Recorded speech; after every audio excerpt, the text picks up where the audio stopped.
What up, YouTube? It's your girl DeeDee. Welcome back to another live stream. I hope you guys are doing well. Thank y'all so much for being here once again. So happy Wednesday. It is Wednesday. Another impromptu live stream, you guys. I just wanted to kind of address the hot topics that are all over social media just to get it out there. And so I am back, you guys. I hope y'all are doing well. I hope y'all are having a great day. Listen, as you come into the building, make sure you hit the like button. Hit the like button as you come into the building. That is super important, y'all. Y'all know how much I stress that. I don't care if we have 5 people in the building, we want 5 likes. So for however many people are in here, make sure you guys are tapping that like button. It helps the channel to grow, okay? Also, if you are new to the channel and you like the content, but you haven't subscribed, go ahead and hit that subscribe button. It is free to subscribe, share and like the video and the stream as well. And don't forget to hit that notification bell to be notified when I upload new content. All right. So we gonna hop right into this, y'all. I hope y'all are doing well. Shout out to everybody watching, everybody in the building, everybody who supports the channel. Also, you guys, if you are enjoying the content and you want to support the channel, please support via Super Chat or Cash App. All I ask is a $5 Super Chat to help the channel to grow, you guys. That is not going to break the bank. So definitely, if you can, go ahead and support the channel in that way. And if not, go ahead, hit the like button. That supports the channel as well. So make sure you guys are supporting in that way because it definitely helps the channel to grow. All right. So shout out to everybody watching, y'all. Shout out to you guys. I hope y'all are doing well. Happy Wednesday. What's going on? XYZ in the building. What's going on, XYZ? Gary Smith in the building says, hey, DeeDee, hope you are having a wonderful day. I'm chiming in to see what's today's looking like. I love your content, love your style, and everything you do. Oh, yeah, you're good. Thank you. I appreciate you, Gary. Thank you so much for being here. Thanks for the support and thanks for supporting the channel. Thank you once again. Lorenzo Redmond in the building. Ryan Wetlow, what's going on? Ada James, what's going on, Ada? See Irvin in the building. What's going on, Irving? Hope you are doing well. Shout out to V in the building. Michael Foster, Sydney Smith. Shout out to everybody. Dante. Shout out to you guys and shout out to everybody watching. XYZ, if I'm not mistaken. Is that XYZ? Thank you so much for the super chat. Shout out to you for the support already. Says blessing to you, DeeDee. Give a super chat or Cash App. Thank you so much. I appreciate you so much for supporting and for you guys being here. So y'all see the title. Y'all see the title. I want to just talk about this, address it. What's going on, Rainbow Kid? How are you? And because there's a lot going on, y'all. Oh my God. And I knew that this would, come up because of the whole Diddy trial and, Cassie actually, testifying and all of that. And I know this was going to be something that everybody was going to be talking about. And so I just wanted to give my little 2 cents on it, y'all, on what's going on in social media, because there is a lot going on. There is a lot going on. And yes, of course, we chime in on the hyena stuff, but we got to address a lot of the things that are actually happening out here because it's important. And you know what? I'm just nosy and I want to talk about it. So that's really what it is, y'all. Y'all know how it is. So we gonna jump right in. Y'all see the title, Cassie's testimony on Diddy Halle Bailey's restraining order. Halle Bailey has put a restraining order on DDG, her baby daddy. Tory Lanez child has been stabbed in prison. It's a lot going on. It really is. So I want to first pull up the Diddy situation. There's a lot of stuff going on. We knew that this Diddy scandal was going to be scandalous. We knew that this was going to be crazy with all of the victims and the people who are coming out on these alleged claims towards him. In court, they're pulling out videos of evidence and all types of stuff. Right now, people are focused on Cassie's testimony because she was emotional on the stand, and people are talking about the things that have come out. One of the things that was kind of highlighted that came out was this. This is one of the things that came out in the court proceedings at the trial. And this here, it says male escort claims Cassie was the one who requested him to urinate on her. This is one of the things that was highlighted in this trial because they're saying that these claims are being, I guess the prosecution brought up these claims are being put out there, but some of this stuff is stuff that she allegedly initiated. So I don't know, you guys. That's what they're saying. They're saying Cassie was actually the one that he asked. Is in this statement, allegedly they're saying Cassie was actually the one that asked him to urinate on her. She asked if he had ever done that before. She told me to do it. Apparently, I was doing it wrong because they both told me, and this is the person, Philip, testifying. They both, basically claimed that he was doing it wrong, and she the one told him that it was okay to do that. And I don't know why they brought that up, but I thought that was, interesting. And I don't know if that's going to help or hurt the case, child. I don't know. The fact that she insinuated that, now there are a lot of people who don't see Cassie Ventura as a complete victim. There are a lot of people who believe that she was complicit in a lot of these things. And then I guess when it got out of hand, then she wanted to dodge, and get out of there. But I want to play a little bit of a clip from the what they the testimony and just what they're saying about this case. And y'all definitely chime in the chat. Let me know what y'all think about the Cassie Diddy situation. We talked about this before, but let's go ahead and play this clip and then we're going to get into it. Make sure you guys are hitting the like button. All right, here we go. Star witness Cassie Ventura taking the stand today in a New York courtroom in the sex trafficking and racketeering trial of Sean Diddy Combs. This trial's marked the first time Ventura and Combs are seeing one another in person since their 2018 split. Federal prosecutors claim Combs used lies, drugs, threats, and violence to coerce his ex-girlfriend into sexual encounters with male prostitutes. Ventura said the alleged sexual encounters typically lasted between 36 to 72 hours, the longest one lasting 4 days. Ventura is currently married and pregnant with her third child. She told the jury today about how the hip-hop mogul controlled her life and their relationship, describing the alleged physical abuse, saying, quote, "He would bash my head, knock me over, drag me, kick me, stomp me in the head when I was down." Combs has pleaded not guilty to all 5 charges he's facing, including racketeering conspiracy, sex trafficking by force, and transportation to engage in prostitution. A warning for our viewers, this story may contain accounts, descriptions, visual content of actual or alleged events that some viewers may find disturbing. So for more now, let's bring in ABC's Rena Roy live from outside the courtroom, along with ABC News legal contributor and trial attorney Brian Buckmeyer. Rena, we will begin with you. Cassie Ventura, of course, on the stand most of the day. She's talking in graphic detail at times about her participation in these freak-offs. So what did we learn so far today? Yeah, Trevor, very graphic indeed. I can tell you that I got a chance to listen to her testimony inside court here behind us, and she was emotional. She broke down into tears at one point when she talked about participating in those freak-offs. She says that she was just 22 years old, had just turned 22 when Combs first proposed to her those drug-fueled sex marathons with escorts. She says eventually, though, they became almost weekly, and that they lasted on average, as you said, about 2 to 3 days, the longest one 4 days, and that she stayed awake by drugs that she says Combs gave to her, including ecstasy, cocaine, and Molly. Now, let me pause it there for a second, y'all. And let me just say this, and y'all, of course, this is my opinion, y'all. I respect your opinion, so please respect mine. I respect our differences or whatever. But I will say, so, my thing is this.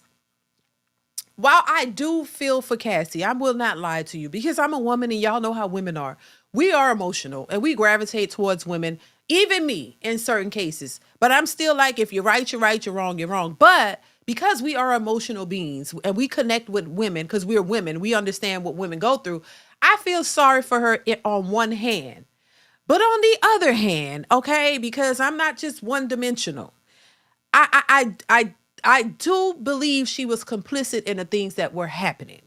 And I don't know if it was because it was by force. And of course, they're going to get through all of this and break it down in this trial.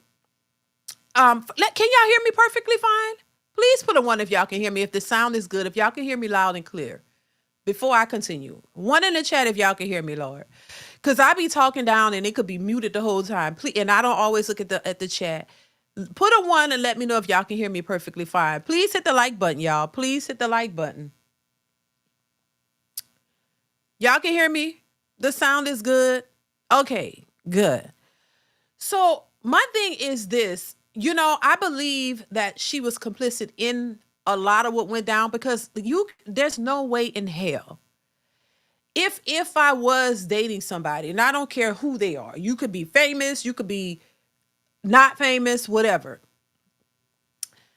If this kind of stuff was happening and this was something that was happening against my will and I want no parts of it, the stuff that they were saying are just so cringy. It's so nasty and disgusting. You know what I'm saying? And if this is something that I completely did not want to be a part of, I would not be a part of it because I don't think mentally, emotionally, physically, I could be a sane person and deal with these types of things. The stuff that they're talking about, peeing in is very vulgar, urinating in her mouth and everything else in her mouth. And I find it disgusting. And I know some people are down for those types of things. I know we got a lot of freak offs around the world and people who are very freaky and they want to do freaky stuff. And that's all good. If that's your thing, do you. I have no parts of it, right? So I'm not coming against people who are freaky and like to do those things. If you are complicit in that and you are okay with that and that's what you like to do, go ahead, do you. I don't have a problem with people doing what they want to do, but if it's a situation where you're forced into doing something that you don't agree to, that's where it becomes a problem, and that's where it becomes a legal issue. But also too, and I hate to say it, but it's the truth. Do you think that if Cassie was with a guy, a regular average Joe, a man who had a regular job that she was in a relationship with, do you think he would have been able to get away with the stuff they're claiming or alleging Diddy did? Do y'all think she would have stayed in that relationship for all those years if it was with an average man who just went to work, came home, he didn't have, nothing more, he couldn't offer her nothing more? Would she have stayed in that relationship with all of that happening, with this man doing that to her? Or would at some point she would have got out of that relationship, called the police, turned him in, did something? And so I just think there is that component, and maybe she's aware, maybe she's acknowledging that. I don't know. But I just think that when it comes to these men who have a certain level of power and money, and they could offer you certain things where they have something that you can gain. This is where you find a lot of these women become very complicit in the actions of these men. We hear it all the time. We hear women talk about, oh, I'd rather cry in a Bentley than cry in a Toyota. So you'll rather cry, get abused because you have access to a Bentley, and you have access to these mansions, and you have access to things. You would allow and put up with the abuse from these men because they have money. And I think that's a horrible way to think. And I think it's a psychological issue that a lot of these women face, and a mental issue that they will continue to have to deal with on the flip side of all of this. Because if the things that Cassie is alleging she went through, this is going to have disturbing mental effects on her for the rest of her life. If she's really traumatized by this, which I'm pretty sure she is, even though I think she was complicit in a lot of it, it's going to have some major effects on her mental for the rest of her life. I'm pretty sure she's going to have therapy to cope with all of this. And now that you have children too, and she's big pregnant now, 3 children, you're going to have to really deal with that. And really, it doesn't just go away. It's a psychological aspect to all of this. And you have to deal with the outcomes of this and how you view yourself and what you think about yourself, your self-esteem. All of that that could be a big issue. So my thing is, all I'm saying is, while I do feel for her, and I think, and trust me, Diddy, like I said before, there have been talks about this stuff for years. And the fact that it's come to that now and it's all being displayed is very interesting, because I didn't think that it would. But people have been saying things about Diddy, and now it's finally here. So I don't condone anything that he's doing or have alleged to have done, and none of that, because in that business, a lot of this stuff goes on. Trust me, a lot of this stuff goes on. So I'm not shocked And I don't condone it at all. There's some real creeps out there, and because they have money and they have this perceived power, they get away with a lot of shit. So, but I just think as women, this is why I would never tell any woman to go after a man for money, and I think that's why I'm so staunch on that. I think that's why I really don't like that idea that you go after men solely for money, because I know how that could mess things up. And I know how men with money who want to take advantage of someone, how they can do it and how they do get away with it, and how you could be left mentally because of making that choice. But make no mistake, you still have to be accountable for your choices. This is why I try to tell young women, look, there's more to a person than just what they have, their money. And you can't be so desperate to have all of these things that you may not be able to provide for yourself. You cannot be so desperate to the point where you will just sell yourself down the river, allow people to take advantage of you, do whatever they want to you, make you a human toilet, just because they can buy you things and they can provide a certain lifestyle for you, because without that, you wouldn't be able to provide that lifestyle for yourself. But is it worth it? And I wholeheartedly believe that it is not worth it. I do not think it's worth it, not one bit. There's no way in hell that I believe or would, sell myself or sell my child or anybody down the river for some money or whatever. No, I am a firm believer that you can be much more peaceful living in a one room apartment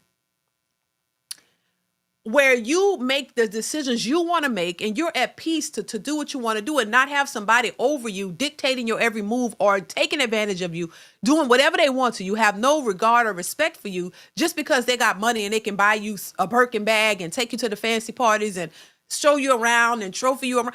But then behind the scenes, you getting pissed on, you getting slammed down, they dragging you, beating the hell out of you, allegedly, just doing whatever they want to you, allowing other people to come in and do whatever you're like a human garbage can.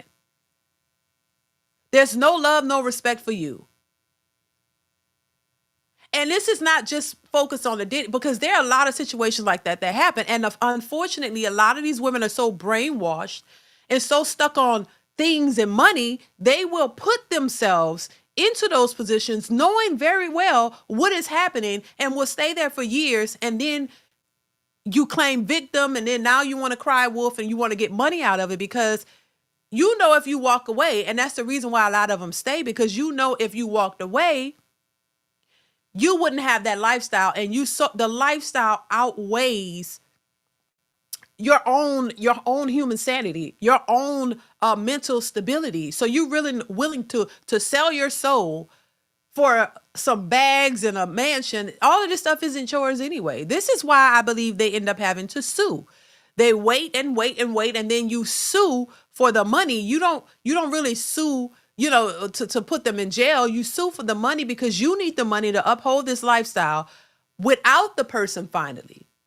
Because, in the beginning, the reason you're there is because of all of that. And you sit here and you sacrifice your mental health and just go through whatever just because you can have that lifestyle. And at the end of the day, it's not really worth it. So, yeah, I just think this is why I say a lot of these women are complicit in this, and what's going on. And the moment you see what's going on, it's a time for you to walk away and get out of there. The money and the all of that stuff should not take precedence over your health and well-being.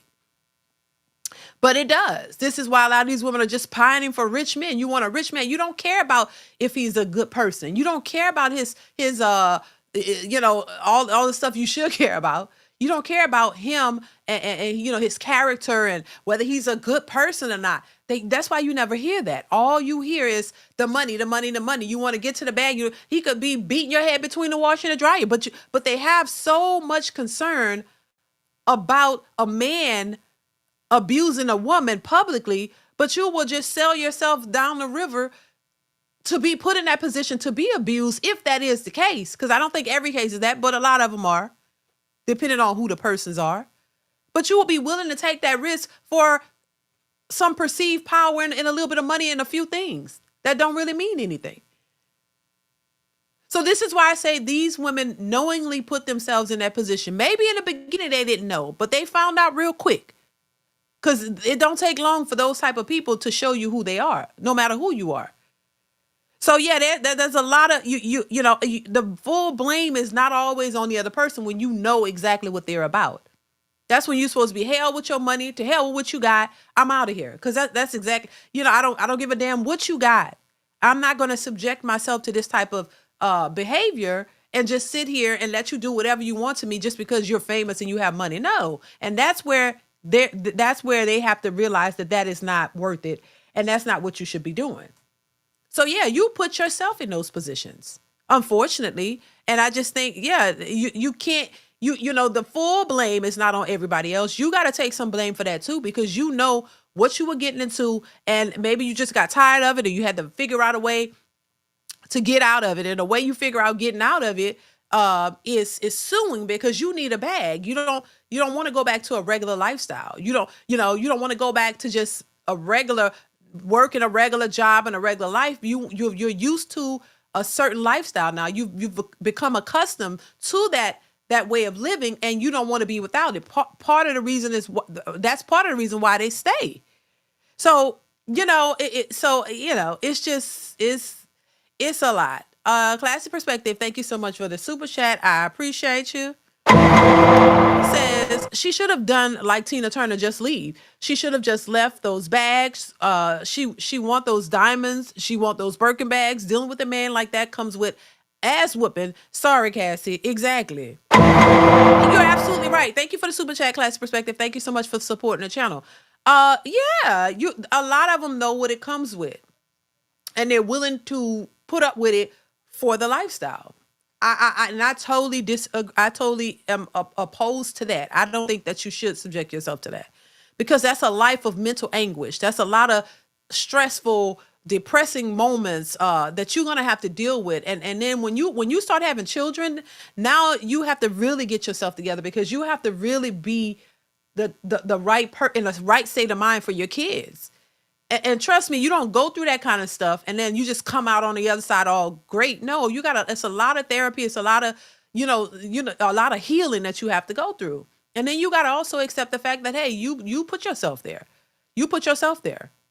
You got to be self-accountable. But let's continue. She testified that those freak-offs made her feel dirty and worthless, but that she felt like she did not have a choice but to participate because she says Combs would become violent with her. As you pointed out, she says that he would bash her in the head, kick and drag her, and that she didn't know what would happen if she didn't do what he wanted her to do. She told the jury that she tried to express her feelings about participating, but in at least one text message shown to the jury, Combs told her to make it happen anyway. Trevor? Brian, given how emotional and explicit all this testimony is, what kind of strategy do you think we might see from the defense attorneys in cross-examination? So I think the defense is going to try to move away from the emotion and some of the more explicit terminology that we're seeing in this case and try to go for a much more logical argument that they're making, that Sean Combs participated in domestic violence, allegations that would rightfully so be attributed to state charges, but that there was no racketeering conspiracy. There was no sex trafficking. It was domestic violence for domestic violence sake, based on jealousy, infidelity, and just anger. And so I think that's the angle they're going to take. But some of the testimony, as Rena pointed out, and just how Cassie is on the stand, that's going to be a very hard argument to distinguish between the different types of force and how they were used. So, Rena, Diddy is there in court. He's watching all this testimony from his ex-girlfriend. There's also many of his own family members there. Did we see any kind of reaction from Diddy today? Right. For the most part, he appears to be pretty focused on Cassie Ventura, his ex-girlfriend. He is listening intently. At one point, we saw him scribble down some notes and speak to his attorney, but other times he appears to be more passive with his hands in his lap at the defense table with not really a certain kind of expression on his face. She, on the other hand, has not appeared to look at him once since she took the stand. She has looked at her husband, who is inside court, to support her. Remember, this is the first time that Combs and Ventura are seeing each other face to face since 2018. So you can imagine how this might feel for both of them. Right. And that's another thing, too, that I was thinking about. What about her husband? She does have a husband. And, how is he dealing, coping with all of this. This is a lot. You know what I mean? So, to have to, and I'm pretty sure they've talked about this, in private, but you got to consider what her husband is thinking, what's going through his head. How does he really feel about all of this that's transpired? Because this is a lot. You know what I'm saying? And like I said, he has to process this as well. He has to think about what his wife went through, you know what I mean? And what this, and looking at this other person, this is, to be honest with you, there's a lot of different emotions and feelings that he might be going through too. We don't know if how he's thinking, what frame of mind he's in, what's his thoughts. Cause men and women are different. So men think totally different from the way women are thinking about this. But either he could be angry, he might want to beat the hell out of Diddy. You just don't know. But that's something that they're gonna have to really like process for real, because if you're married or you're in a relationship, these things. This is you don't get married and be in a relationship with a person and none of this stuff comes up. There's a lot of trauma associated with this type of stuff. So that's why I said she has to be in therapy, because a lot of the trauma from all of this gonna come up, whether people believe whatever you want to believe about the case, because of course, like I've been said, this has been a talk about him for years. I mean, I'm gonna say allegedly, but there's a lot of things that have transpired with Diddy that people kind of allegedly knew already. So nobody's really shocked by this. But what I'm saying is,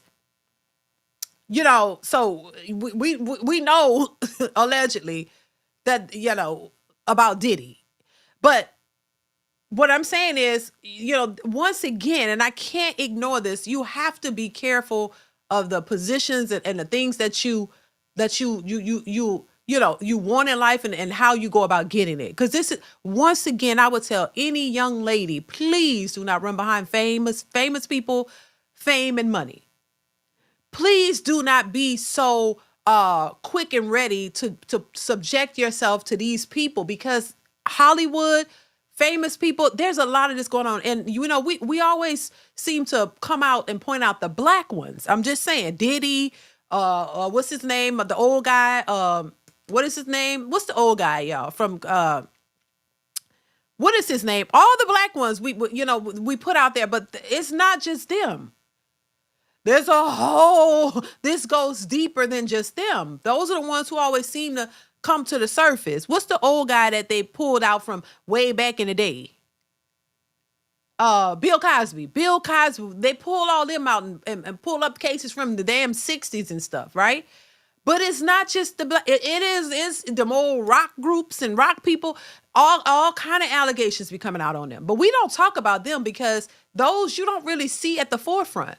When it's a black man, boom, it's right to the forefront. We see it. But when the white ones, the actors, these rock legends and stuff, oh my God, all kind of allegations of them fooling with underage girls, allegedly, I'm going to say. That stuff be all out there, but we don't focus on those. So it is not just these guys. It's a whole lot. It goes deeper. We know about the casting couch and all of these things. It's a lot that's happening. And this is only scratching the surface. This is not really addressing the overall arching problem of this happening in that business. And it's a lot of people, and it goes really deep. And I don't think too many people are surprised at this point. So, I mean, they would have to clear out Hollywood if they really wanted to get down to the nitty gritty of what is really going on and what has transpired. Oh my God, it's a lot. So it's not just Diddy, it's not just these ones, it's a whole lot of them. So, I mean, child, you would have to close Hollywood down. You know what I'm saying? But what was my point? I forgot what I was about to say. I just think overall this is sad. But I was saying, her and her husband, when you're married or in a committed relationship, whatever, they're gonna have to navigate this. Her and her husband are gonna have to go to therapy. Because trauma displays itself in many different ways, and when you've gone through that kind of stuff, whether I believe or whether you believe she kind of contributed to it or not, it's still trauma. It's still trauma that you're gonna have to deal with. And when you have kids, you really have to make sure that you are in the right mental space for your kids. So it's important to get help, and I'm pretty sure she's in therapy, and maybe her husband as well, because he's gonna have to be there right with her to navigate the ins and out, the ups and downs of how she deals with all of this stuff that happened. You know what I'm saying? So trauma is definitely there. So, and I'm pretty sure she's getting therapy to cope with it, as you know, as she should. I think anyone should. But once again, I'm still gonna say, and we're gonna move on from this, y'all. You really shouldn't. Don't chase fame and money. Don't chase rich people. Don't chase a person just because they have money, because you might find yourself in this type of situation. And if you don't want to be subjected to these types of people, please vet a person. Not saying you can't meet somebody that does well for themselves, but vet them properly. Don't be so enthused by what they have, and so be so ready to jump with them because of what they have. And then you find yourself, in this type of situation. And I don't think anybody wants to be abused. You know what I'm saying? For real. I don't think anybody really wants to be abused.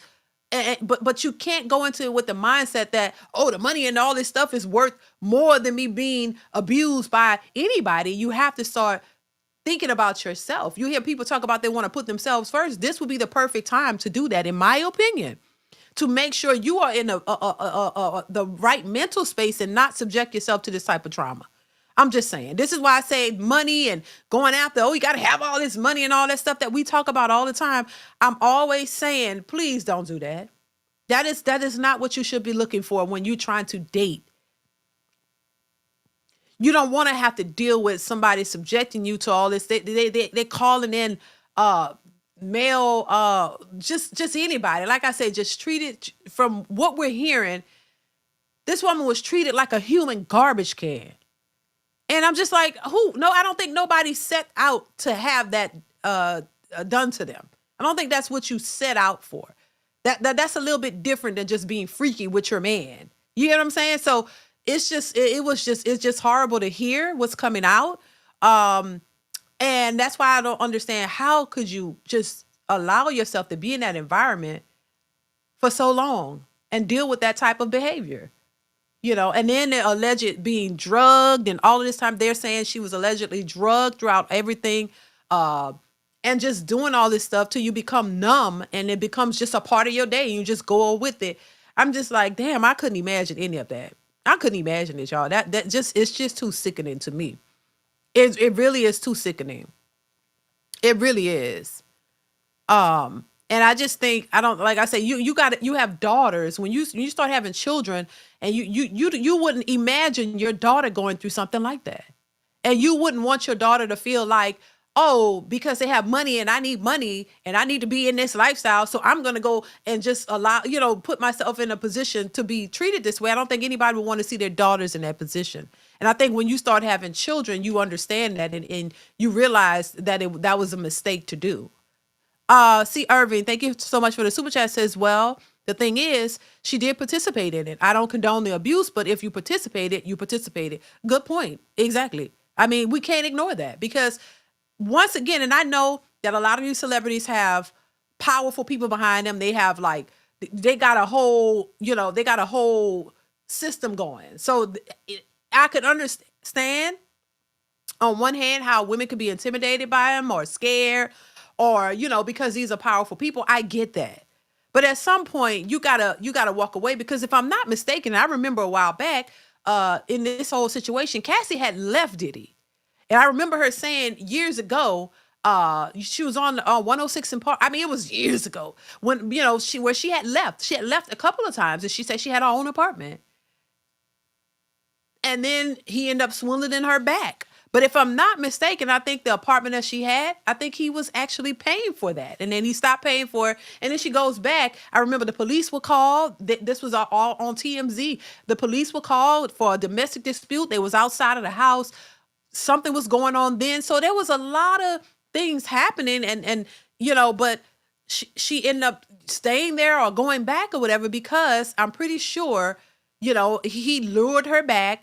And then the lifestyle was more tempting than anything else. That's the only reason I could see you would stay with somebody who treats you this way. It's the lifestyle and the money. Thank you, C. Irving, for the super chat. I appreciate you. I couldn't do it. C. Irving also says, if I were her husband, I don't know how I'll take that. It would raise my eyebrows. They were together for like a decade. And see, that's a legitimate statement, because also too, he has to, he's listening to what's happening and what was done to his wife. Any man would be like, damn, this is a lot. You know what I mean? And you can't help, to think about what was done to her. You feel bad, but at the same time, your wife went through all of this. And even some men would question, hey, why didn't you just leave? You know what I'm saying? But that's her husband now, so I'm pretty sure he's empathetic towards her. But that's a lot. All the stuff that's coming out, what they did, and all this kind of these freak offs and all that. That's crazy. Thank you, C. Irvin, once again for the super chat. Classic Perspective says, here's a suggestion. Stay away from those billionaires. Don't get flued out. Cancel your OnlyFans page, child. Yeah, it's just not cute, y'all. It's really not cute. This is one time where I'll say, listen, go work, get your own money. Don't think you can just not do anything and go to these celebrities and you won't have the life of your dreams, because it rarely happens that way. Thank you, Classic Perspective. I appreciate you. So yeah, it's bad. Rainbow Kid, thank you for the super chat. Says it's interesting that she said she participated because if she didn't, he would just find other women, but not because he was abusive. That's a good point too. You know what I'm saying? And that's what I'm saying. So there is a level of complicity. She did what she needed to do to stay in that house, I guess, to stay within the money. You know what I'm saying? Even though there was some things she may not have wanted to do or whatever, she was doing them. And for all that time, and I mean, come on, unless somebody they tape you up and hold you down and where you can't move, you have some, you have it's you and it's your body. You could say no. But in many cases, they're like, oh, I guess if she declined, oh, he would bash her head in or drag her or beat her up. And we saw that video of him dragging that girl and kicking her, which I thought that was just horrible. I don't think anybody should. I mean, that was just horrible to watch.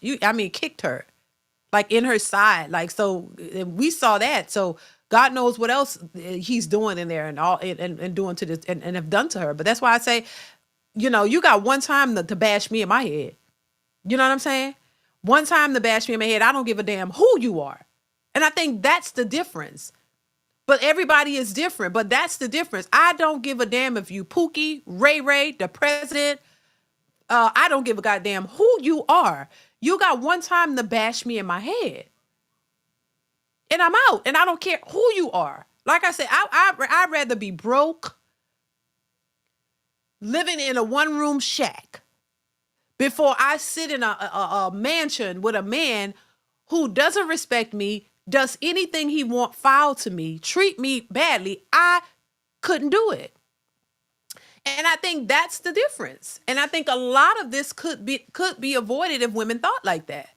But everybody likes to push this narrative of money and all this lifestyle and all this, and people get caught up in that. And if you've had a taste of money and a certain lifestyle, it's difficult for you to see anything other outside of that.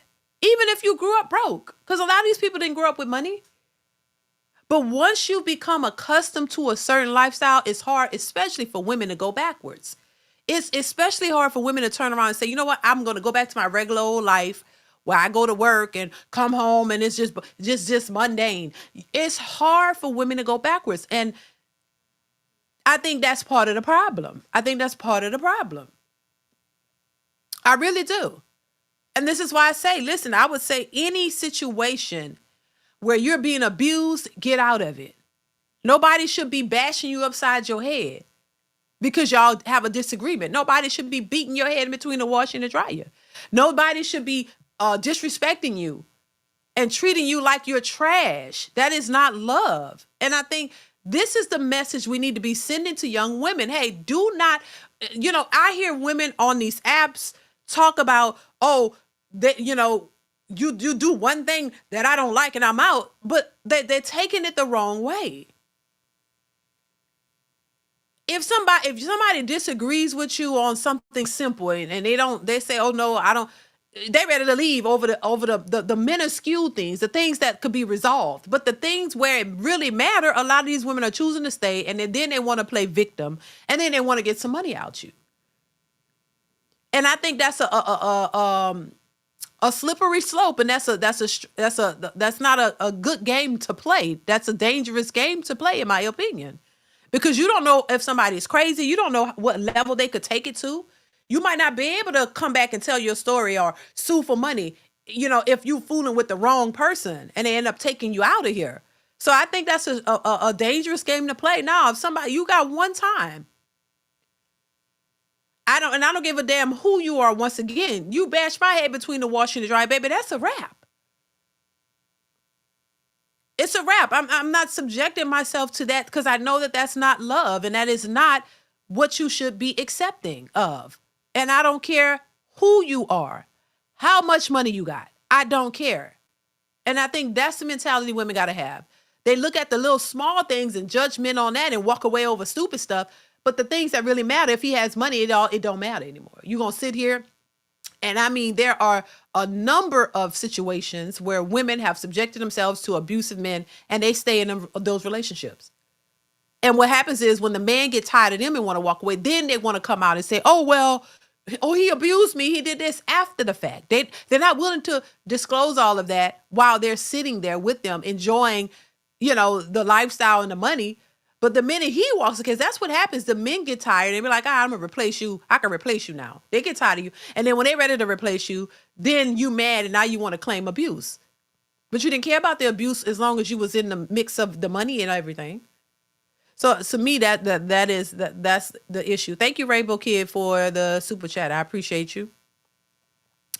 Dane C, thank you for the super chat, says, do we even know when Cassie got with Diddy? Did she even find him attractive? I don't recall the actual year, but I remember when she came onto the scene, she was dating Ryan, she was dating Ryan Leslie. I think that's his name, Ryan Leslie. And they're saying allegedly Diddy took her from Ryan. Now, Ryan would say that was the love of his life. I don't remember what year that was, but it's been a long time. This is when she kind of first came on the scene. And she was doing music around when 106 and Park was around. And she was dating Ryan Leslie. He's also a music producer. He helped her. And then Diddy came along and was allegedly promising her a bigger career. And because he had bigger clout, and he was a little bit bigger than Ryan Leslie at the time. And so she went on with him. That man said he was in love with her. And she went with Diddy, and it just went downhill ever since, because her career didn't really flourish. She came on the scene, and then her career just went down. And then she was in a position to where she's just Diddy's girl, allegedly. And that was it. But she was thinking maybe he would help to boost her career, because Diddy had more, was more famous and had more clout, when that didn't happen. You see what I'm saying? So there's motives there, but it's just crazy. And she could not have found him attractive. She just saw opportunities. That's what I'm saying, because she thought maybe he could help her better or further her career. So you know what I'm saying? And that could have been just that. But then it turned to all of this, Thank you, Dane C, for the super chat. I appreciate you. Manny, what's going on, Manny? Thank you so much for the super chat. It says, Cassie lacks discernment and understanding of self-value. Make me wonder how she was raised. So many red flags she did not see. Wow. That's a good point to bring up too, and we always have to go back to where the fathers, and not just where are the fathers, but are the fathers instrumental in these women's lives? Does the father have any standing when it comes to their daughters? Because see, this is what we talked about too.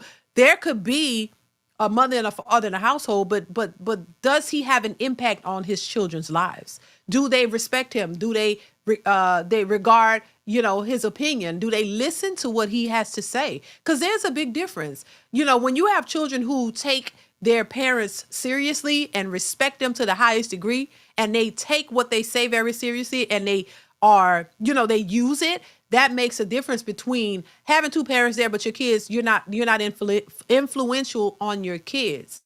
There is a difference, y'all.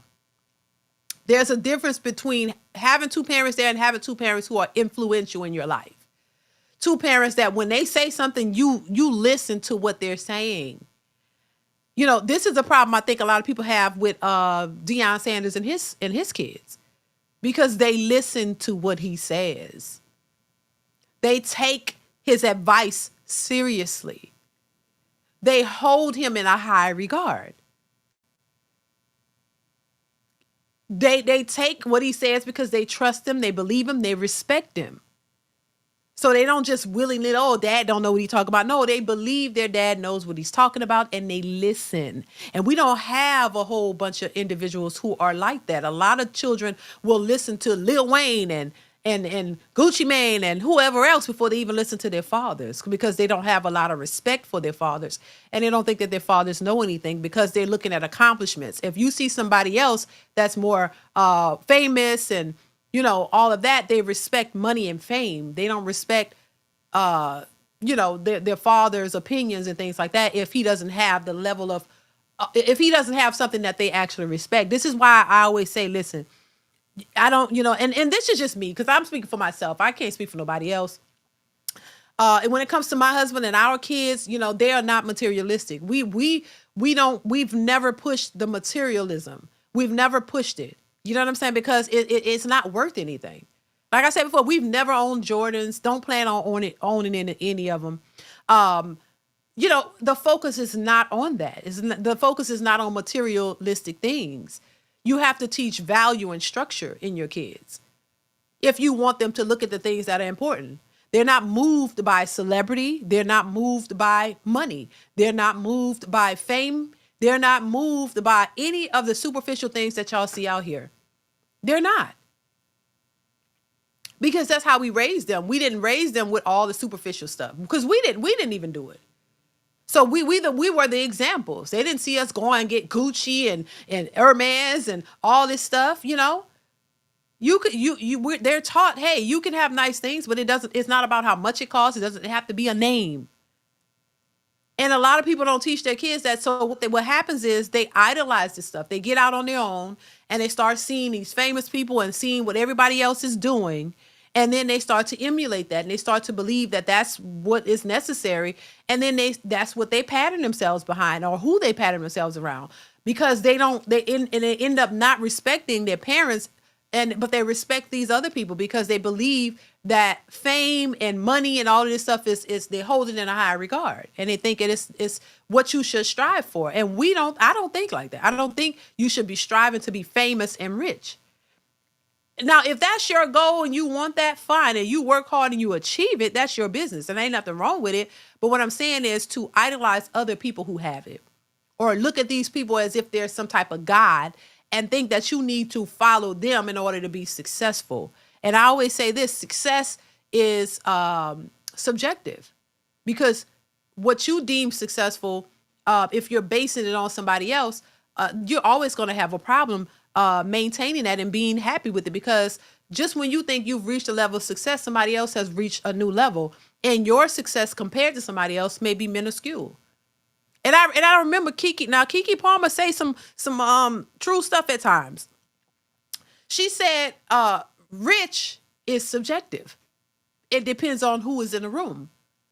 So you might think, yeah, I'm rich, I got $20 million. But then when you see a billionaire, then that billionaire looks at you and thinks that you're poor compared to him.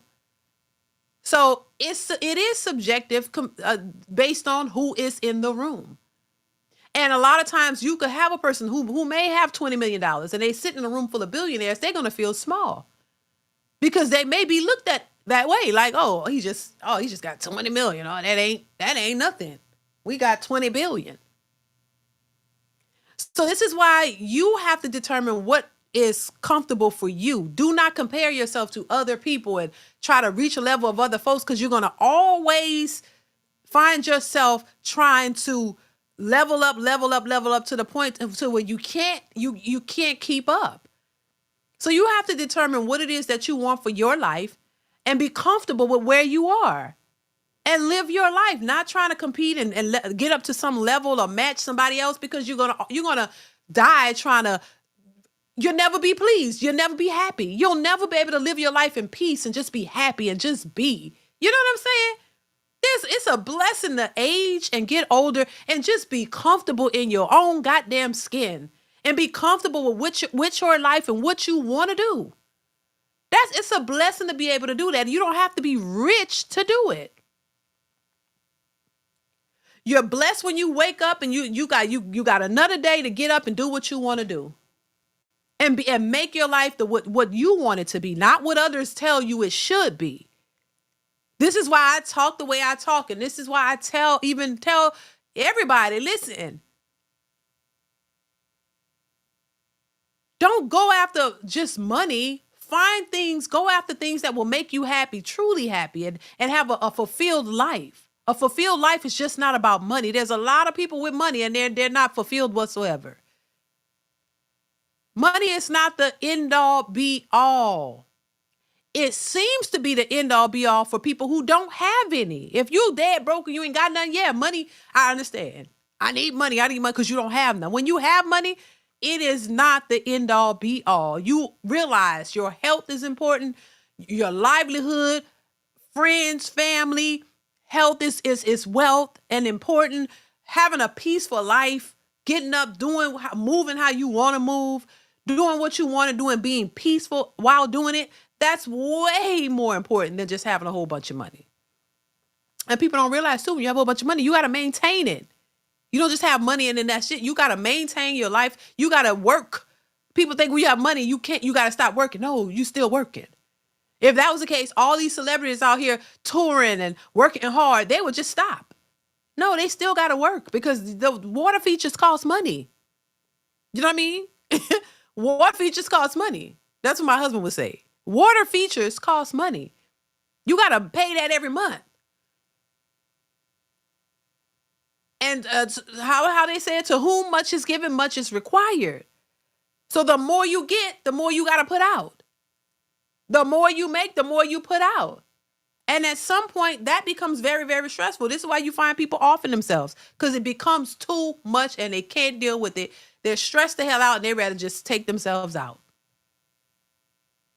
Because it's a lot.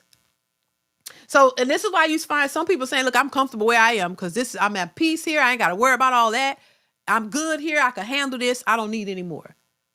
But when you're just striving and striving and striving and you find yourself like running on a hamster wheel, you never really get to that place you think you could get to. And you realize how difficult it is and it becomes stressful and some people can't take it. So, baby, I always say, look, money is important, but Lord, peace is as well. You know what I'm saying? Thank you, Manny, for the super chat. I appreciate you. So, Dane C, once again, thank you for the super chat, says, I think it's Puff's defense team can successfully make the argument Cassie never liked or loved or found him attractive. It's the linchpin to him winning. You think so? That would be an interesting take if they thought of that.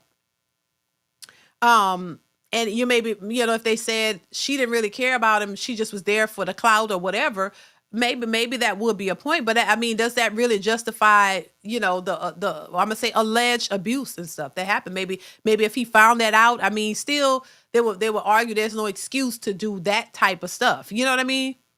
I don't know. It's just crazy, y'all. Thank you, Dane C. I appreciate you for the super chat. See, Irvin says, You can't level up comparing yourself to others. Right. You can never. Right. Exactly. Thank you, C. Irving. Zookeeper says she was young and experimental, but she was a legal age participating in his wild activities. She didn't see the signs until it was too late. Right. She was young. I think she was like 21 or something like that. 22, 20, young. She was young. And so,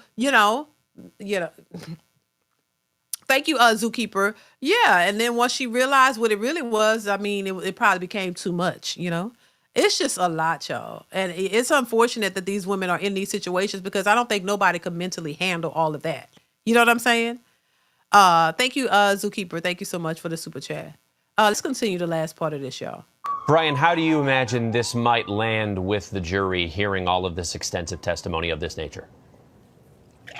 So I think at this point with direct examination, without anyone coming up and crossing Cassie, I think the jury is looking at Sean Combs, and I was in court this morning to see some of those looks with disgust, with disdain, to think about how one individual can do this to another in this way. And so I think it's going to be a high hill or even a mountain for the defense to kind of walk this case to the jury to suggest that, yes, Sean Combs, as Tenny Garrigo said in opening statements, has done some indefensible things, but it's a matter of what he's being charged with and what he did. A very difficult distinction, because I think earlier on in her testimony, it seemed much more about domestic violence. Now we're starting to see the allegations and some of the facts that bleed into that sex trafficking by force, fraud, and coercion, and that enterprise, that criminal enterprise that the government alleged is surrounding Sean Combs' inner circle. Because when she looked at some of those photos of the security guards, the chief of staff, at least for me, as I sat in that courtroom, I could hear the tone of her voice change. I can see her body language change, and you can see that she had some very particular feelings of maybe even fear in describing some of these individuals. And I think that's really proving the case for the government. Brian Buckmeyer and Rena Roy, both with that in-court perspective. Thank you both. Yeah, that's crazy, y'all. So I wish nothing but the best for her and her family, because that has to be difficult to be pregnant, big pregnant like that, and have to come and relive all of that. You know, regardless of what you think about the whole case in general, that's still a lot. You know what I mean? And you have to go back in your brain and think about the choices that you made and what happened to you because of it, how it could have been avoided, or how your life could have went a totally different way. You know, that's a lot to have to deal with. Even if you if you are accountable for your actions or your part in it, that's still a lot to have to deal with. You know what I mean? And process and think about. And then you think about your kids. You wouldn't want your daughters in situations like that. Like, that is a lot. You know what I mean? There's a lot going on, y'all. And it really it's just a lot to think about. I couldn't imagine being in that situation, or my daughters being in that situation. You know what I'm saying? Because that I mean, it's just I don't know. It makes you want to, like, you know, you start thinking about doing something crazy. You know what I'm saying? Like, I don't know. It's just it's too much. It's too much. So listen, we're gonna move on. I want to pull up this article. XYZ, thank you so much for the super chat. Says, D, do you think she is wife mother material? I don't. Lord, I mean, look, right away I would say no, to be honest, but that's gonna have to be determined by what her husband deems wifey material. He chose to marry her. Remember, they were together. He was her trainer, and they were together for a while. And then he decided to marry her. So that's a question you would have to ask her husband. Like, you know what I'm saying? Like, because listen to this. We talk about what is considered wifey material, what's not, and we can give, I can give you a general definition, so to speak, about what I believe a wifey material is. But wifey material is based on the man who choose to marry you. You get what I'm saying? Wifey material is based on the man that decides to marry you. It's all about what you guys think. It's all about what men think is wifey material. What is a wife to you? That may differ from man to man. What do you deem wife material? What is the type of woman that you want in your life? That's going to determine who you marry, right? Am I wrong or what? So it's not, you know what I mean? It's not so cut and dry. It's about what the man wants. If he's okay with her and there's certain qualities he like about her and love about her and all this stuff doesn't matter, then that's why he married her. So that's his wifey material. And whatever men decide, because men make the choice of who they want to marry. So if you meet a woman and she have the requirements, or majority of the requirements that you want, and you're okay with that, you love certain things about her, you are comfortable with her, then that's your wifey material. That's how they go. This is why I tell women, look, you don't choose who you want to marry. They choose you. Women don't have the choice to say, oh, I'm going to go get my man when I'm finished college, and I'm going to, when I'm ready. It don't work like that. You could be ready all day. If the man ain't ready, then he not going to marry you. So that's determined by y'all. That's determined by men. Thank you, XYZ. I appreciate you. Mr. Marcus, thank you for the super chat. Says Puffy, her ex, her hubby, gonna be miserable. Well, maybe. I don't know. And only time gonna tell, And once again, and marriage is marriage, and I like to see marriages win. But I would be lying if I said I wouldn't be shocked if down the line they're not together. I wouldn't be shocked because it's a lot of trauma that they're gonna have to figure out. And hopefully they can make it and raise their family because they've created a family. They're going to have 3 kids. And I think it's worth working on. If you chose to marry the person and you love each other, you need to work on it and get through it. But a lot of times people don't make it. Marriages don't make it when it's a lot of trauma. I mean, there are some people who have gone through unwarranted circumstances or unforeseen circumstances like losing a child. There have been couples who have lost a child and they didn't make it. The marriage didn't make it because it was a lot. It becomes sometimes a blame game. They're hurt. They're trying to process stuff. It becomes arguments. A lot of times people don't make it through these type of traumatic events. So, like I said, it needs to be a lot of therapy. And they need to really, just try as much as they can to work on it. Because listen, marriage is, when you married and you've been married for a long time, you go through stuff. And that's what a lot of people try to avoid. But once you've made a commitment to a person, you're supposed to be able to work that out. But some situations could be tough. Like I said, I know couples who lost a child and they didn't make it. The marriage didn't make it. They ended up remarrying other people, but they didn't make it because of that, because there's a lot going on because of the hurt and pain and a lot of other things that they couldn't seem to work through. So that's why I say, listen, when you're in a committed marriage or relationship, it's ups and downs. You never know what you're going to be faced with, but you got to give it your all to work through those situations and circumstances. So yeah, so our only time will tell, if her husband gonna be miserable, if they're gonna make it, because he may not be. He may not be miserable. He might be accepting of what's happening. We don't know. We just don't know. We can assume, but we don't really know. But I know there's some thoughts in there.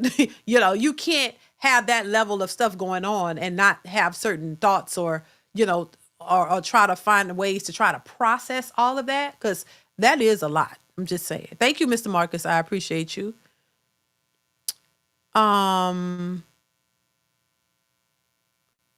See, Irving, thank you once again for the super chat. Says, well said, DeeDee, on what is wife material. Yeah. Thank you. I appreciate you for the super chat once again. Mr. Marcus also says, if your wife ex-boyfriend is a rich, famous billionaire, your marriage will fail. If your wife's ex-boyfriend is a rich, famous billionaire, your marriage will fail. Why you say that, Mr. Marcus? Why you think that? Thank you for the super chat. I appreciate the support. Why you think that? Let me know.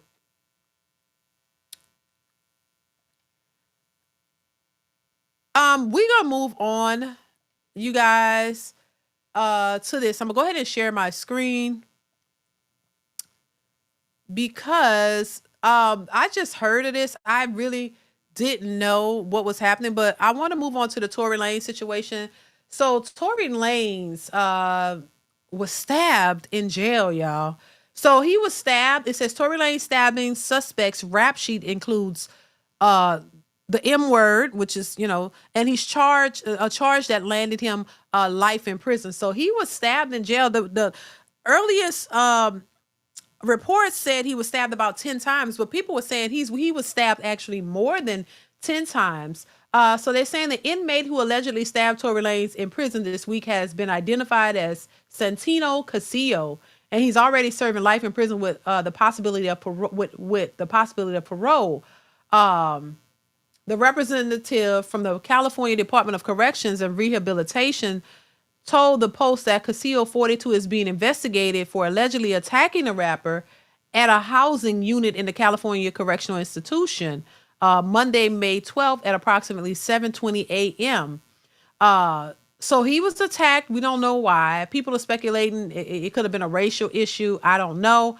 But they're saying that the person who did this was sentenced to an additional 6 years for assault by a prisoner and with a deadly weapon of force likely to cause great bodily injury.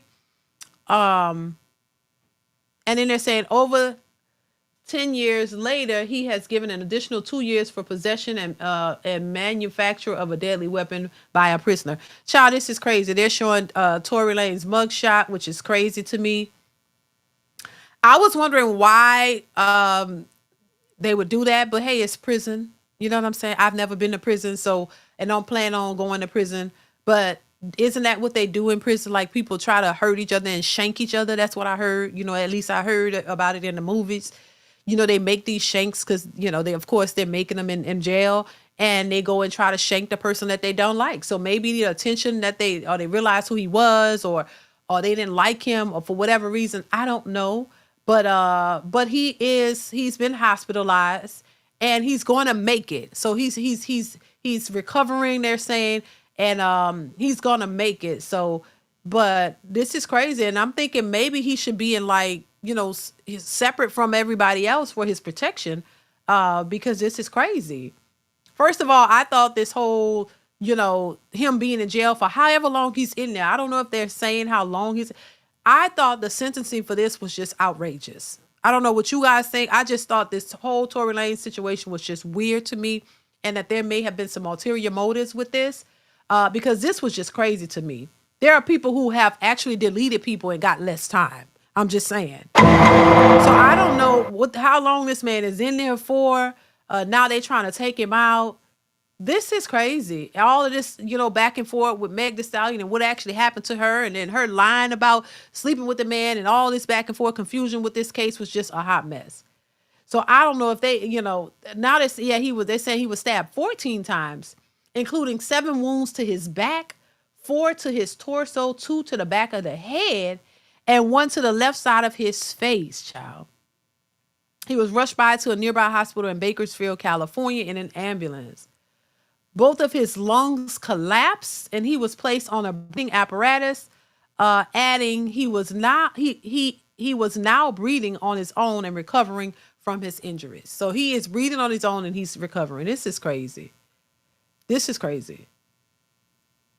This is crazy. So I don't know how that occurred, what happened, why he was targeted, but he's just having the worst of luck. I mean, Lord have mercy. This whole, a lot of people would say this whole case was sketchy. How long does he have in jail, Lord? How is he ever getting out? I'm just saying, even if, and I'm not trying to dismiss what happened, because, people get all up in their feelings about these, but, he allegedly shot this woman in the foot. All right. First they said it was glass, and they said it was, okay. So, like I said, there have been people who have, unalived folks and not did a whole lot of time in jail. So if that was the case, does that warrant, how many years did he get? I'm just saying. Dane C says, DeeDee, what would you say is his key to winning? Who, Diddy? What's Diddy's key to winning? If they talk about Diddy, I have no idea. I can't say. I don't know. 10 years, Lord have mercy. It's crazy. Diddy's key to winning, I have no clue. Because it's a lot. They seem to have a whole lot of damning evidence against him. So I don't know. I don't know how this is gonna pan out. So I can't tell you. I really don't know, Dane. Thank you for the super chat, though. I really don't know.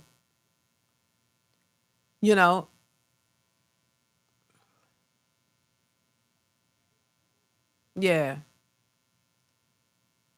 10 years in jail for allegedly, shooting her in the foot. Allegedly. That's crazy.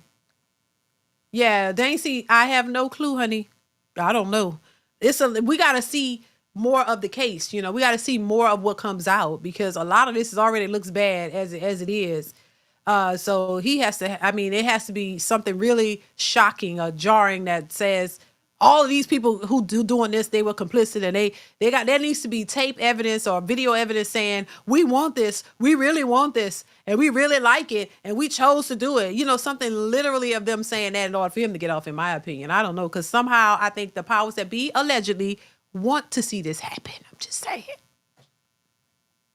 I think somewhere was tired of Diddy shit and said, child, we coming for you. We done. That's what I think. So I don't think, honestly, there's much he could do, because if the powers that be want to get you, they gonna get you. No matter what's happening. So I kind of think that. Thank you, Dane C, once again for the super chat. I appreciate you. So there's that.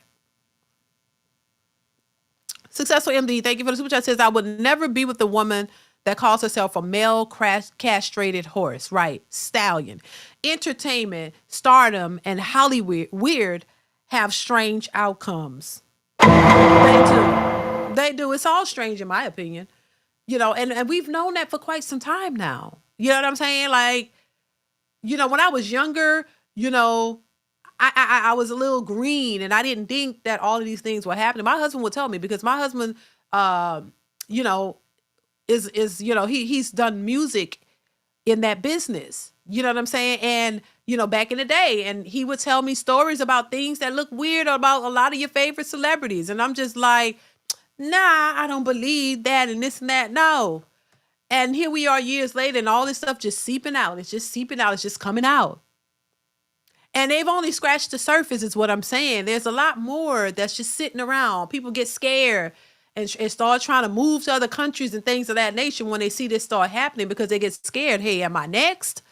Is somebody going to come out from my past, from what I did 20 years ago, and try to do me like Diddy? This Diddy case is very serious, because it's setting the stage for what could possibly happen to all of the others who are associated with this type of behavior, because he's not the only one. And I'm just saying, allegedly, he's not the only one. And I'm just like, people start wondering, okay, damn, if they're going to take him down, they could take me down. You know what I'm saying? So people start getting a little scared. Like, wait a minute.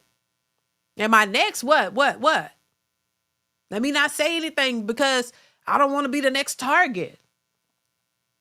This is why you got Jay-Z moving away from Diddy, acting like he never was associated with him. When we see a lot of them, some rock parties and all of that, where they were close buddy. Now it's like, oh, I got to distance myself from him, because now I'm being associated with this, and I can't have that.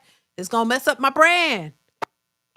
You know what I'm saying? So people start to running and jumping and hiding, because they're not vocal. They're not supporting it, because they don't want to be associated with that, because they know how that could tear them down. They know how just being associated with that can mess up your whole stuff, your whole shindig. Just being associated. They will ice you out just by the association. So this is why you have people hush hush, and they not trying to say too much. See what I'm saying? So, child, it's just a lot. Thank you, Successful MD. I appreciate you.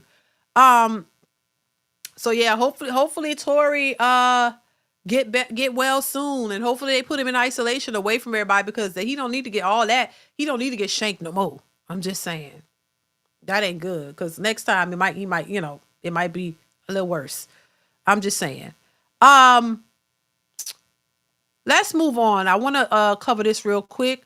Now, this is another story that I just saw recently about Halle Bailey. Halle Bailey from the Halle and Chloe, the duo singers. She has a baby with DDG. This is their pictures. So she has a child with him. She recently put a restraining order on him, because she said that he basically was allegedly abusing her. Okay? I'm going to read from this article. It says, she claims that DGG attacked her multiple times. So this is why she chose to get a restraining order. Now, they granted her the restraining order. So she actually has a restraining order against him. And this is definitely going to affect him seeing his son. I know that, because now she also asked for permission to take her son out of the country, because she's filming for a movie. And, you know, this is going to probably affect him seeing his son because of this. And this is unfortunate, but what she is claiming, I'm going to go ahead and read it for you guys. So it says, Halle Bailey says she had enough of DDG allegedly abusing her. She's filed a police report, and now she wants court order protection from the father of her child.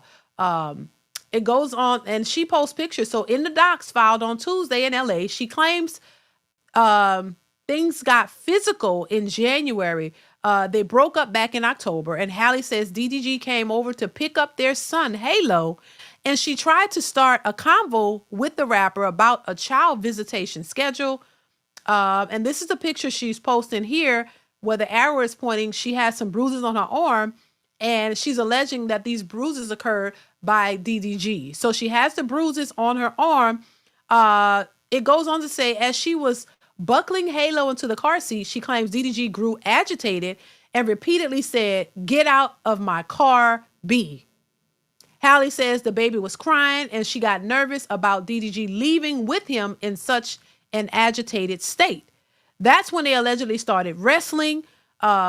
She said that's when they allegedly started wrestling, with DDG pulling her hair, slamming her face on her steering wheel, and chipping her tooth. Baby. So they were wrestling first. So they were wrestling each other. And, you know, seems like he got the best of her. Halle goes on to say she was in pain and crying.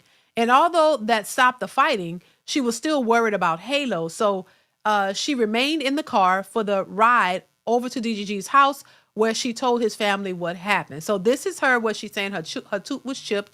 It's chipped right here. So there's a little chip right here of her tooth right there. So she said that's what happened. She said once they told her they'd take care of the baby, she left, hysterical and with bruises on her arms. To go along with her chipped tooth, she attached photos of her alleged injuries in her request for a restraining order. She also alleges DDG creeped her out in March when he showed up at her home, entered without permission, went to her bedroom, and texted a pic of Halle's empty bed to her, along with the text, now I know what you've been on, LOL. Now I know what you've been on, LOL. I don't know what he meant by that. Texting a picture, allegedly texting a picture of her bed to her. I don't know what he mean. Now I know what you've been on. That's a picture of them. That's weird. 4 days later, she claims he really exploded when he came back to her house. Halle told him she and the baby were sick and she didn't want Halo to leave home. And she claims that when he got verbally abusive, smashed her Ring camera and ran away with Halle's phone. As he drove off, she claims DDG threw the phone out his window and yelled to her, "Go get it, B." The incident prompted Halle to go file a police report. And she says she also has Ring footage to back up her side of this story. Oh, girl, she got Ring footage? Okay. It was also around this time DDG claimed on X he'd been fighting to see Halo for months. I remember that video recently. He was saying he was fighting to see his son, but he didn't talk about all of this. So she got, so this is some Ring footage where he showed up, allegedly. Child.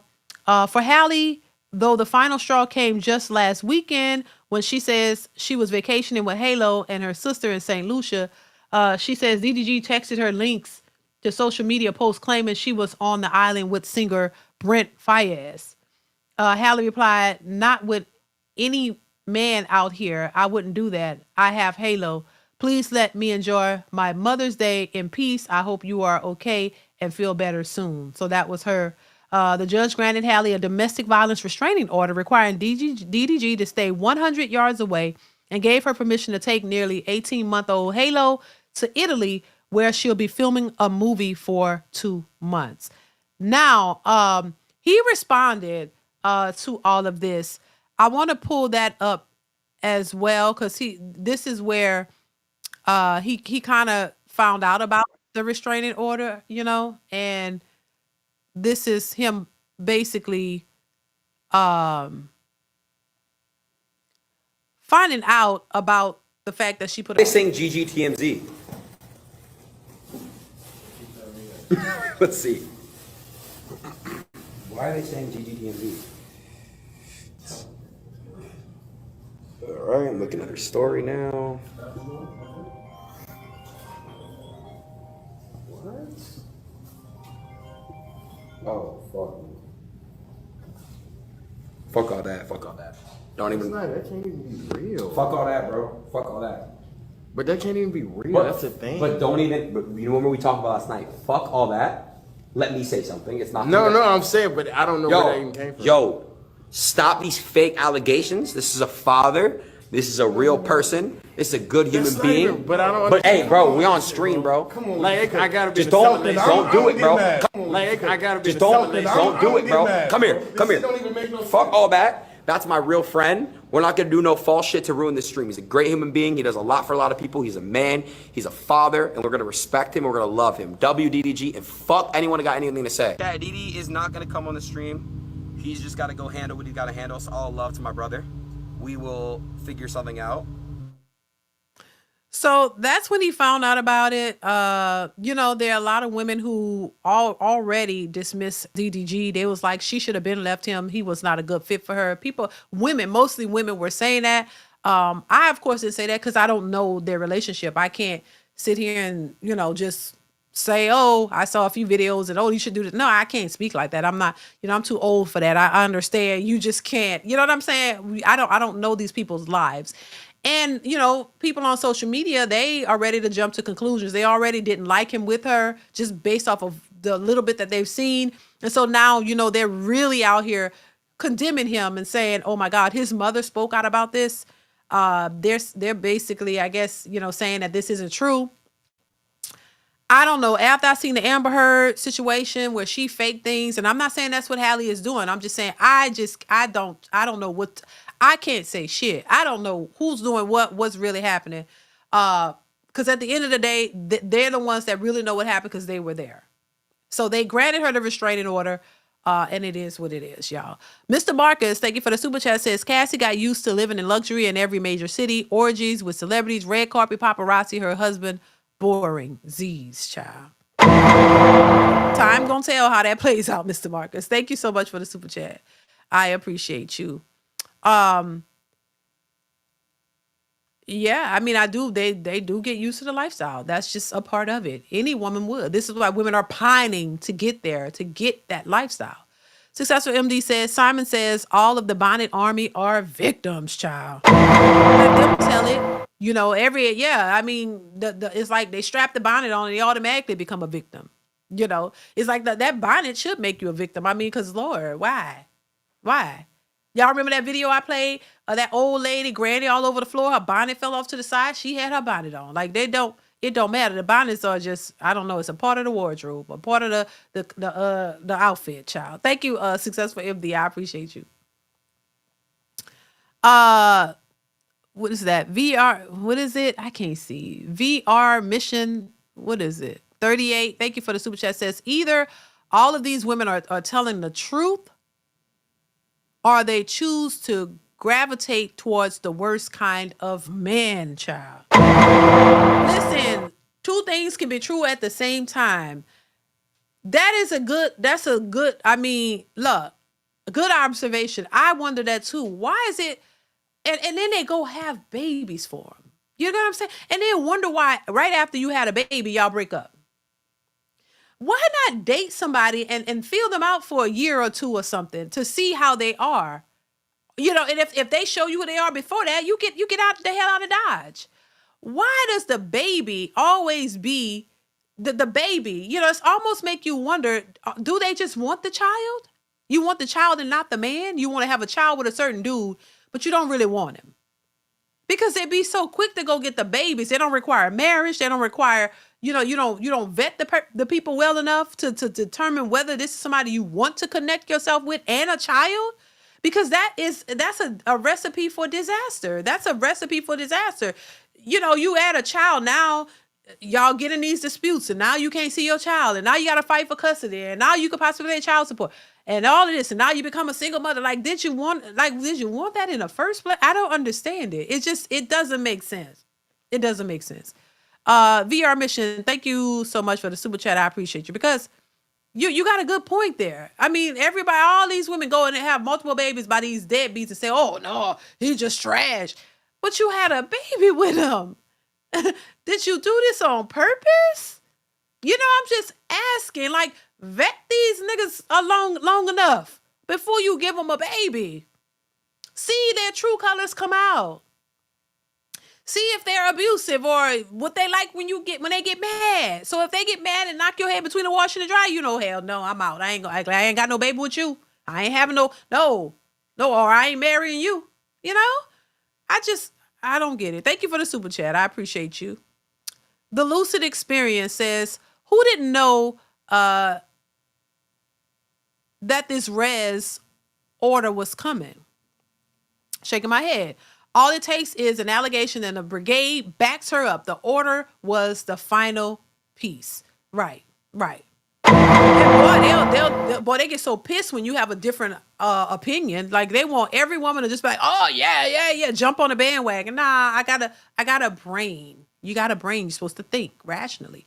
I'm not in that situation. I wasn't there. I can't just take one word or the other. You know, if the evidence comes out and we see it, it is what it is.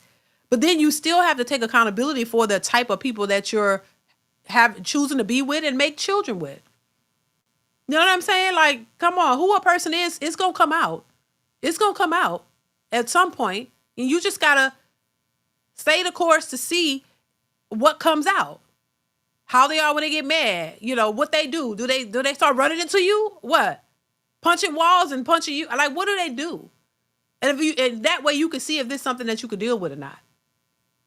How they handle trauma. How do they handle drama? How do they handle, you know, whatever. That's the whole point of vetting people, to get to know them, because you at least you'll know whether they're abusive or not and how they are towards you. But they jump and have babies with these people, and then next thing you know, this kind of stuff is happening. You know, it's just crazy. Thank you, the Lucid Experience, once again for the super chat. I appreciate you. It's just crazy, y'all. Crazy as hell. I had a post, but I'm gonna post that in a regular video.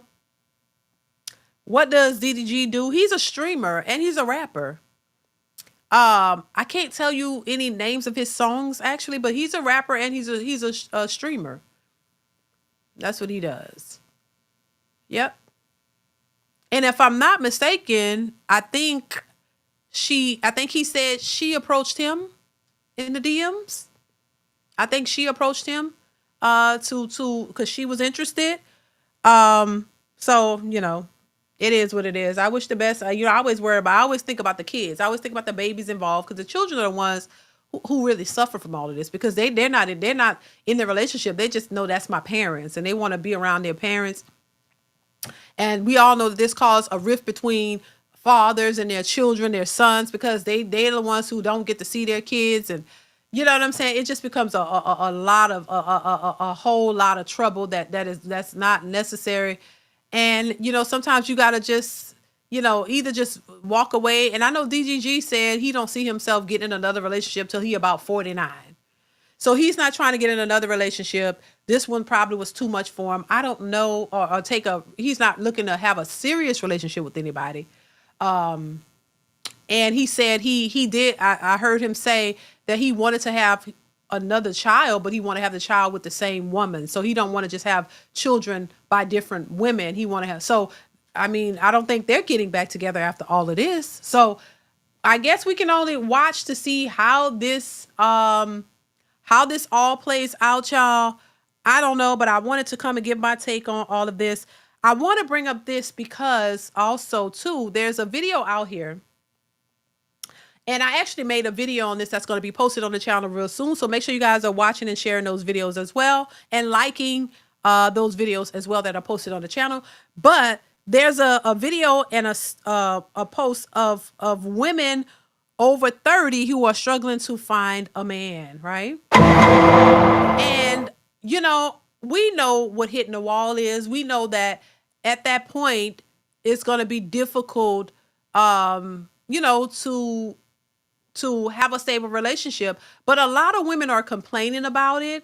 They have issues with it. they're acting as if they don't understand why the fact that they're 30 or over 30 and they can't find a man to take them seriously. So I'm gonna drop the link once again. If you want to come up and give your thoughts on any of these topics, what do you think of Diddy, the whole Tory Lanez thing? If you want to talk about DDG and his baby mama going through it, and I want y'all to give me y'all thoughts. You can leave it in the chat if you want to, of why you think women over 30 are struggling to find marriage and relationships. Your real honest thoughts on why women over 30 are struggling to find stable relationships, because a lot of these women, they say that they never thought they would be in this position. They thought at that point that they would actually be married. A lot of them don't understand why. Some of them even admitted the fact that they were in a relationship younger. And one lady said for 10 years, but the relationship didn't work for whatever reason. She didn't say. And I think a lot of times they don't realize that if there was no abuse or anything, that was probably, if you was with somebody for 10 years, y'all was able to last 10 years, that probably should have been your husband. I'm just saying. And I think they don't realize that. And then when that ship has sailed, they're still looking around like, where is my husband and why is it taking so long? And they never thought that they would be in that position. And they're like confused, like, and they're shocked. Like, wow, they didn't think that they would be 30, 32, 40, 50, 60 years old, still single. And so we talk about the single mother epidemic and women who are perpetually single and they're not settling and things of that nature. But why do you think these women, do you think that they will stay single? We talk about women being unrealistic and all of that. And I just think that y'all already know my answer to this. I already believe that a lot of women are unrealistic, and I think that's why a lot of them are single. I really do think that, they know the answer, but it's not something that they actually want to adhere to. You know what I'm saying? It's not something that they actually want to adhere to. And so that's part of the reason why they're single, in my opinion. So yeah, it's just interesting how a lot of women act confused. And I say it's a lot. A lot of women act shocked and appalled, like, why am I still single? Oh my God, I never thought in a million years. And then they turn around and say, oh, well, you know what? I'm single by choice. They'll say, what they'll say, what they'll act as if they don't know why they're single, then turn around and say they're single by choice. I'm like, which one is it? Do you know, or don't you? This is why I say a lot of them be joking. You really know why you're single, but you don't want to really acknowledge it. I was trying to post the link, child. But yeah. What's going on, Trey? What's good with you? I'm good, child. What's going on? What's your thoughts on anything that I talked about? Well, I think Halle and Chloe, um, I think they did a really good job of fooling the world into thinking that they were good girls. Mm, They fired their dad. And their mm, dad wanted to protect their good girl image. mm-hmm. I think that's the reason why Beyonce was drawn to them initially, because I believe their first record deal they were signed to Beyonce's label. And so I think they did a really, really, really good job of getting the world to believe initially that these are good girls, these are good hosts. Remember, they used to be sitting there with the acoustic guitar and playing the acoustic guitar and all that Yeah, yeah. stuff. And the talent is undeniable. They're good Oh actresses, yeah. Right. right? And they're great singers, right? But at the end of the day, and I've said this before, every single woman walking this planet has a 304 in her. Now, for some of them, it's dormant. It's dormant in a lot of women, right? So if you see a woman that's been married for 20 years, been married for 15 years, it's probably dormant and probably will never come out, right? Because that's not what she's trying to do. But there But is they're a capable. 304. They are always capable, and this is how you can prove it, DeeDee. You can always prove it. All you gotta do is ask a woman, "Have you ever thought about selling yourself? Have you ever thought about pictures or escorting or stripping? Have you ever thought about that?" Not necessarily that you would do it, but have you ever thought life is getting hard? I need some money. Let I me have. go use my body. And if that woman gives you some sort of hesitation, or maybe she's acting like, oh no, more than likely there's some 304 in her somewhere down the line. I think Halle and Chloe did a really good job, because I remember the first time I seen Chloe and I was like, first of all, she got a crazy body, but I was like, wait, they showing their body now? Because I Yeah. believe the good girl image. Right. I believe the good girl. I'm like, wait a minute, what is going on here? And then I started to see it more and more. I'm like, oh no, they tricked us. These are strags. They tricked us. They tricked us. Maybe And now they turned into that. Maybe they turned into it. Maybe they were good at first and then they, they look, I don't believe that. I think that their dad, because sometimes you have those parents, and yeah, I say this a lot when a lot of these girls get to college. Oh, but she came from a 2-parent household. But she got to college and daddy wasn't around anymore. What happened? They right. start going crazy. And I think they were probably under the thumb of their dad, of being And good their girls, mom, and their mom. Yep, exactly. And their mom, that when they that got a aunt, chance to be adults. that they hired their aunt. She's a little more Yep. lenient. She's okay. Mm-hmm. She's cool with that image that they got. That aunt, I'm telling you, she's with the shit, Exactly. and that's why Now she's listen. owning that, in my Now opinion. listen. I'm I'm on the dark side.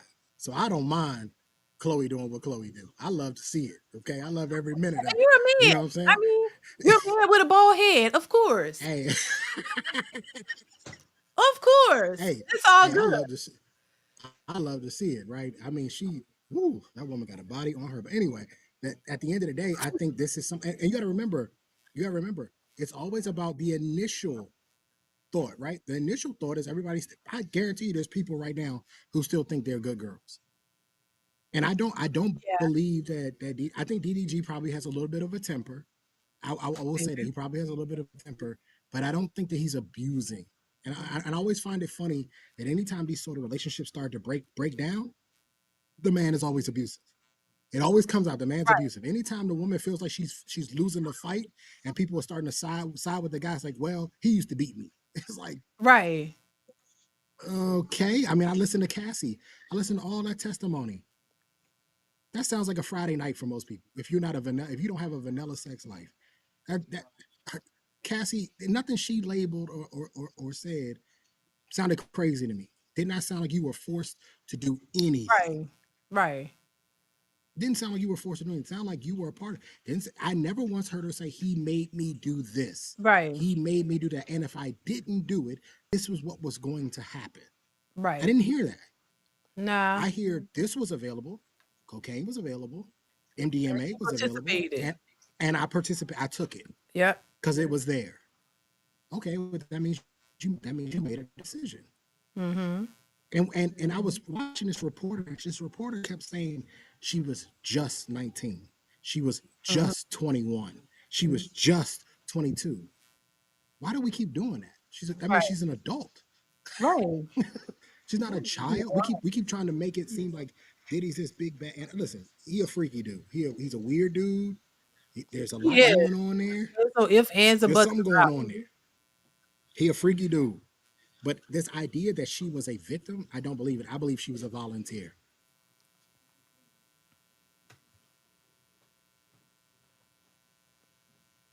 I mean, I can't disagree. I can't disagree.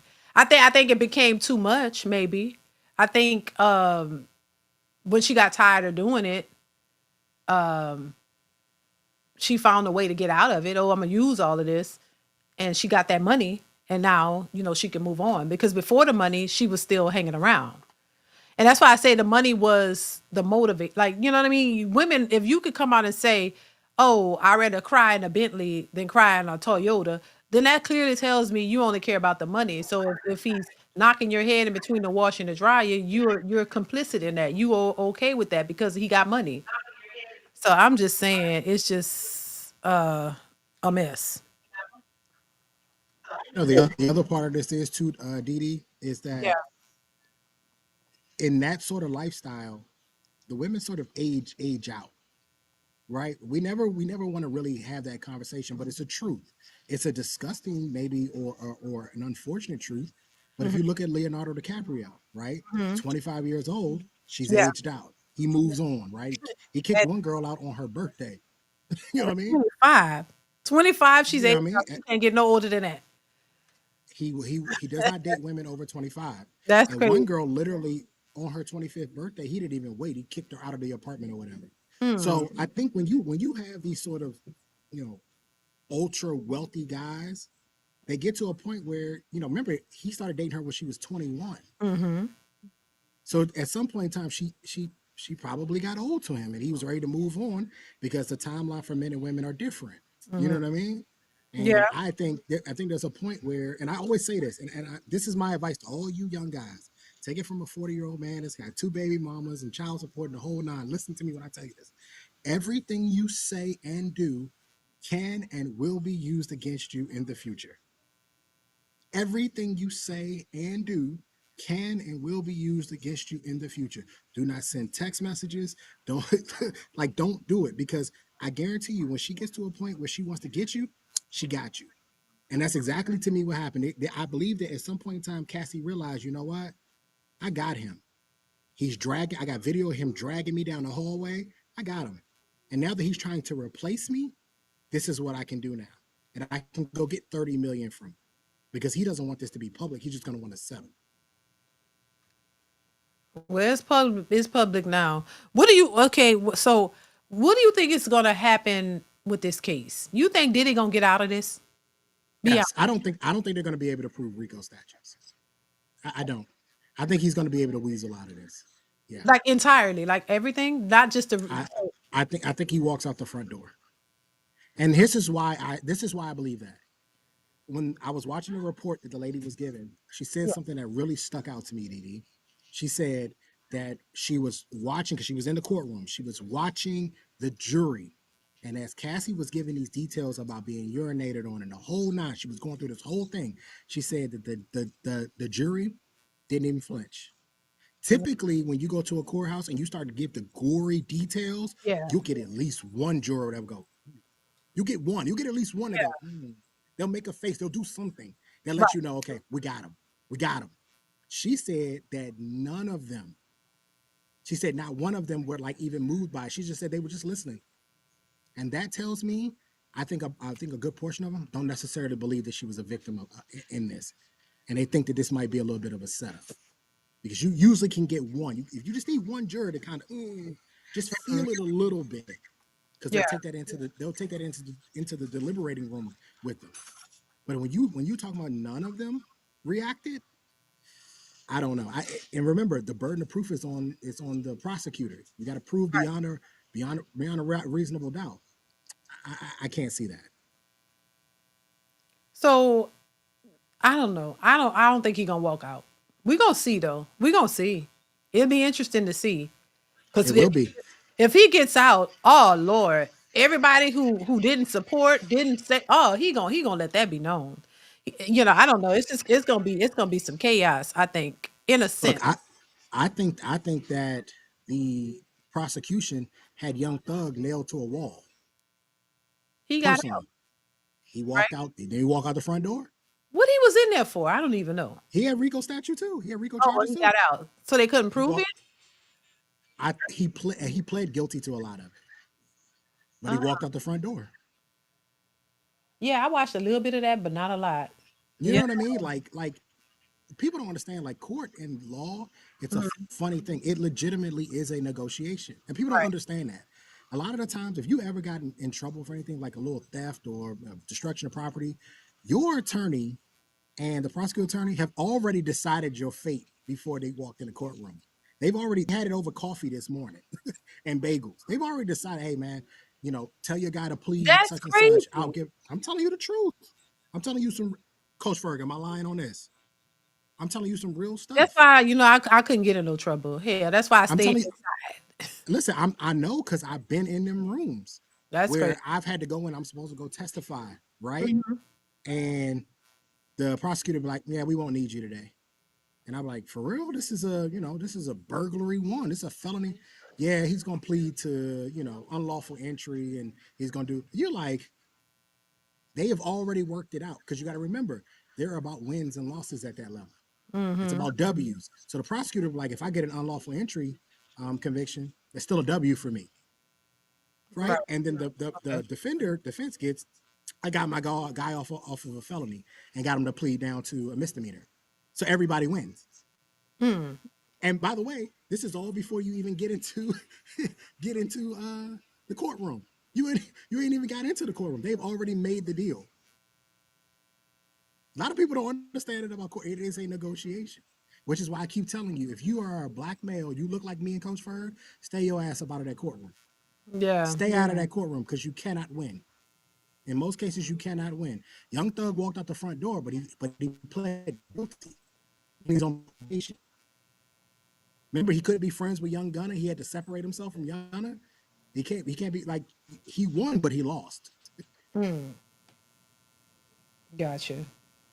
Ferg, Coach Ferg, what's your thoughts? Oh, Dancy, thank you for the super chat. Says Diddy is going to get popped from the Constitution for sure. Thank you for the super chat. I appreciate you. What's your thoughts, Coach Ferg? What's up, Ms. D? What's up, Trey? What's up, Sierra? I came in sort of late, but just in the whole trial thing, I agree with Trey quite a bit of it, you know what I'm saying? And this is what I used to try to convey to people that I dealt with had felonies. They already worked those deals out at the golf course. and it comes down to both of them receiving money. You're going to pay your attorney these $10,000 just to get a plea deal. May serve some time, but you're going to be on probation 5-10 years of your life. You know what I'm saying? That costs money. And the prosecutor, they win because now there's a win on their record for the state. It doesn't matter as long as they get to tie you up. But as far as Diddy, I'm interested to see the list of names that are uncovered Right. who we don't know about. Diddy, what he's done is no different than other races in the industry. You know what I'm saying? But they're not on trial. He is. They have a video. Cassie started out being one of the, I guess it was her role was similar to the guy that deleted himself, Epstein, with the other guy, the guy that had the lady go find the women and bring them to the whole party. She played that role. And, they say nothing about her assaulting Kim Porter at one time either. But they just trying to paint his character, say it was so bad. But he was only doing what he was allowed, and he did it with a lot of people. I think he may serve, 2 or 3 years with time served. They looking to really just take his generational wealth that he's built. That's all. Once they realize they're gonna take most of his money, then. But it's still early. She's appearing like she's lying. She's been coerced in her statements. But I don't know, man. Like Trey said, man, listen, we ain't really built for jails anyway. But when we fall into these deviant behaviors, they're always going to enforce the law on you. You ain't gonna get no fine. No, you're gonna get jail time and a fine. So stay out of these Diddy parties. Don't take nothing that ain't yours. And now with new technology, little slow people, record every damn thing. Turn on your recorder.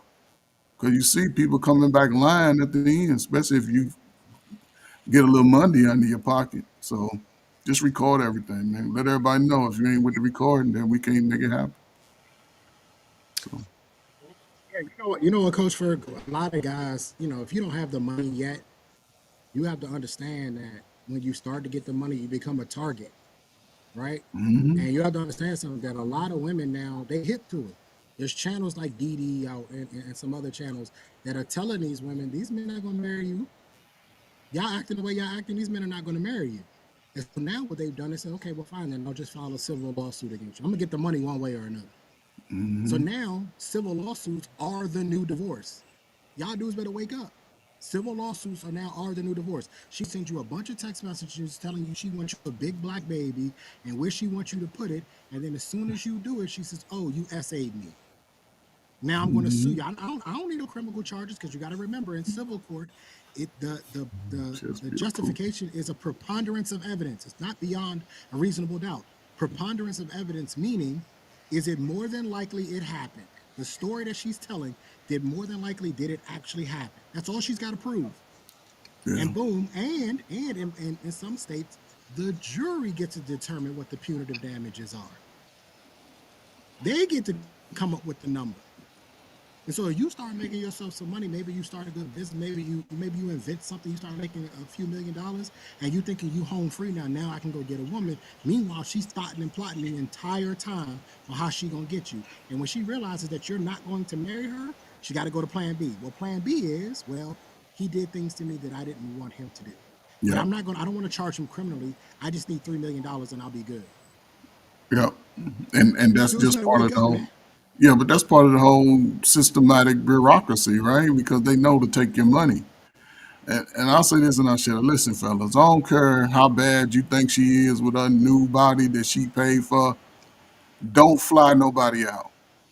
If she don't get her own ticket, it ain't worth it. Don't fly out. She's not that cute. Her feet stink anyway. But anyway, don't fly them out, man. Y'all see, that's the case. Caught charges. I just hope that they charging trafficking now. Yeah, so if he has now, they charging trafficking. If he has any transactions on his credit card statements and all that, then they'll use that against him. But listen, fellas, I don't know, man. If y'all not looking at these things to teach yourself going into the future, don't be coming on in here in 10 years talking about what women do to you and shit. These are teaching moments, man. Pre-Diddy, teaching moment. Shannon Sharp, teaching moment. Whoever else is out here running around faking and no. If you keep moving like they move, then you get what you get. Don't be on YouTube crying talking about how they know. You knew that you shouldn't be trying to make a 304 your wife. You've been hearing it on YouTube for 10 years. And, I don't know, man. It's scary with Diddy because if he has anything on any transactions coming from his bank account, they're going to charge him with mostly everything. So. Well, let me ask y'all this. Oh, and then I'm going to let you go see Irvin. What should the men be doing? Why are they still like finding themselves like Shannon Sharp? I think Shannon, I don't believe a word that woman is saying, accusing Shannon. But why are they just too freaky? They can't do you not know how to control yourself or what you should be doing to protect yourself? Since you could be a target. You could be a target where women are going to come after your money. What should men be doing? Because it seems to keep happening. Look, I just saw Lil Wayne, which I'm gonna talk about that in the video. That's gonna probably get posted today or tomorrow, where his supposed fiance, he broke up with her on Mother's Day and he put her and her daughter out. Now she talking about, he put his hands on her. Yeah. So now he put his hands on you since he putting you out. But why didn't you ever come out before and say he put his hands on you? I'm confused. So it's okay for him to put his hands on you? Why are you living with him and getting the benefits? But now he wants you out. He tired of your shit. Now, he put hands on me and I'm gonna now I wouldn't be surprised she come out talking about, he abused her, but you were okay with it. But now he wants you and your daughter gone. And she talking about, my daughter's birthday is next week. What that got to do with him? He don't have to be, y'all not married. He could decide he don't want to be with you. But now he put his hands on you. Like I don't understand. Irvin, what's your thoughts on all of this? You're on mute, brother. You're on mute.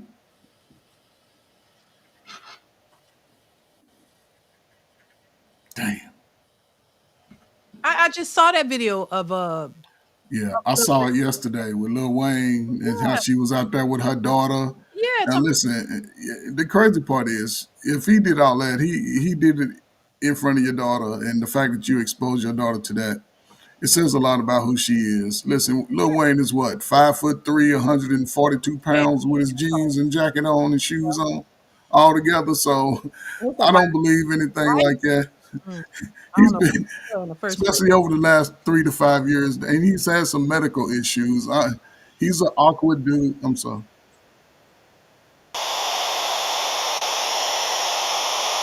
Can you hear me guys now? Yeah, but you got a lot of feedback. Okay. Let me just turn down a bit. Now? Yeah, turn it down. Better? A little bit. Okay. Yeah, I think as Coach Ferg was saying, like a lot of these things are teachable moments for a lot of us, you know. And you know, as far as the Cassie situation, you know, like I said, I think she's a participant in it, you know, and it's not like, you know, she was locked up in a basement for 10 years, you know, and she wasn't out. She, you know, you see her out in the public, so she was obviously, you know, I think willful in a way in some of this, you know. You know, I mean, of course, I don't condone the abuse part and everything like that, but, you know, yeah, I do think that she participated in as well. And I think, you know, if Diddy gets free, I think there's a lot of other names he's going to take down as well. I think there's a lot of other people he's going to try and bring down with him. Well, if he gets free, you know, or if he goes, you know, or if he goes down too. So this is kind of what I think on that. Yeah, I think he's he might try. If he doesn't go his way, But you got to mute now. I'm what? When you're not talking, you mute yourself. Yeah, okay. Yeah, I wanted to say something else as well. Like on like the last part, because you were asking about women who are over 30 and why they don't have someone. And I think one of the things as well, I think a lot of women take bad advice from their female friends who are also single. And I think that they don't reach out to enough men, you know, or they don't participate in male spaces to understand men, you know, the counterpart that they supposedly want to be with, you know, but a lot of times they get their feedback and advice from other single friends, you know. So I think that's a big thing as well. And of course, as well, I do think, you know, as we all know, a lot of the expectations are unrealistic as well in the mix of that.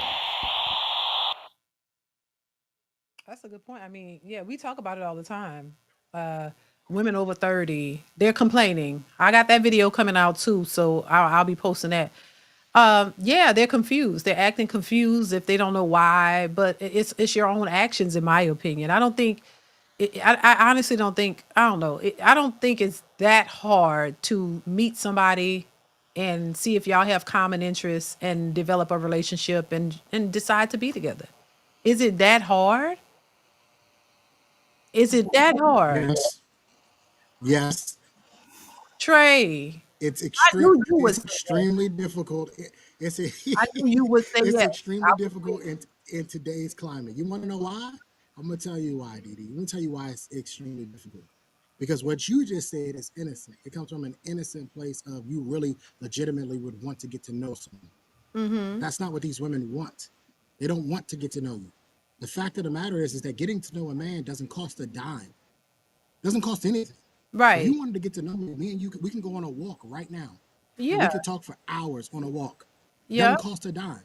But today's society, you have to take a woman out on a date and showcase how much money you are willing to spend. The average cost of a date in Maryland, where I'm at, is $209 On what? on a date. Just on whatever you What they decide the date to buying? be. It's an average case. Exact. That's my point. $209 In actuality, if on what? Like what y'all eating? between dinner and an activity, I'm sure. But she must be a big girl. Parking. I mean, a lot of things, but that's the point I'm making. See, DeeDee, you're coming from a place of, I'm not trying to get over on you. Right. But Right? I'm not trying to Trey, get but over on why you. are there so many? Why are women out here trying? Why is so many women trying to get over? Why? Because that's the message, right? You have Yeah. to understand something. We went from a time of women dating because they wanted to be wives and mothers to now women dating because they're low class escorts and prostitutes, and they just won't say it. They Right. won't be honest about it and say, Yeah. hey, like I just saw a video the other day of a woman saying, I need a $1,000 deposit. Oh yeah, I I saw know a that. girl Oh, named Coco that said, she's a hoe. I know a That's girl named straight up Coco hoe. that said the same thing. She Yeah. said the same thing. Oh, she's Yeah. trash. So Yeah, I that's know that. where we're at. Yeah, And she said, we went to another video. There's another yeah. video almost last year, or maybe 2023, where the girl said, "I'm gonna make the guy start giving me $500 before I go on a date. No more dates like this." And it's just this. I'm just telling you. Ask Yeah, me that's why. it. But I'm who telling you paying? that men, Somebody's paying that? of course, Yeah, somebody's paying that. That's why pimps. There's always they asking. there's Yes. there's always a simp and sucker somewhere. There's always somebody somewhere where $1,000 is not going to bother him, so he's gonna do it. Super He simple. gonna do it. And so Super. yeah, so they think in their head, see, all you gotta do is demand it, manifest it, just say it, girl, and they'll do it. It's men out here that'll do it. Meanwhile, we're thinking we know that everything that you're trying to do is nefarious. You have no goodwill. You're not actually trying to get to know this guy. You just want to know how much money he'll give you. Mm-hmm. That's it. So that's why you have a lot of Have a guys lot who of have guys said, who have leave said, here just like "Leave just like I'm I'm I'm on the dark on the side. dark side." See, Irvin got that. Yeah, Yeah, every You know what? time you I'm come just on in, the see dark side. Irvin and Trey, you kind of low. Trey, come right out real quick and come back in. I just wanted to say, Trey, it just sounds purely transactional. You know, like what's happening right now. That sound about You know. right. That's what it is. Yeah. But Yeah. so many So women many women okay with that. agree That's with my that. That's thing. I'm like, I'm like, what? what? How How y'all do one y'all hand say women y'all say want? See, y'all Irvin want? knew. Also, How on one hand you say you want good men and you want a relationship, but you're only out here looking for money and superficial things. So yeah, I guess I am coming from a place of I don't think I would say I'm old school, but I don't even think it's just that. I just think it's just common sense. Like common sense. Like that's it, common sense. I think if I would, because pretty much kind of thought the same way in my 20s. Like I didn't, I wasn't a gold digger. I'm not looking. I understood early on that if you want a relationship with a person, you should be looking for quality things in that person. It shouldn't be about money and what they could give you. I didn't think like that then, and I just don't think like that now. And I just think that's what's holding them back. So, like Trey said, and I mean we talk about it all the time. If the men see what the women are doing, y'all are very aware, and younger men in their 20s are aware too, and older. Y'all are aware of the shenanigans. Y'all realize that what these women are doing. So when you see them coming, y'all are more like, nah, I'm not. So that's why everybody gonna be single. That's single. But I think back in the day when I was, coming up, we had stepdads. Those stepdads were more apt to be like, okay, yeah, I'll take this woman. Look, I had a stepdad and it was three of us when he came on. So so they were willing to come in and be a stepdad. They weren't doing that much though. Some of them, it's like y'all was just the man in the house. Like she had a man, but it wasn't, and it was toxic. And they was more apt to do that. Now these young men are now saying, hell no, I don't want to take care of you and your children. I ain't doing that. I ain't got no money. I ain't paying you no $1,000. These men are not really doing it in mass. Like I said, it might be like a couple of super simps that be like, yeah, I'm gonna get with her. She bad. I mean, she thick in the thighs, whatever, however y'all look at women. She got a big fat. And you know what? I'm gonna go tap that and pay $1,000 for it. Can't y'all pay for the escorts for less than that? I'm just saying, I don't know nothing about that, but I'm pretty sure you could go to one of them. I don't know. They have whole camps set up for you to go and pay and be with somebody and get what you want and You, move on. Like, you come can on. get two for the price of one.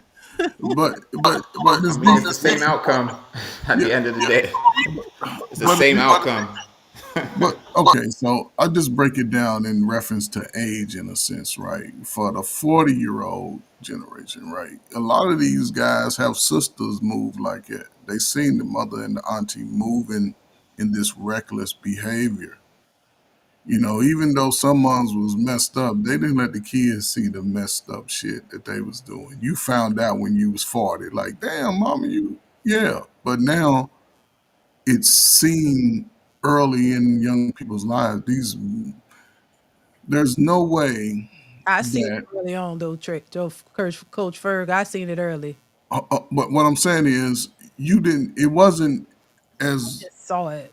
it wasn't as was it popular as it is Yeah. today. You saw it in spurts, but then you sort of you was all able to separate from it. Now it's everywhere they look. Everywhere you look, every time you go outside, and there's some, and I love the sisters. The only thing the kids seeing is ass and titties. They seeing it. The older women my age and 60, they starting to get show theirs too. And they getting BBLs too. See what I'm saying? So now everybody's growing up in this type of lifestyle, right? And again, like the women are doing themselves a disservice in this time right now. Even though they choosing to hold on to this feminist rhetoric that they that what that to me that what takes them into the delusion of being wanted, because they a lot of them follow this feminist rhetoric that they keep trying to push. But then you have, guys that are really saying doing well financially, they sort of support that because they ain't turning down the cake. They ain't turning down the cake. And the guy that's sort of working every day trying to build himself, he's being dismissed and told to bring the money first. So women are doing themselves a disservice right now because young men, like I said, they starting to move a lot different than younger men of my time. They ain't coming in saving the slow ass kids like the stepdaddies of my age. They like F them damn kids. You know what I'm saying? So the women are gonna have to either correct each other, They not. or the men, they're going to self-correct and put themselves in the position to where they can now look at their seed as being the value. I think it's going to come to us, and I'll recommend this to any 21, 25-year-old. Listen, you ain't got no babies. When you get a little older, most of these women go be looking for a guy. You can charge her $50,000 for your kid. You can charge her. She'll pay. Because ain't nobody getting with the women. Brothers, they choosing them differently. And just because you got a bad body, you go get played with. Because you ain't really got no substance. And guys recognize this early because they see how women ask for what they want up front. Don't you think, Ferg, that as women get older in age, and if she doesn't have as many options, do you think that she will end up paying to play? Of course. It That's will why I reverse, said. basically. I think they will. Because think about It's it, happened man, with celebrities, certain men are older not as, celebrities. they're not as open to go out and spend the $200 anymore. They starting to get that together like, hell no. I can get box anywhere. See what I'm saying? So it's a gray area. It ain't gonna just happen all at once, but you'll see it over the next 5 to 10 years. You'll see men just running up. Like, listen, I got $40. Who want the 40? 40 in the front, 60 in the back. And if it's close to the end of the month, you might get 4 or 5 to go. 60 in the back. Yeah, that's it. Yeah. Around about what age do you think that these women start paying? I'll Just say out of about curiosity. I'll say about 40, about 35, 40. Women gonna start paying. Oh, at my age, yeah. So I Yeah, should I be getting think about paid then. 35 and 40. You Should wait. start getting paid. Huh? I mean, listen, because the women are not self-correcting, and the systems that they've had to lean on before, their system is going to be done away with. So the men are going to have the upper hand as long as they continue to make strides to just be better. And that to me is not just the financial part, but it's also the mental state, the physical capacity, and get their skill sets up. Because a 35-year-old brother with some skills, he understands his financial state. He understands that he must maintain his life. And women are going to be coming begging, talking about now he's cute. Now he's the good guy. But he gonna got a different mindset, like, oh, you gonna pay to play or keep it moving. But we'll see. That's sad. Hey, yeah. You can be the baby daddy and make them pay you child support, pay all that shit. They ain't gonna have no money to pay for that. Well, guess what? They gonna be over in on the rock, breaking rocks. Y'all, They, y'all be able to get it for free. They ain't gonna have no money to pay for they that. gonna be able to get it for free. Okay, Yeah. They ain't gonna have no money. right, It's, right. look, it's already hard. There are a lot of people out here living in. Did y'all see that video? They're living in U-Haul trucks and Yeah, U-Haul trucks, right? And down in Atlanta, yeah. that's crazy with kids and everything. I'm like, wow, like I, it's s- I really sent you I sent you a video last year, and I only think you read my email about a woman talking about how they living in the U-Haul storages, like the little Oh yeah, yeah, storage yeah. units. Oh yeah, I saw they I mean they So decorating them and everything. Decorating the storage and everything. Curtains up. that shit Anything is- that I have a man. yes, I saw a woman with a man. The man was on this in the storage with her that's with two still kids. weak as hell. I don't know what. That's just pathetic. Salute to the cracker tray. I keep I trying to tell you, man. don't like talking about people, but he looked little and weak. For real, literally. The man looked I don't know. Go ahead, C. Irvin. You was about to say something? I'm just saying social media is not helping these women at all. No. I think they spend a lot too much time scrolling through social media, looking at clips of this is what you should do to keep a man, or if a man is this, he's a red flag. And I just think I think it's just messing up their brain a lot, and Yeah. adding to a lot of these unrealistic expectations as well. Of course, I think, yes, their girlfriends also contribute as well. Single girlfriends contribute to that as well. But I think as well, social media as well plays a big part too, as well. Yeah, I disagree. You disagree? On social, Okay. yes, because they were like this before the social media. I understand that, but I said it's playing it's like an added layer now, to it. I think No, because I think social media is the best thing that could have ever happened to us as men. Like if you were a man, because y'all told all your secrets. Y'all Right. went to TikTok, y'all went to Instagram, and y'all told us men, like, me and Coach Ferg got experience, so we kind of saw this stuff, right? But if Right. you didn't know that a woman was actually could be grimy and dirty and Mm-hmm. could do this stuff, you thought, oh, women are innocent. They would never do this kind of stuff. Until TikTok and Instagram start coming around and they start telling you their stories, right? There was a woman, she went by your rich Asian best friend. She told a story about how she went on a dinner date every day for over a year, saved herself over $100,000. Most guys didn't think this was possible, Mm. right? Because we're used to a time where if a women didn't have rosters. Women didn't go on dates with multiple guys at the same Right. time, right? They used to be called two-time. You call them a two-timer back then. Oh, you going out with me, and you going out with him? Mm-hmm. You can't do that. And women were shamed for that. Those days were gone. A Mm. woman will have a full-on roster of 6, 7 guys. Mm. DeeDee, I told you a story about a cheesy bread, right? I told you about the cheesy bread guy. I used to work with a guy, I don't know and what happened. so I was chasing a guy with a gun. I hurt my foot. I got put on desk duty, right? And I was working with this chick there, really pretty girl, like beautiful, right? And she would get guys to bring her food up to the station all the time, right? And I could see it. I was like, yeah, I see it. She's pretty. One day, she's at the desk. She's dealing with somebody who's coming in. They probably need a parking pass or something crazy, right? And her phone is just going off. So I just happened to look at it, and the name on the top was Cheesy Bread. Mm. So I'm like, Oh, she had him. maybe it's a cousin or something like that. You know what I'm saying? So just playing around, I'm like, hey, by the way, who blowing up your phone? Who's Cheesy Bread? And she started laughing. She's like, oh, she's like, remember when you had the pizza last week? She's like, yeah. She's like, that's Cheesy Bread. The guy who she calls when she can't get out to go on her lunch to go grab her some pizza, some cheesy bread. That's his name in the phone. That's just one of her guys. And so we live in a time now where women are dealing with men, and this is how they're dealing with them because they were told, well, men date multiple women at the same time, so you should be able to do it too. But Right. the problem is that with women, it's much like Ben and Jerry's. Ben and Jerry's for a long time had a problem. They had too many options, and they were Right. losing money. They were losing Yeah. money until somebody said, well, the problem is y'all have too many options. Mm-hmm. I need to narrow the options down, and then they started making more money, right? The problem with women is the more options you give her, the worse it gets, which is why a lot of times back in the day, they didn't let women choose their men. Right. The man was chosen for her.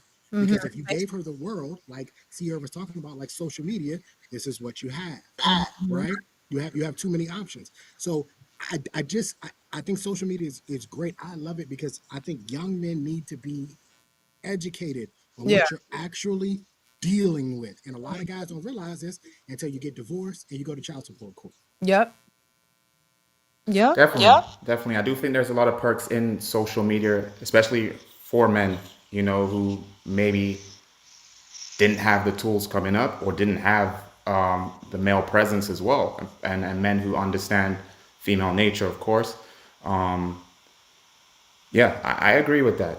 I just think as well, though, because social media is such a bigger playing field now. So as you said back then, you know, everything was in a small vicinity, and the men would choose, the father would choose, this is who you should be with, and build with. And I just think with social media, I think women are seeing a lot of other women's lives on a bigger platform, and they feel like that's something they should aspire to be. I think that is the standard, because she has this guy flying her out here and there. I'm going to follow her, and I'm going to keep up with her life, and I'm going to absorb it. I feel like women really absorb things differently to how we do as men. We can watch something and be like, okay, I know that's not real. That is what it is. But women will really absorb it, and really try to believe in it, as something that they can apply, in their lives, and not knowing, okay, what is that girl on social media? Why does she have all those things? Why is she taking pictures in all of these countries? Who's taking these pictures? A lot of women who follow these influencers, they don't think about this stuff. This is what I've seen, speaking with women I know, you know, like even asking a woman a simple thing like, oh, okay, you see this girl, she's in Dubai, she's in the south of France, like, do you think she paid for that? And a lot of women will tell me yes, like, of course she paid for this, she earned this. I'm like, okay. And who do you think is taking these pictures, and doing all of these things, and it's like, I don't know, but you want to be like that. That's something you aspire to be, and it's mind-boggling for me, you know. Right. Let's be honest. There's a level of freedom that comes along with this. I've said this before. We're not going back to the times of women wearing dresses below their knees and Sharia law. We're not going back to that, right? So there is a level of freedom that women feel they have when they can go travel to other countries on somebody else's dime, right? That is an attractive thing. I mean, even as a man, if a woman wanted to fly me out to Paris, I'm going. You know what I mean? Like, I'm going. I ain't got to pay for it. I'm going. So I can understand why women are the way that they are. What happened is, for us men, when Coach Ferd wants to coach me up on something, he just doesn't tell me what's going to happen right now. He tells me what's going to happen 10 years from now. If you keep down this path, this is where you're going to end up, right? That's sort of how men sort of talk to each other. We give you the end result. I think women were sold a bill of goods on feminism and independence, but they weren't told how it would end. If you do it this way, oh, by the way, if you become a boss chick, right? If you do all these things, more than likely, you probably won't be able to get a man. They didn't weren't told that. They were just told, go be a boss. Go be a boss. Go get your bag, right? Do all these things. They weren't told, by the way, you're lowering your pool of men every day. You're lowering the pool of men that you'll be able to get, and little things like that. Like, we didn't tell them the end result of these things, right? We didn't tell them that if you wait till you're 35 or 40, that guys my age who are 40 ain't checking, ain't looking at you. We didn't tell them that. We just told them, oh, you got time, girl. You got time. Don't worry about it. Go live your life. Go travel. Go have, like the one girl on the other one, go have sex with all the men. Go have sex with all of them, right? We didn't tell them that when you turn 40, that 40-year-old men, 45-year-old men are going to be looking at women who are 26, 27, 25. They're not paying you no attention. And now you're on TikTok crying about you feeling invisible. Well, nobody told you the end result of how this was going to play out. So we gave them a little bit, but we didn't give them all of it. And I think a lot of, and I said this, a lot of this is going to play out in the next 15, 20 years, because a lot of the generation is starting to get older. You're seeing 50-year-old women on TikTok talking about, I feel so lonely. There was a woman who was in her 60s or 70s was crying, talking about, I have to hold myself. I got to hug myself because there's nobody here to hug me. we oftentimes don't tell women that you're going to crave intimacy and affection. We oftentimes tell them, but we don't ever tell them the end result of any of this stuff, right? I get we don't tell them, but as you said, the woman who's 50 years old, it didn't just happen overnight. It started to happen maybe when she was 35 or 40, and I believe a lot of those people on social media, they don't really tell the women who are following them these things that, hey, like, this is leading down this path. They just continue to show and present and display a lifestyle, until it gets to that point that you said where they're 50 and they're on TikTok talking about their bad relationships and where they are in life, and it's all men's fault. And they think they have a lot of time. They think that, they have time to do it. Oh, I'm young. Well, I'm 20, 22. I have the space to do what I want, and I'm going to do what I want. And then when I'm ready, I'm going to settle down. And then when they're ready, it's not easy for them to settle down, because then that's when reality hits them. What y'all just said. Basically, you realize, well, damn, what's going on? The men are different. Then they start saying, oh, the men are different. No, I think the men pretty much been the same, besides them realizing what y'all are about. And now they're moving a little differently. And now they expect something. They're not just trying to simp every dime they've worked for on you and multiple women. Because to be honest, to me, it's more difficult for men out here dating, because y'all are the one who have y'all are expected to do everything. Y'all are the ones expected to pay for this. And what if if you are dating several different women or trying to see what's what, that's gonna cost you. If every woman is out here wanting $1,000 date, or even hell $200 dates every time, that's gonna add up. And if you're expected to do all of this, and with the you're not even sure if any of these women are gonna be compatible for you, that's just a waste of money. And so, if I was a man, baby, we going to the park. You need to walk. Let's go walk. That's a wrap. I'm gonna let you know right now. We ain't going to get no food. We ain't getting nothing. I'm gonna get you a bottle of water. Let's go walk and talk. We can Yeah. walk and talk and see if this something we want to do. If not, keep it moving. Y'all waste too much. They be wasting too much of y'all time when they try And it. and, and Miss DD, Didi, $200 is just the start. yeah. Women Start only with, get what are more they expensive. eating? I'm Women still. only What get, that's but I'm saying Didi, come y'all on, only man. get more expensive over time, so each right? day the price go up. Well, not necessarily each day the price goes up, but you got to think as your relationship continues, right? And you start to Yeah. move to next levels, you start talking about vacations. That gets expensive. If When you what decide okay, well, how soon should you be talking about vacations when what what, come out? Shit. that's what I'm saying, Didi. Honestly, it doesn't really matter. As you go throughout your relationship, you get to that point where Yeah. you're gonna want to go somewhere, whether it be Yeah. a year, 2 years, 3 years. At some point in Yeah. time, you're gonna want to take a trip. Well, who's expected to foot the bill for that A trip? man, He for sure. is. Right. So now we just went from $200 dates to now we got vacations, Yeah. right? But then if you decide I want to marry this woman, now we done gone from $200 dates to vacations to now I got to buy an engagement ring and we got a wedding to plan. And a You big only wedding. getting you're only gonna get more. It's only costing more and more money But, as you go but, along. but Trey, I understand that. But here's the thing, though. Even if a woman, listen, it's always been a simple remedy for me as far as beating a woman, right? Because you don't know if she likes you until she starts showing up for you, right? So yeah, I wouldn't even recommend a man even go longer than 90 days for any woman if she hasn't done basic things for you. If she hasn't fed you in any type of way, you don't have to take her out anymore. If she hasn't pulled up on you watching you play basketball or invited you somewhere out to meet her friends, you have to take those as signs. I wouldn't recommend, listen, we ain't going on no damn vacation trips, goddamn it, if you ain't paid for me to go to the fair. We ain't doing none of that. I ain't, 90 days, I'm just saying, man, you can tell her who she is. Ask her, you have to ask women specific questions today. You have to. Who is she in her family? You want to see the cousins. You want to see these people. If you putting money out and she don't give you access to anybody that she knows, you a side piece ass dude. Just so you know. But again, you have to see these things early. I know, you know what I'm saying. We want to get the cake, but she's going to show you who she is within 90 days.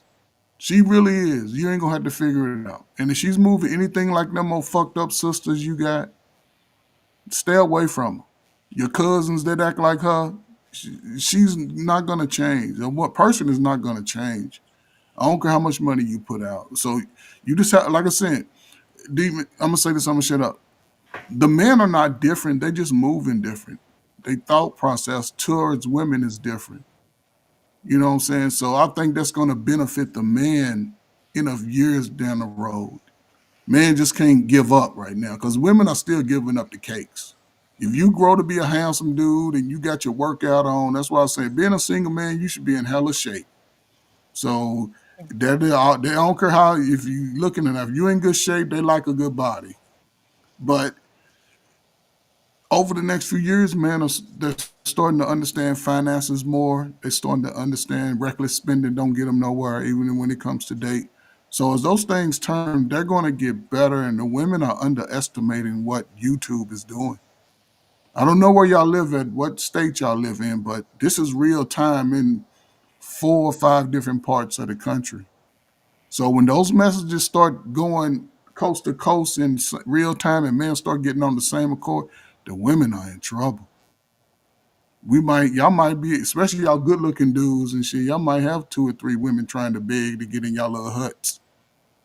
So women better get it together. Shout out to who is this super chat? I can't even see. Who is that? Y'all see the name on that super chat? I can't see it. Oh, Successful MD. MD Dirty. He said Dirty Diddy should be a cellmate with R. Kelly, child. That's nasty work. Each day stupidity rises. Put the wallet on D and D. Thank you, super. Thank you, successful MD. I appreciate you. Lucid Look at experience. Clarence. How are you? Can you hear me? I'm all right. Is that my phone doing the feedback or was that somebody else? It's yours. Oh, wait. It says yours. Can you hear me? I can hear you a little bit. It's so scratchy though. Maybe you have to lower your volume. Oh, just talking on my phone. Maybe lower the volume a bit. You sound like you're underwater. Go What's out. up with y'all with this T-Boo internet? Go out and come back in. Lucid experience. Let's see if that'll work. What I was about to say something. I don't know. I think a lot of these women are just lost. I don't think they're gonna settle. They're not gonna settle. They don't want a man, an average man. They trying to get a rich man. They don't want to work no more. They tired. They're tired of going to work. They're tired of paying for all their bills. They don't want to do shit, nothing. They want a man to come in and take care of them and their kids. Period. They don't want to do nothing. And they saying they're not gonna settle. But they're getting older. And the older they get, then they start becoming lesbians. I'm starting to see that happening. And then now even the studs are going back to being the studs are tired of the women. The studs say, damn, I'm tired of these women. They want me to pay for everything and I want to be spoiled too. So I'm just like, you when the studs are out here changing and dressing like women, feminine women and saying, we tired of them, it's done. It's a wrap. I'm Or just DeeDee, they end up dating younger men. That's a wrap. That's a wrap. they say, I We're not. thought a cute girl. She said, oh, I'm tired of this. I'm tired of it. She went put on a dress. She looked good. Yeah, they look good too. She said, Hey, a lot of these studs can get work. Yeah, they fine as hell for They can real. get work. Yep. A lot of I them. mean, DeeDee, it's either And you that see or them. they end up dating younger men. You see them actually with feminine. yeah. You be like, ooh, okay. Yeah, I see they what you're don't. doing. They be cute. They be cute in the face. They be slim. A lot of them be slim because they're trying to be a stud, so they got to be in shape like the men. But they be slim. They don't be overweight, and they switching it up. They're like, I'm going back to men because these women are But too much. hey, Didi, can I address something though? Something that bothers me is when we have women saying that, well, I'm settling. You can't Yeah. settle. No. Women, you can't. I don't never understood this. AG. Well, I'm settling. You can't settle What's up, Farrell? because you're Right. not in a position. You Can you hear only me? win. You only win from marriage. Yep. You only win. You always come out on the good end of marriage in How most y'all cases. doing? So how Like are this you thing is settling? zooming in for me. I You know what I think we can mean? cut. How are you settling? So we have this thing. We have women that are always saying that, well, I don't want to settle. I don't want to settle. You Yeah. can't settle. The men are the one who settle. Right. The men are always the ones who say, and men don't care. We say all the time.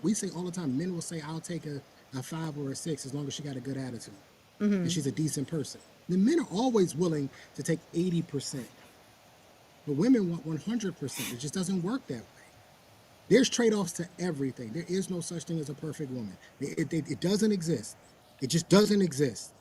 I say it all the time. I say it all the time because I think sometimes even men don't get that. What you just said, there are a lot of men who don't get it. You see an attractive woman and you somehow, I see this with men. Sometimes they visualize or they create a scenario about the woman based on how she looks.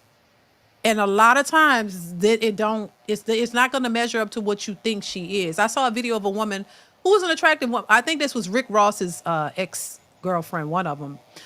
She was like, "I'm not your fairy tale," or "I'm not your prince." Something she said like that to that effect. Because I think a lot of times some men, not all, I can put it on men, but some men think that if she's attractive and she seems feminine and she seems nice, that she's just the best woman ever. And oh my God, I want a woman like her. And a lot of times you will get messed over by that woman is not what you think she is.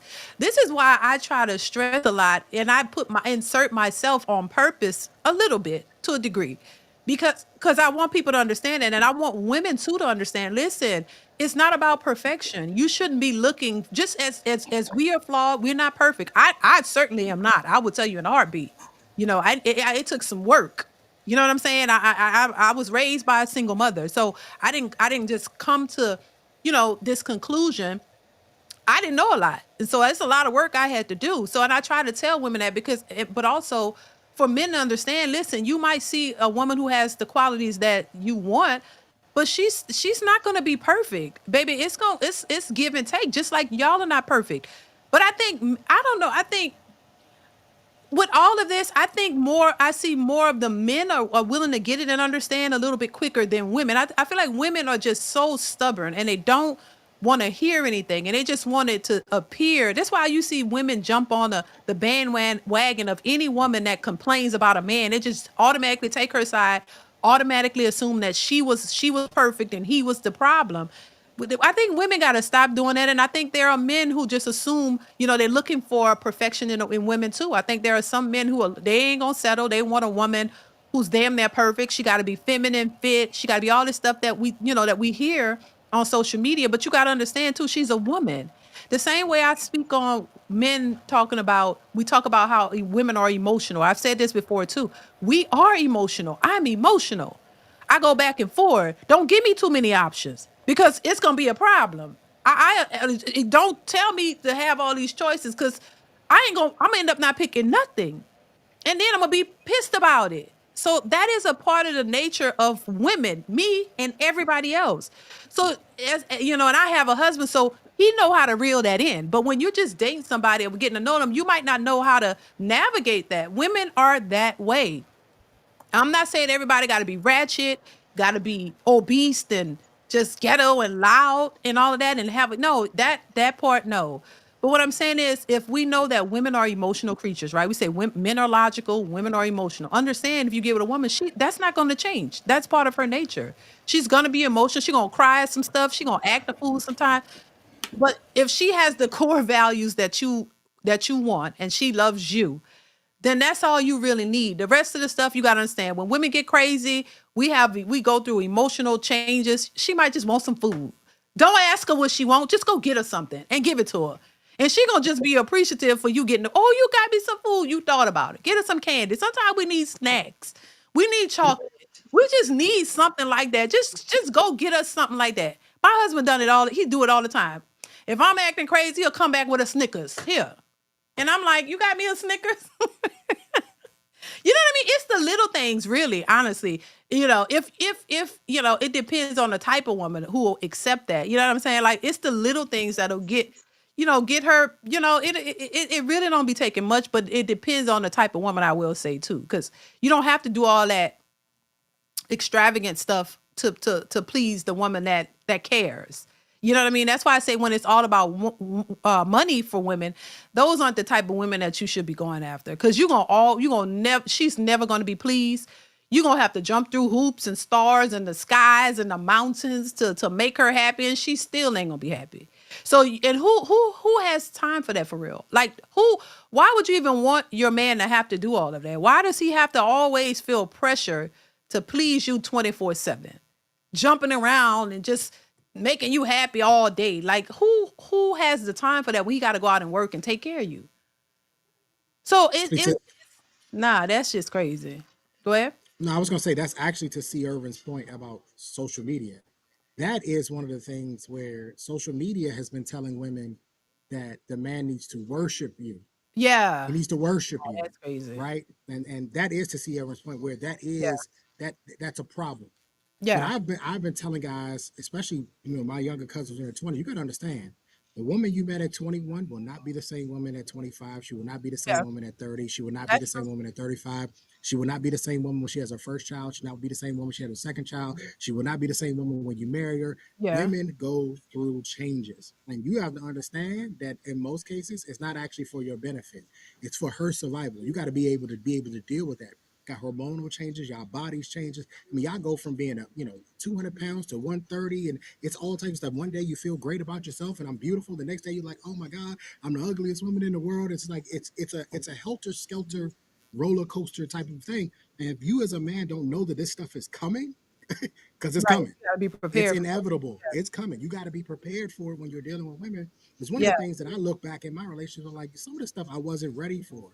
Like I Yeah. wasn't ready for her to be this, and we'll call it. We'll say, "Oh, she's crazy," but Yeah. really, what it is it's a hormonal imbalance, and even sometimes the women don't even know why they're doing what they're doing. And Right. and one of the funniest things I always say is if you've been around a pregnant woman and she starts to ask you for pickles and freezy pops, and it's not her. Like they literally are being controlled Yeah. by For something else that's sure. going on. And so you got to Yeah. be able to understand this when it comes to women, or decide, you know what, I'm just not going to deal with them at all.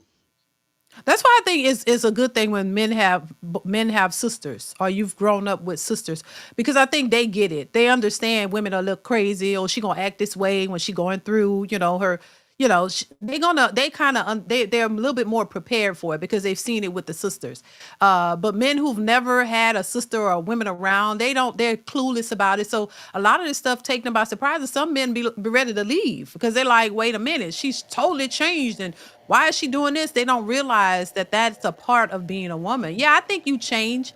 To your point, Trey, I think women change over the years, but to be honest with you, in just my experience, it's not it shouldn't be a completely like totally different change. I think Yeah. it's incremental changes, but it shouldn't change who you are completely. You still are who you are at the core. But yeah, things definitely there's changes and men have to be prepared for that because you'll be confused. Yeah, yeah, yeah. We Yeah. go through a lot of changes. I mean, yeah, some we don't like. It's But it's not good all the time, but hell, it's life. I also see some of those changes that happen outside of social media. A lot of those changes from a lot of women come through church. Those mindsets and ideologies that come through the messages that they're getting from these preachers. Like That's what? very, they're not being held responsible on their actions. Hmm. A lot of these women are being told, even in the churches, that you're the queen and you're the mother, and and it's isolating the men. You go in churches, 85-90% of them are just filled with women. Hmm. Most men who understand and recognize who they are, they really stop going to church. I met 2 or 3 guys that were heavily in the church, assistant pastors. They all quit the church because Hmm. they started to understand the messages that they were pushing over the last 20 years that, the women come before the men. Hmm. You've seen a lot of women now preaching to men the messages that they're pushing out there. So listen, man, I don't know. Like you say, Miss D, I grew up with 6 sisters, 5 in the house, 2 older, 3 younger, and I saw all these behaviors. So when I got out and started dating women, any behaviors that I saw that exemplified my sisters at any point, I just stayed away from those type of women. Listen, fellas, and I'll say this and I'll shut up, man. All women don't, unfortunately, all women don't like a light skinned bald head dude like me. I know it's hard to believe, but I know that that is true, right? So I don't expect every woman to like me because a lot of them, just like us, they go off looks too, right? So I'm cool. They can next themselves out because they hard. Now I ain't got time to be arguing and fight with no woman and all that. But if you can accept that, then and only focus on the women that focus on you in a sense, then you'll be okay. It's just the way it is. Um, Right. Listen, I don't know, man. One of the hardest things we'll have to do in our life, fellas, I don't care, is written in the Bible, is find a good woman to marry. That's one of the hardest things we could ever do in our life on any journey. So, as a man, just keep your eyes open, stay ready. If you have to be single, be single. Don't mean you're gonna be lonely. So, it's a new time, man. A lot of people You gonna be single. guys can take advantage of this shit I for don't real. think there's nothing wrong with being There's single if you enjoy your life. What else you gonna do? most, and most men will. You Most enjoy men are your starting life, to. you happy, and that's your choice. I don't see nothing wrong with it. If you don't want to deal with, the women, the choices that are out there. Because what choices do y'all have? I mean, are y'all gonna pay $1,000 a plate every night for these women? I'm just saying. How rich am I? How rich am I? What money I got? Richard might. Clarence might too. Clarence might pay $1,000. You know Okay, why? Because here's the thing: no matter what, I'm gonna pay regardless. so you We paying gotta stop it acting right like now, women. Trey?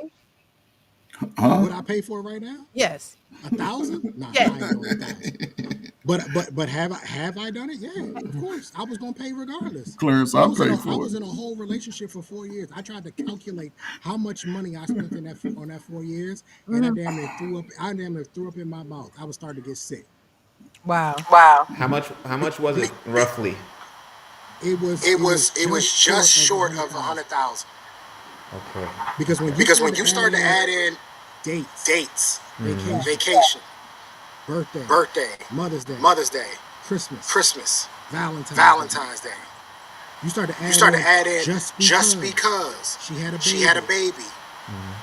You start when You start when we start factor to these factor things these in, things in, you start to do you the start to do the numbers. numbers, You're like, you're like, I spent a I spent a lot of money lot of on this money one. on this one. And That's a four lot of years, guys right? think, a lot of A guys lot of think guys think that that just because just because you're in a relationship, that you ain't spending no money. Trey, can you turn your mic up a little bit? I mean, I did. I tried to turn it up. Okay. Well, let Yeah, me ask you this: how much did she spend on you? not even close. I mean, she bought me some nice little golf outfits. She bought me a PS4. She did buy me a PS4. That's true. Okay. I got I decent got birthday. decent I got birthday. I got I decent got decent. birthday gifts and decent Christmas gifts. But I'm But she talking didn't But spend about talking it. about she never paid for any vacation. She didn't pay for no hotel. She didn't pay for no activities. She never paid for any of that. Right? She got her, into a car. She got in a car accident. Right? And she needed a deductible. I paid for it. Like things like we don't like we don't. guys think that when they're in relationships, they're just like, oh well, I ain't really paying. I'm not paying her But you for are. it, Right. but you are. Are You are you paying are? for it because if you don't do it, how much booty you think you're gonna get then? If you don't If you do these don't do these, things, you don't pay for this. How many times you think she gonna lay down with you if you ain't spending no money at all? So you are paying for it. All men pay one way or another. All But isn't men that pay. a part of the relationship, though? Absolutely, absolutely. So that's what I'm saying. When you ask me would I pay for it, I'm like, yeah, because I'm gonna pay Well, yeah, regardless. but If for I get somebody a that you're in a wife, relationship with or married to, not just a woman you're dating. what's the difference? So you have a limit though. Like when you're in a relationship with the person, same thing. My husband, he paid for everything, everything. Okay, so yeah, you're absolutely right. But we're married, like so. It's like yeah, you paying for something, but you're getting something too, and it's not just the sexual aspect. There's a lot more you get with that too. But when you're just dating a woman, you're paying for what? Just you're gonna get some coochie out of her, and then what? That's it. Nothing else you get. You don't That's really. it. That ain't the same thing that's happening in their marriage. No, because there's more to it. There's No. a real, Like what? there's a Yes. real cohabitation, real love, real So relationship, Yeah. he's paying real. for cohabitation. Well, you're paying for for the experience basically. It's not a But fake one. It's not a it's Sound not like an it's escort, not a but DeeDee. it's not a but with the no, temporary thing. It's a you're paying. yeah. If you're paying, you know what you're getting out of it. You're getting Right. a loving wife. You're getting a family. You're getting everything that comes Everything that from it. It's not it's not when y'all are when paying. y'all are paying, You're just getting you're just getting. See, Irvin, you gotta be Irvin, you you gotta gotta be I mute I up. Yeah, you agree. got mute, man. We can't hear her. Go I just ahead. wanted Go to ahead. to chip in on what DeeDee's saying. I agree with that actually, because I had a friend who was in a relationship. This is why I asked you as well how much. I had a friend who was in a 5.5 year relationship, and he ended up spending 50,000, and it was a relationship. And I told him like in the second or third year, like, if she's this good person for you, this great person, when are you going to marry that person? You know, and it was just all like willy nilly, like, oh, like, she wants to, and we will eventually, and she was sort of dictating that relationship, and all she was doing was taking. Your ex, I mean, you spent a lot of money on her, but you said that she bought you things. This girl that he had didn't get him anything in the 5.5 years.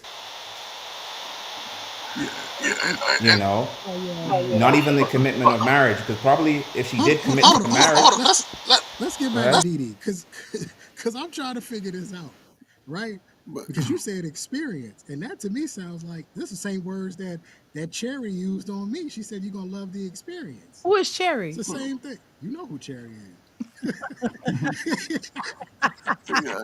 yeah, but it's is. You know marriage. what you know what I mean? Like it's the same.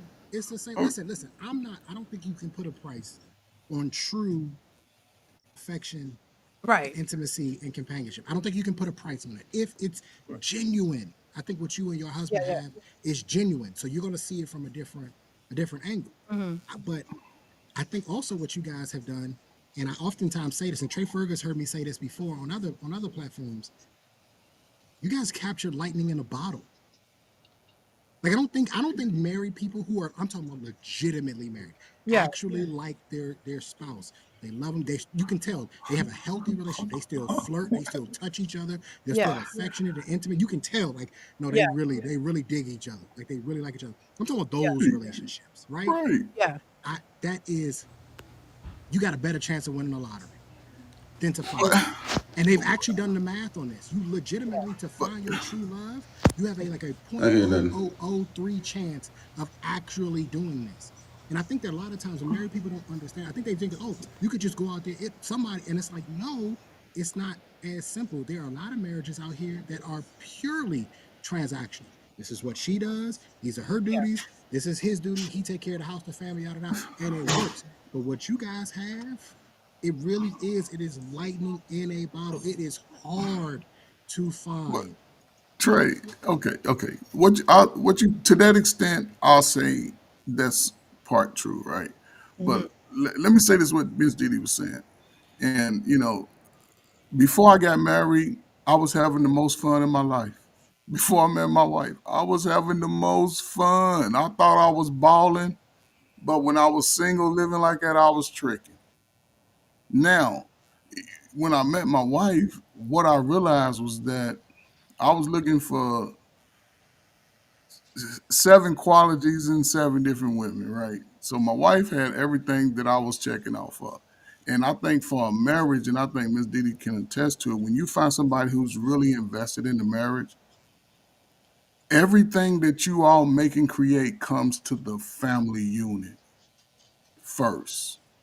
It's not, I'm gonna make my money, she gonna make her money, she gonna spend it on what she want. Everything comes to the family unit first. And then the family's taken care of. And then if she likes to, go horseback riding, I like to go to Vegas, those things are added bonuses. And just to have that, like, believe me and my wife, we talk about each other a lot. We make fun of each other a lot. We laugh at each other. She came in when I was on earlier, and we just had a few little laughs when I stepped away. But it's like a different type of friend if she is a woman who's invested in the family. You know what I'm saying? Now that's something you can find out by who is she in her own family and how she protects, the loved ones in her family in a righteous way. And I think that's hard going forward because most adults in the dating age, I'll say 40 and under, most of y'all been fighting with broken families on both sides. So it's hard in some capacity, but a wife, I don't have to ask my wife for a whole lot. I'm retired. I retired at 54. I wake up at 3 o'clock, 2:30, right? My wife still works. Everything that she makes comes into the house first. Everything that I get, she knows that when I leave, she's taken care of. And I'm not so much caught up on like if she was to leave, we joke about it, she can leave, she can take her ass home. Take her little clothes, take her bedroom set, take her little ride, get the hell on. Me being the man that I am, I don't think it'd be hard to find a woman because she must invest in the foundation. If she doesn't empty out all of her Halloween candy out on your table, when you come in with your full investment, you have to make a decision that she's not the one for you. If she's willing to hyphenate her name, she's not the one for you because I guarantee you would be willing to invest everything you have into making sure that she's secure. If a woman doesn't move like that, she spend up her money trying to go out and floss and come begging for the rest, that's not a wife. I don't care if she's light skinned, dark skinned, brown skinned, she got that body. You done ate her cakes and you like the flavor of her cakes. You done ate your cakes. She's not your wife, and you have to separate because you're gonna meet 10 of them like that before you meet that one. And when you meet that one, just make sure you're ready. But you got to have the discussions today, fellas. Ask for credit reports. Ask if she want to be your wife, get a blood test because she might have slept with Furl, and Furl he's a nug nug. You lost me at getting my cakes in. Well, I'm just saying, I some was dudes, done. some dudes like it today. Some dudes they accepting that. So I'm just saying, if you that Yeah, type of yeah, dude, and that's why these HIV rates is going through the roof because that tell you everything you need to know about what kind of man he is. yes, DeeDee, is this better or worse? it's It's too louder. loud. Yeah. Yeah, it's louder. Pharaoh, what's your thoughts, Pharaoh? Eating the cakes got me too. They doing out here. They eating each other's cake. Say, I don't. I like the cake that come out the oven. That's it. Hey, D, I how think y'all doing? I like that cake too. That's it. Well, Can y'all hear me? yeah, I can hear you. Yeah. Um, how y'all doing? It's been a while since I've been on one of these How you panels. been? What's going on, Pharaoh? How you been? I've been talking about the like y'all talking about these ratchets out here. What? I mean, yes, of course. All right. Shoot. Well,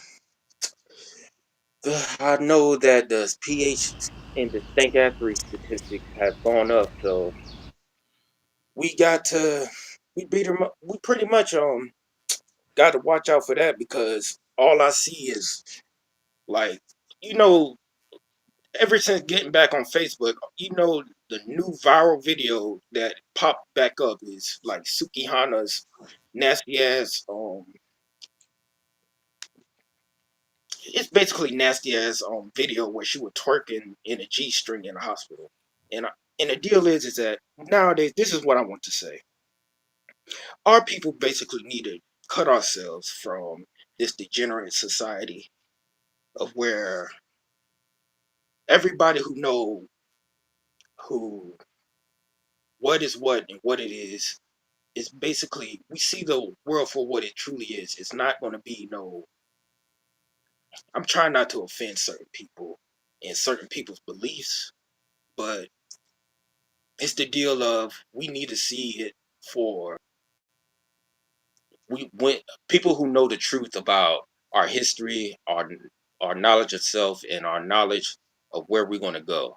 We basically need to know that we we can't just sit around here and pretend like, oh, something spectacular is going to happen and magical is going to basically save us all from this degenerate bullshit that's happening right now. Because I'm tired of seeing this like disgusting nonsense, like these these so-called mothers teaching their children how to twerk, these so-called women actually deleting their children. It's getting to a point of now where I'm like now I'm thinking about changing my college program and getting into the legal field, or like basically um helping out some of these kids and elders who are basically getting deleted, because it's really getting disgusting right now for the way I see it. I hear you. I really I really get tired of seeing that nonsense, because like someone seeing that someone actually made that video viral again Hmm. was actually ticked me off, and I actually like went off about it and on my feed about it, because like it was so disgusting. Like she was basically twerking in a public hospital and I didn't give saw it. I actually saw it, Pharaoh. Yeah, I just think she's disgusting. I mean, everybody is free to do what they want to do, but she's, it is what it is. I don't know her personally, but people gonna do what they want to do. You know what I'm saying? And that's why, I just say, listen, do what you have the right to choose to do whatever it is you want to do with your life. I'm not mad at it, but I can have an opinion on it, especially if it's out there, for the public to see. We all have opinions, and some people choose to utilize theirs and some don't. But and that's oh, go ahead, D. no, I was just saying, people are free to do what they want to do. But my thing is, only pushback that I have is people do what they want, but then when they don't get the outcomes that they want, for every action, there's a consequence. So if you choose to do certain things, there are consequences associated with it. And I think people become oblivious to the consequences. That I want to go out and I'm gonna get a train ran on me, but then you keep doing that, and then the consequences are you putting that out there publicly, thinking that men are gonna look at you in a respectable way, and they don't. And when they just want to keep running trains on you, they want to add to the train number. Now you pissed about it, and man, they don't take me seriously. So I just think people need to understand their consequences. Just like if you go out and rob a bank, right? That's more the trade right there. You're more than likely they're gonna catch you. You going to jail. So rob a bank, you going to jail. You could manifest, oh, I'm gonna do this and I'm gonna get away with it. You could believe that and you could think what you want, but we know more than likely you go rob a bank, you go into jail. So that's the consequence. So if you choose to do certain things, consequences will follow, whether you do something that's negative or positive. And for some reason, when people choose to do negative things, they don't think that there's a consequence. They think, oh, I'm just gonna do it and I don't know, I'm gonna manifest a good outcome. I don't know. Just like women who decide to be 304s, but then they say, oh, I've been with 1,000 men, but you know what? I'm going to get a husband and he's going to be rich and he's going to be everything that I want him to be. We know that that's delusional, but some people think it's okay to be delusional. Be delusional. I hear people say, oh, be delusional. Just be delusional. You're going to manifest. You want the best of everything when you've given nothing but your worst. How is that possible? So I always say, listen, what about the people who have chosen to do the right thing with their lives? I mean, what should they get? Should they get the best, or should they look to get what they've put out, or what should they look for? Because if the worst of us are just out here doing any old thing and you still want the top tier of everything and you think that's what you deserve, what do the people who are choosing to do the right thing, what do they deserve? All y'all deserve the same thing? We know it don't work like that. It don't work like that. But What that's I the think, thing. oh, oh, Go to ahead. be honest, in my opinion, what I think us brothers and sisters should cut ourselves from this society for real, because it's about time for us to cut ourselves from oppression, because like certain people, they want to become the it's basically similar to like Malcolm's original speech of the house Negro and the field Negro. He said any place will be better than here. Basically, we got to realize that if we have, we got to realize not everybody. If you have melanin, you belong to the black family, and it's like there's really two races, but there's thousands of the ethnicities. We can't just sit here and pretend like we got mixed up because of our oppressors, weird, weird, degenerate oppression. Yeah, We got yeah, mixed up. Farrah, I agree to a certain extent, man. This is the modern era, the most smartest, the most with the money and all of these things. No, it has nothing to do with our oppressors at this point. It's people choosing to have deviant behaviors. These are all adults. These are not kids. These are people who everybody making $100,000. Everybody got this and that. And we seeing what the actual numbers are. So people are choosing to make these You decisions right got now. some people in the comments saying shit. Some I But want Pharaoh, did you enjoy the video? yeah, I enjoyed the video, but I come late as fuck. I No, forget. no, no, no. I'm not talking. I'm talking about the video of Sexy Red twerking. Did you enjoy it? Uh, to be honest, nah, because like Do she you looked like do you enjoy any video of any woman twerking? hell yeah, like shit. Like I look for I didn't dominate. catch that. What did you say? He said, Shit, I look. yeah. Yeah, brother, you don't want No, to no, see my. no.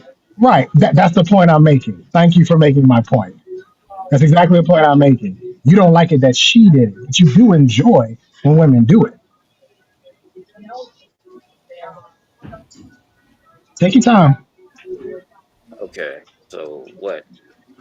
My point is that this idea that degeneracy is going to evaporate. It ain't going nowhere. It's been around since biblical times, Oh, right? oh There no, wasn't there wasn't there degeneracy was is there going was to a evaporate, Sodom and Gomorrah last I checked, correct? huh? People are going to be doing indecent things. That's the way the world works. Now, my question is your algorithm set to these indecent things? Because I didn't see the video. This is news to me. I didn't see it. Like, do you want to see it? No, no, Why it I don't bothers find you because it was in a I public don't find area? I don't find Sexy Red attractive. So I don't follow her at all. I didn't know she was working in a hospital. But the point I'm making is I almost sometimes find it a little bit hypocritical from us as men, right? Like DeeDee know I'm on the dark side. So if I start complaining about all the women that out here doing 3 or 4 activities, wouldn't that make me a bit hypocritical considering that, well, I engage in these activities from time to time? Mm-hmm. So you can't engage in the activity and say, "Yeah, I got a whole bunch of videos of women, doing degenerate things." But Sexy Hold on, Red, hold on. this is So, a problem. so do your ass sitting up there want to advocate for shit like in a public area? Do your ass sitting up there advocate for nudity in a public area? Have you ever been to a festival or a fair or anything that's been in a town center? Have you ever been to one of these people are naked, sir? Have you been out on a Friday night to a club? These women are not covered up. Actually, no, I haven't because as a member of the nation, I really don't go to those type of things. But you saw a video on Sexy Red though. Not Sexy Red, it's Suki Hano, whoever the fuck that Okay, is. I'm sorry, Sugiyana. All the same to me. Isn't Sugihana the same one that was in the UK talking about she's going to go get stretched? That's the Mm-hmm. same one, right? Mm-hmm. Mm-hmm. Seems a little. I'm just saying, it just seems a little hypocritical to me. If you in the nation and you saying that this is not something these are not your standards, why do you even know about it? I'm Something not in your mad algorithm is dragging you to this. because there's a thing called ethnic image. Do you What? know what ethnic image is? You said ethnic image. Yes.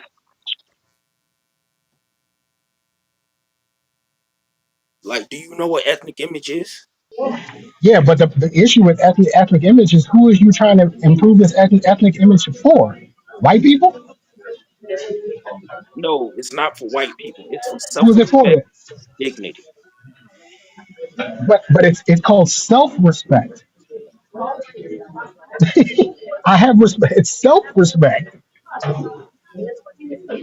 It means it's a you thing. I can't do it for you. No, because you we could as a deal community, we as advocate a community, I can't do it for advocate you. for. If Didi disrespects herself in public, there's Because you're nothing I can do independent for don't her. mean that because you're an independent person don't mean that you can advocate for yourself. You can advocate for yourself, but the deal is that I'm a person who believes in strength in numbers. So as long as you want to advocate for yourself, you can go ahead. But the deal is I'm not going to advocate for some heifer sitting up there like doing degenerate nonsense in public area. And so you I don't. believe in privacy and I believe in self-respect. I hear what you're saying, Pharaoh. But you don't, so you don't advocate for that, just like I don't. You know what I'm saying? I get what you're saying. So the people who don't advocate for it, they won't. But the ones who do, they will. And at this point, it seemed like the majority of people advocate for it. The ones that we see posted. You know what I mean? Like seems like there are a lot of people who like Sexy Red and Sukiana and all the rest of them, and they show it. Even in the schools, you see the little girls twerking to that, and so somebody is advocating for it, and then the ones who aren't, we won't. But what is that like? What is overall like? What are we trying to do? Like, are we trying to like push something to stop it? Like, I don't know how that's supposed to work. I, Maybe I'm missing you, the point. Ms. D, I'm gonna say this and I'm gonna shut up because I like to hear Queen side. What I've noticed about YouTube, right? The channels like yours who are giving a message of positive change, Sorry to cut you off, you get guys. a I have to drop off because I need to you get a charge my phone up. I Okay, just need to Steve drop Irvin. off real quick. Thank you. I appreciate you. Okay, Steve Yeah. Irvin. Thank you. I Yeah. appreciate you. All right. Later.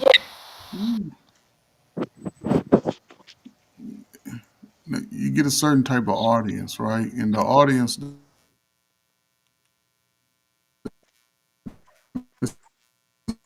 they looking for a change. And that's been pushed over the last, 20, 30, 40 years, right? So they're starting to get the message to move a little different, to move a little better. Their outcomes are going to be better as they get into their second half of life. They'll be able to be a little bit more determined about what not to waste their time on. And I think that's where Trey is at right now. You're right. And I think a lot of younger men behind him, they moving a lot more ruthless than Trey. So, which is a good thing for brothers. And a lot of times, what I'm seeing from women is that they're pushing to younger women to just live free and do as you want, and you the queen, and you this, and have no discipline, no rules, and then circle back when you've gave all your best candy away and give the brothers this chocolate jelly, these black jelly beans that none of us like, right? And I think that's where women are messing up because again, men are getting it. But man, I'll say this: just because a woman moves a certain way today, you know what I'm saying, and she's a lot of them are moving like men. Didn't nobody teach y'all nothing, remember? But you're gonna still have to make a decision because I don't think most men want to be alone. You don't want to be alone. So Didi, I think a lot of men are hypocrites. That's what I think. I think a lot of men are hypocrites. I think a lot of men claim they want change in the face of public, but in their private time, they're enjoying the degeneracy. The only difference between me and them is I'm telling you, I'm a part of the degeneracy because I try to do it the right way. The only thing I realized is I didn't get shit out of it. yeah. Everybody else got something out of it except for me. So I said, "Well, the hell with And that. I'm I going think to the you, I'm I going think to you the have a dark side complete now." dumb answer. Now, goodbye. Bye. You just gonna be out there just sticking and moving I'm forever. going to slang until this thing fall off, Coach Curry. Better believe it. Pharaoh, why you Better believe it. why you know? Child, listen. Queen, what's your thoughts? What you think? How Help you us, doing? Queen. Help us. Hey, Miss DeeDee. Hey, how you doing? I'm good. How are you? How was your day?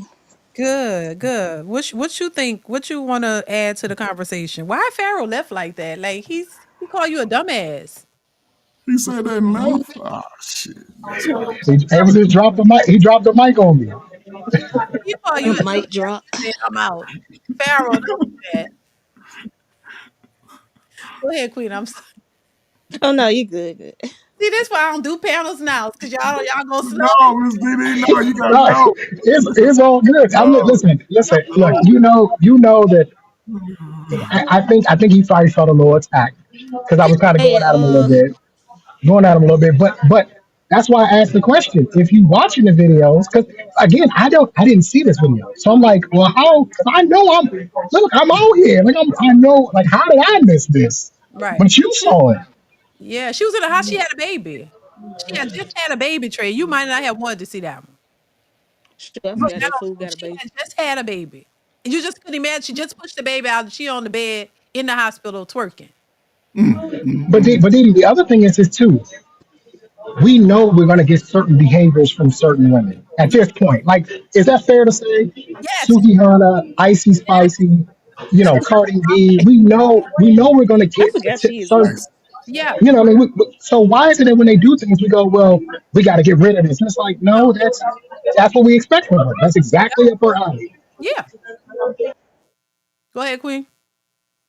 Hey Trey, the funny thing about you is that there was somebody I remember from high school. He was just like you.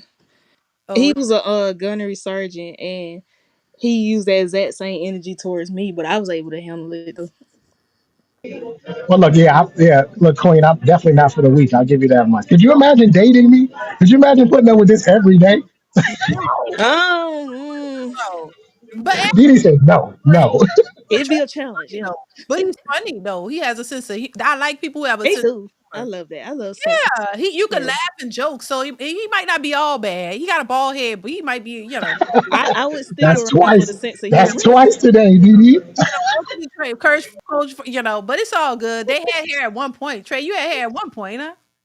I did. I did up until I was about 28, 29. Wow. I only thought Yeah. melanated Aw. men lost their hair at that age. And it's only right here. I got the George Jefferson. If I let it grow out, I had a George Jefferson. It's only right here and I'm bald. Ain't nothing wrong with that. Hell. Would He y'all ever got the try bald a man? fade. Would y'all ever try a man unit? Nah, I think I'm gonna do the Dion. I think I'm gonna do the Prime, the Coach Prime. It's only 15 grand. I think I can swing that. Yeah. Look, if Trump keep giving these markets the way they going, I'm gonna be all right. I'm gonna do just fine. Well, wait, what does Coach? I thought Coach Prime head was bald. And nah, not anymore. He went and got Restore. It's a Restore where they take Oh, it's called FUE. They take the hair follicles from the side, and okay. it's like getting a BBL. Yeah, it's like and they put them up to the Does that top. work though? Yeah, it works. There's Because a lot of guys. A lot of guys that got it. I saw a girl who did it, and it didn't look like it worked on her. She still was bald. But anyway, maybe she got something else. I only know the guys that because a lot of guys will go to Turkey to get it done. What do you There's a can get few, it in the States? but you can get it done in the states now. Yep. What's it called? It's called it's FUE. If follicle something something something I forgot. But what's his name? Got it. From Fresh and Fit. Oh, I thought He it got was it. a man unit. Oh yeah. He got it. Oh, okay. So they, Man, they just take listen, they take I they take the forgot he good got hairs it. that you have here Yeah. and they literally just Walter. transplant them up You up know. at the top. And Oh, then in listen. like a year and a half, you'll be good. Hey, okay. listen. Don't be letting nobody put no ass hair on your head. Don't do that shit. Nah, you don't you don't No, even you listen. don't even take your pants. Come on, coach. You don't even put your pants down. It's a full procedure. You're awake for it. You're actually Trey, awake during the procedure. Trey, Oh, Trey. Listen.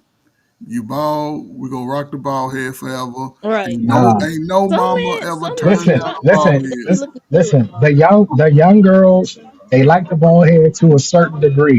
Hey, I that's gotta what go get a headline. You know what I mean? I gotta be able to go get that $200 haircut. That these young, I can't believe these young boys are paying $150 for a haircut. yeah, It's that's insane to me. well, I I paid $10 plus a $5 tip, listen. $20 plus a $5 tip. I These can boys paying shave it off. $100 per cut. I'm like, what? yeah. Yeah, You gotta but learn how to cut their own hair. Like, listen, man. learn how to cut your own hair.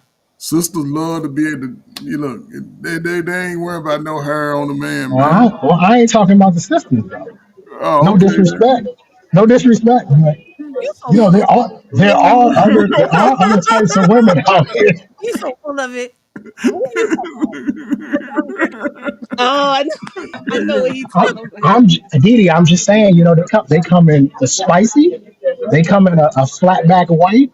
They come in a little yellow fever. They come in all kinds of little sizes and styles and flavors. You know what I mean? Why limit myself to just the sisters? That's all I'm saying. That's all I'm saying. Hey yo, Trey, be like Dr. Umar call them rice bunnies, salsa bunny. He's Umar is cool. Umar That dude is so funny. a He's fool. so funny. He is. He actually is. He is. Now, Man. Queen, go ahead. You wanted to say something. We ain't let Yeah, come on, Queen. No, y'all good. I just want. No, come on, Queen. Give us something, man. Well, I did want to go off of what Miss DeeDee said earlier about us women being emotional. Yeah.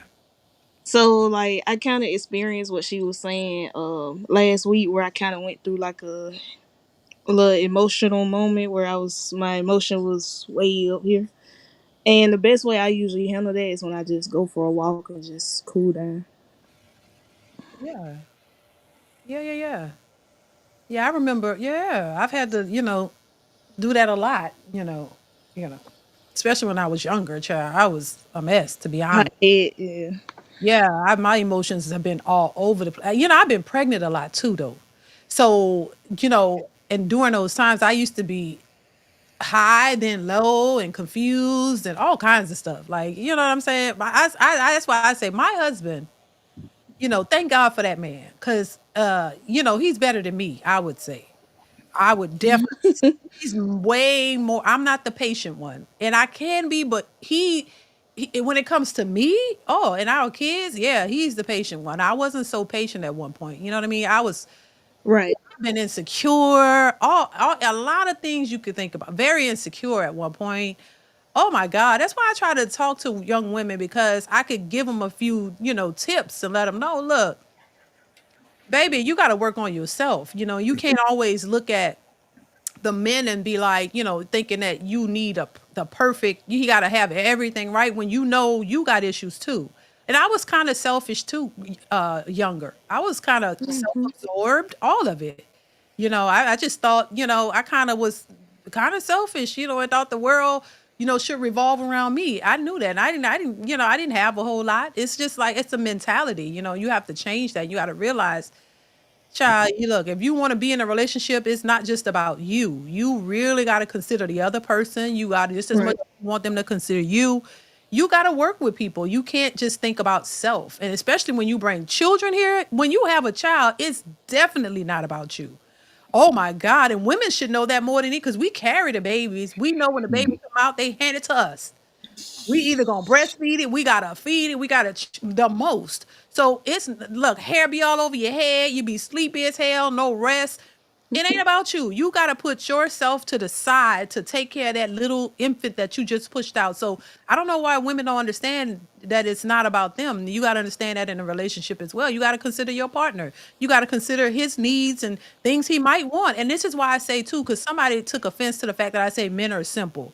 Because I think men, from my experience, they are like, they don't ask for much.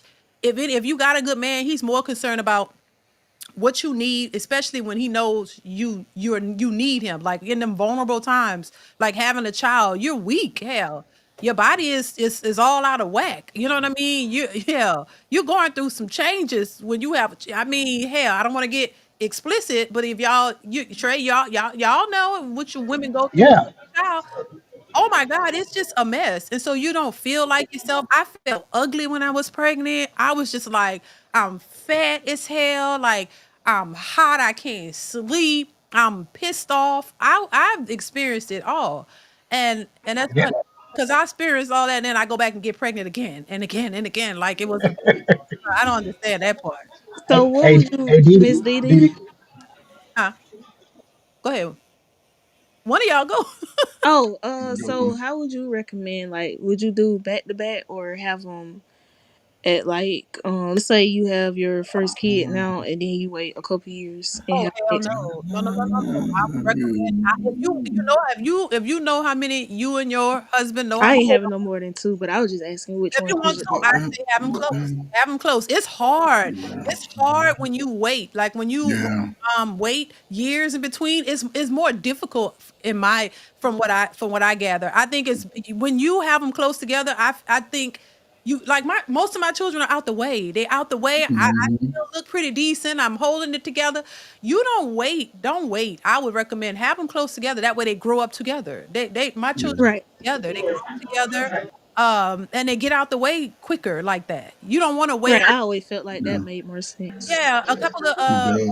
of my well, I would say colleagues, but they ain't colleagues or whatever. People I know, women I know, had a Waited. child, waited 7 years, had another one. She had the most difficult time because now Hmm. she's starting all over. Now she, Yeah. it's really. But when you do it back to back, it's much easier to me. Your body's Hmm. already like prepared for it. And Hmm. it happens with a breeze from my experience. I would definitely say Yeah. 1 to 2 years apart. I mean, close together. Why not knock it out? Yeah. If And you you add in and, and and not only that, but your body's gotten older, which we know yeah. for women that's not a good thing. yes, Yeah. yes, That's not a positive. So if you wait to have one 5 years later, 7 years later, well, you got to remember you're 5 to 7 years older too. ex- uh, uh, You got to uh, remember that. Trey, facts, and I've experienced Yeah. that. 'Cause my son he's about to be 8. His birthday is on the 30th. He's 8. That's the youngest. Now, how I was, I mean, that was the most difficult one. Yeah. I had Yeah.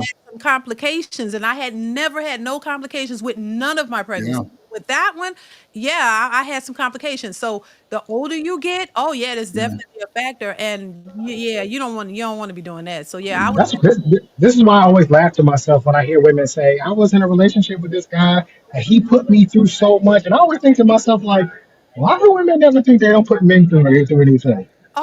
right. Like this, like y'all don't think that we have to be able to deal with, you know, you're Oh hot, you're cold, you're yeah, this, you're that, you want this, you know what I mean? Like y'all don't think we don't we didn't I didn't go through something. I yeah. told my Yeah. daughter's mom that she's like, I went through so much with you, you don't understand. I said, when you were pregnant, you got put on bed rest. Mm-hmm. Who was there? Your mama don't live down here. Who was there? Mm-hmm. Who uprooted, moved us out of our house so I can go live in that little small tiny hospital room with you while you was being monitored? I'm sleeping on a couch, back hurting, hips hurting, because I made sure you was there. I would literally leave from the hospital, go do my 10-hour shift, turn around and come right back to the hospital. I was in there with it. I had to go to work, so that, I mean that is what it is. But you know what I mean? Like Right. we always act like both sides go through stuff. Men put women through things, women put men through things. I think the true test of a real relationship or marriage is how y'all get through that stuff. Yep.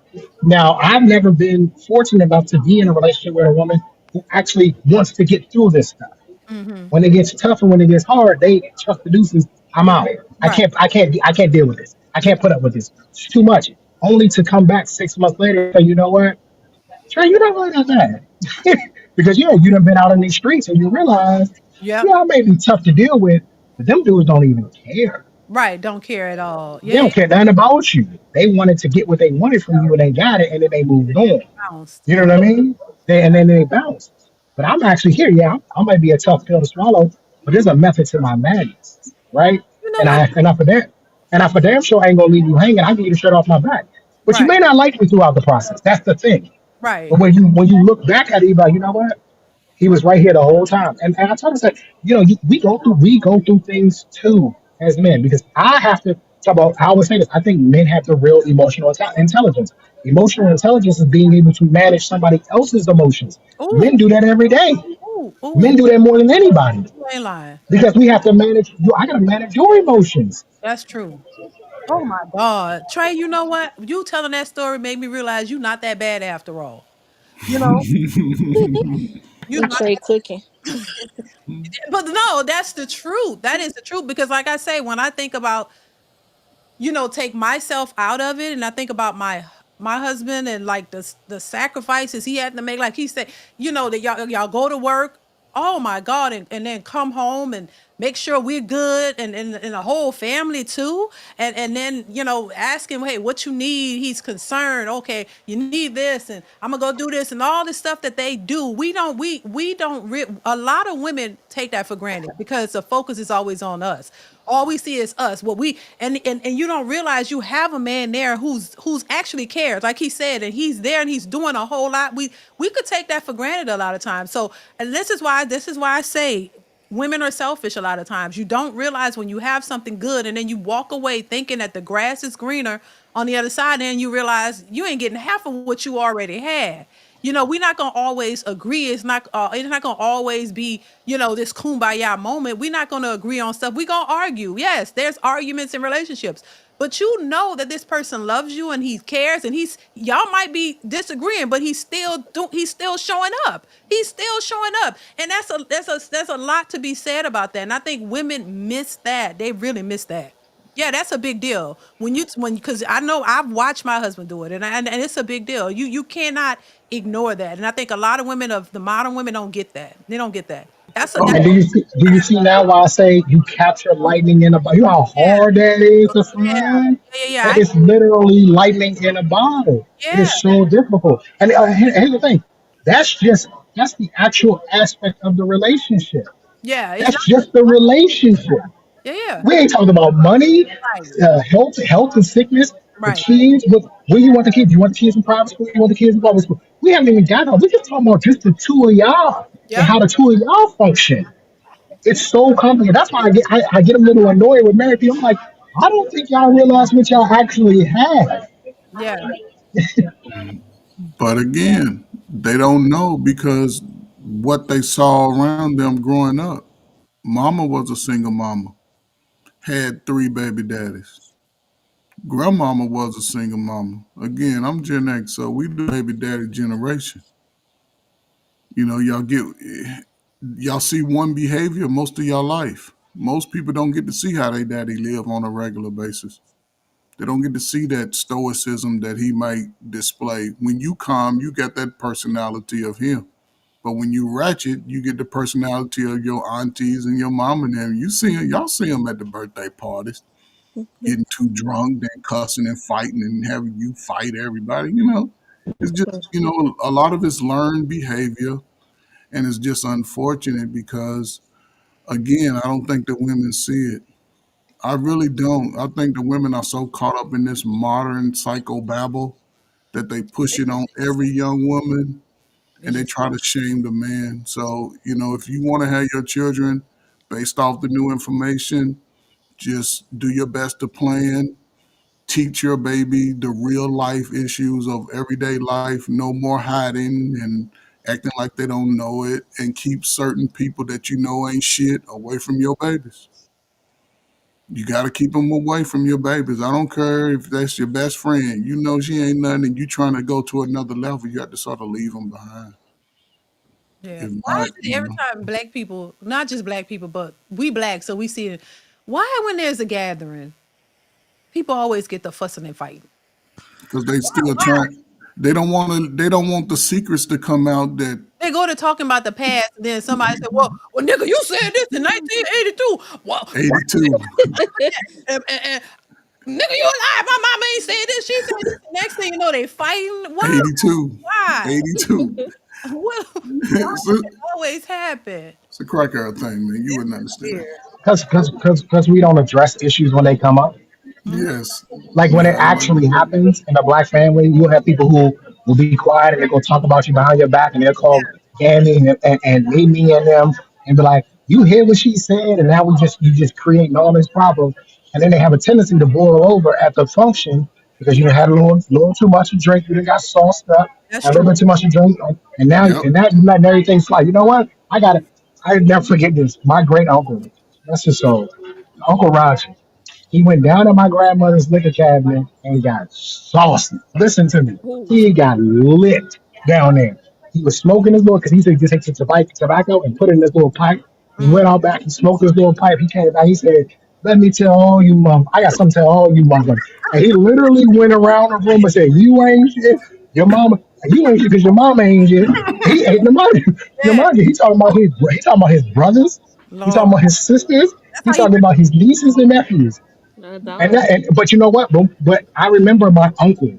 That's his soul, man. My uncle was always like the voice of reason. Hmm. And I remember him. They was getting ready to pounce on him. Right? He said, "Hang on a second. Y'all don't listen to him. This is why. This is why he's going off on you. Yeah. He been holding this since 1982. He been holding it since like nobody listens. Listen to what he's saying. Hmm. Everybody had to take a second, and now we got some accountability. You know what? You're Hmm. right. I shouldn't have talked about your wife. You know what? You're right. Your kid does have some a disability. I shouldn't have said that. You know what I mean? Like now, I'm serious because families can be ruthless. You know what I mean? Like yeah. You know what? You're right. I should have came to the graduation. I should have been there for you when your wife died. He was going around the room and everything. He was getting everybody. I was just a kid, so he was just like, you cool, Trey, you cool. You know what I mean? You a kid. But he was addressing. He was addressing. And so a lot of times we don't address the issues right there when it happens.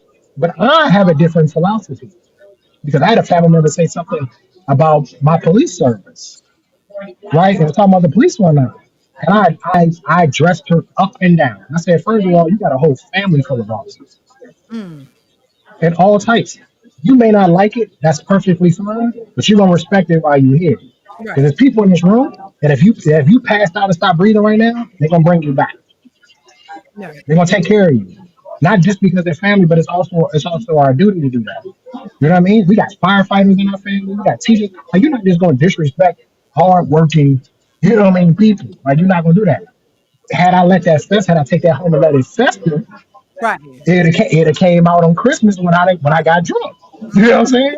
So let me tell you, so I've been wanting to tell you this and no, you address it right then and there. Yeah, I think that's the way to do it anyway. Like when it comes to relationships, you need to address stuff. Don't let it fester for sure. So that's a good point. Do not let and don't be afraid to communicate your feelings or whatever. Let them know because sometimes people don't know. Sometimes the person really don't know they can't read your mind. Like if you got an issue, address it. I used to be quiet, very quiet, and scared to say what I felt. Just quiet. Nah, I learned no. I need to say it because That's what I'm learning right now. yeah, yeah, I'm going through that right now. yeah, Say it. Don't worry about take feelings out of it. yeah. You look at it, truth and logic. Don't let nobody disrespect you and think that they can get away with it. Because that'll be the same cousin that come back and say, Queen, you got $200 for me, Let me hold something. we family. And then as soon as they get away, I ain't her never. little slow ass. I knew she was going. I'm telling you, Yes. no is Yeah. the And now they start answer. call. Hey, now, hey, Coach Ray, they start calling her broke. See, I knew you was Yeah, broke. Yep. I yeah. sure am. No, I I ain't got it. broke. I got a baby to think of. I ain't got it. Hey, Queen, let me tell you what my mentor in the Air Force told me. He said, "You are always going to be your best advocate." He used to tell me all the time. He said, "Some rubbed you the wrong way. You're gonna be your best advocate. You better speak up and say something. There's a way to do things. You Yeah. got to use tact. You got to use tact. You got to be respectful, right? And especially in the military, Coach Ferg, know, you got to use tact. You got to be respectful and say it. But you can address. I have addressed light colonels, majors, people up. I've addressed them, but I did it in a tactful and respectful manner to let them know that's not cool. What you just did wasn't cool. I'm offended by it, just to let you know. You know what I mean? So there's a way that you can go about doing it, but you are your best advocate. If something happened to you, somebody do something, somebody said something crazy, you got to address it. You got to address it and handle it right then and there. You ain't got to be, you ain't got to get ratchet and ghetto and all that, but just let them know. And there's the other thing too that you're doing, Queen. You setting the groundwork to let them know these are my boundaries. Mm-hmm. Yep. This is what you can do, and this is what you can't. This is what I'm cool with. This is what I'm not cool with. I'm letting you know this right now because what I notice a lot of times when stuff really boil over, it's because I ain't know that was gonna bother you like that. Yeah. I ain't know that. I ain't know you was gonna feel like that about what I mean. What's the famous one? I was just playing with you. Yeah, they go play I was dumb just on playing with you. Nah, Yeah. don't play with me like that. you. Right. Exactly. That's Yeah, just address it. you ain't Not never every played like family that can. before. So what you mean you playing? No, Yeah. address it, or you gonna be like the uncle at the party to cussing Mm-mm. everybody out. Yeah, And what? Didi, I Right. had to learn this in relationships too because I'm playful. You know what I mean? I'm playful. I like to play around. I'll smack your butt, pick you up, carry. I'm playful. I do all that, right? And I'm also playful with the jokes. Yo, you come back from the gym and you smell a certain way, I'm going in on you like, woo, right? So I had, as she, whoever I date, she got to set the boundary too. Like, all right, I'm cool with these kind of jokes. I'm not cool with these kind of jokes because they hurt. They hurt a little bit. They sting a little bit. You know what I mean? This is okay for me to talk about. This is not okay for me to talk about. My ex, her brother was on drugs, right? Real bad. And she was talking about me, and I kind of was saying something about her brother. And the look she gave me, DeeDee, I was like, I'll never say nothing about your brother ever again. The look she gave me, I'm telling you, could have pierced steel. She was just like, and I could see it. It hurt. It hurt her. And I was like, you know what? I won't do that no more. I can see that's a boundary for you. That's a boundary for you. I'll leave it alone. Yeah, because everybody don't joke the same. Yeah. What you may consider a joke, they do not. So yeah, you just that's all. That's how you learn people. You learn certain things. Some people will tell you, but like you said, you saw that hurt her, so you realize, okay, nah, I ain't gonna joke about that. But you still gotta be. You gotta. I think it's best to be vocal about things that offend you or things that you are okay with or whatever. I Hmm. think that person. I rather you tell me and I know than you just do it and I don't say anything. You're just mad about it. You know what I mean? Just letting it fester and you mad about it. No, Yeah. so yeah, so And a lot of times, listen, if you believe somebody offends you, and it's not you addressing it, is not for them, it's for you. It's for you, so you won't harbor those feelings because those emotions may come out on somebody else who had nothing to do with the issue. Even if that person, like, because most of the time, I would think that what we're talking about in these situations, 90% of the time, it comes from our family. They be the first one to offend us, and then play naive on when you listen, address it. Even if you have to lose them as a family member for a couple of months and a couple of weeks, but address it immediately so you can continue your emotional stability journey. Not everybody in your family is going the same journey you're going. And some of them will definitely gaslight you just because they see you moving a certain way, because they'll mistreat your same children too. You think that's so? Today is a very sticky time when it comes to things like that. I would say address it so you won't walk around with that emotion. You wonder why your hair falling out. You wonder why you can't sleep, but you didn't address something that you should have. Especially with family, they can get that shit upside down. And people who that are in the community that treat you that way, just dismiss them altogether. Stop hanging around them altogether. They wasting your journey. So I just think that we And do. the other thing is, the other thing is too, we kind of take that out of kids. Like I noticed my daughter's 7, right? When she was younger, she would tell you, I don't like that. You know what I mean? Or I don't like this. Or, that hurt my feelings. And I would see people tell their kids, well, don't be so sensitive. It's just a joke.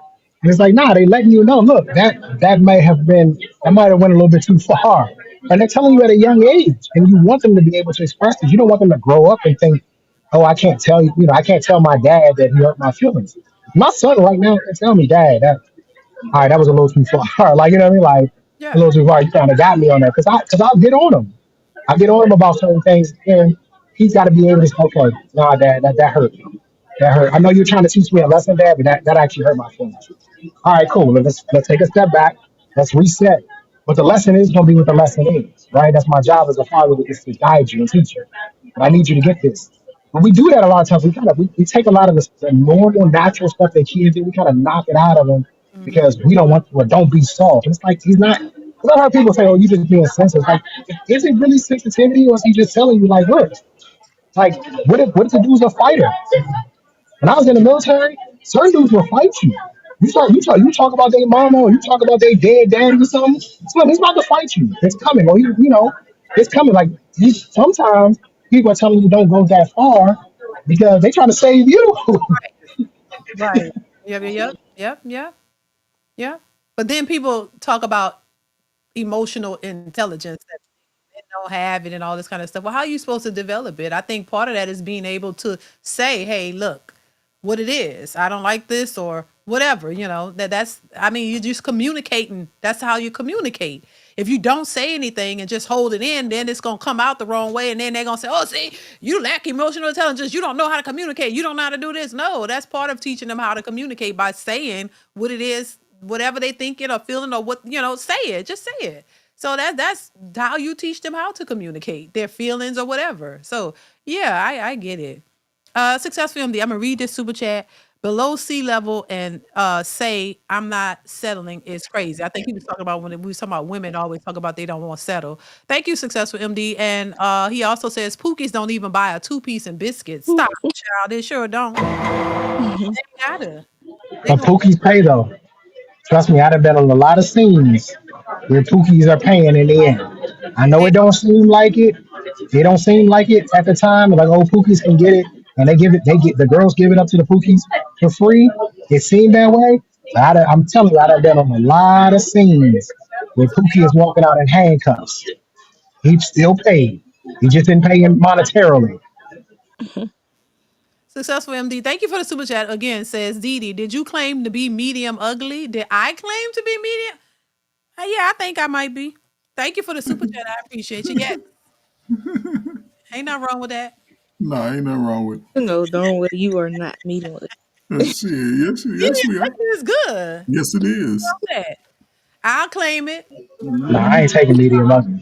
I ain't taking Oh, medium ugly. Either I'm just ugly or nah, I ain't taking medium. Because I medium mean, ugly is like it's like saying you the smartest of the you know what I mean? Like nah. It, yeah, it I means mean, them ugly. you're kinda when I squint, Yeah, you look ugly, but when I open my eyes, it's a it's yeah. If I turn my head to the right, If I squint, turn my head to the left, I'm a little handsome. You know, you know, a lot of women hide their lazy eye. They got a favorite side anyway. So a lot of I'm medium ugly too. Yeah.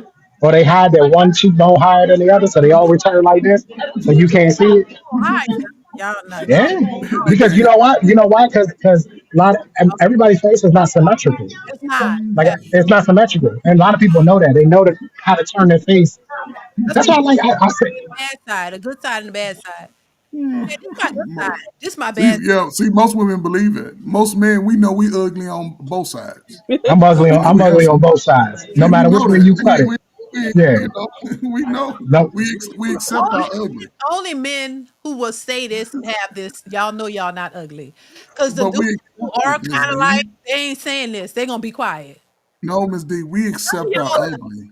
The y'all, men that accept their ugly have better results. there's Listen, some men who be hiding. They don't want, they don't want to talk about this. They don't want to have this conversation because they know it's questionable. Y'all are saying it too easy because y'all know y'all not ugly. Hey, DeeDee, I'm happy I'm a man because I'm gonna tell you right now. I could never. I'm serious. I mean this. I could never imagine the amount of pressure it is to be attractive.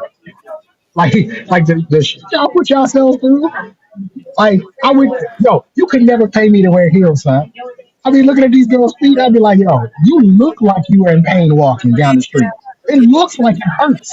Trey, Heels all the time. I don't wear no heels. They are uncomfortable. Trey, you Oh, can't distinguish your. Listen, there's features on a black woman that you cannot distinguish from a man. That's their nose, You their cannot. lips. You say You cannot. cannot distinguish from a man. The If nose.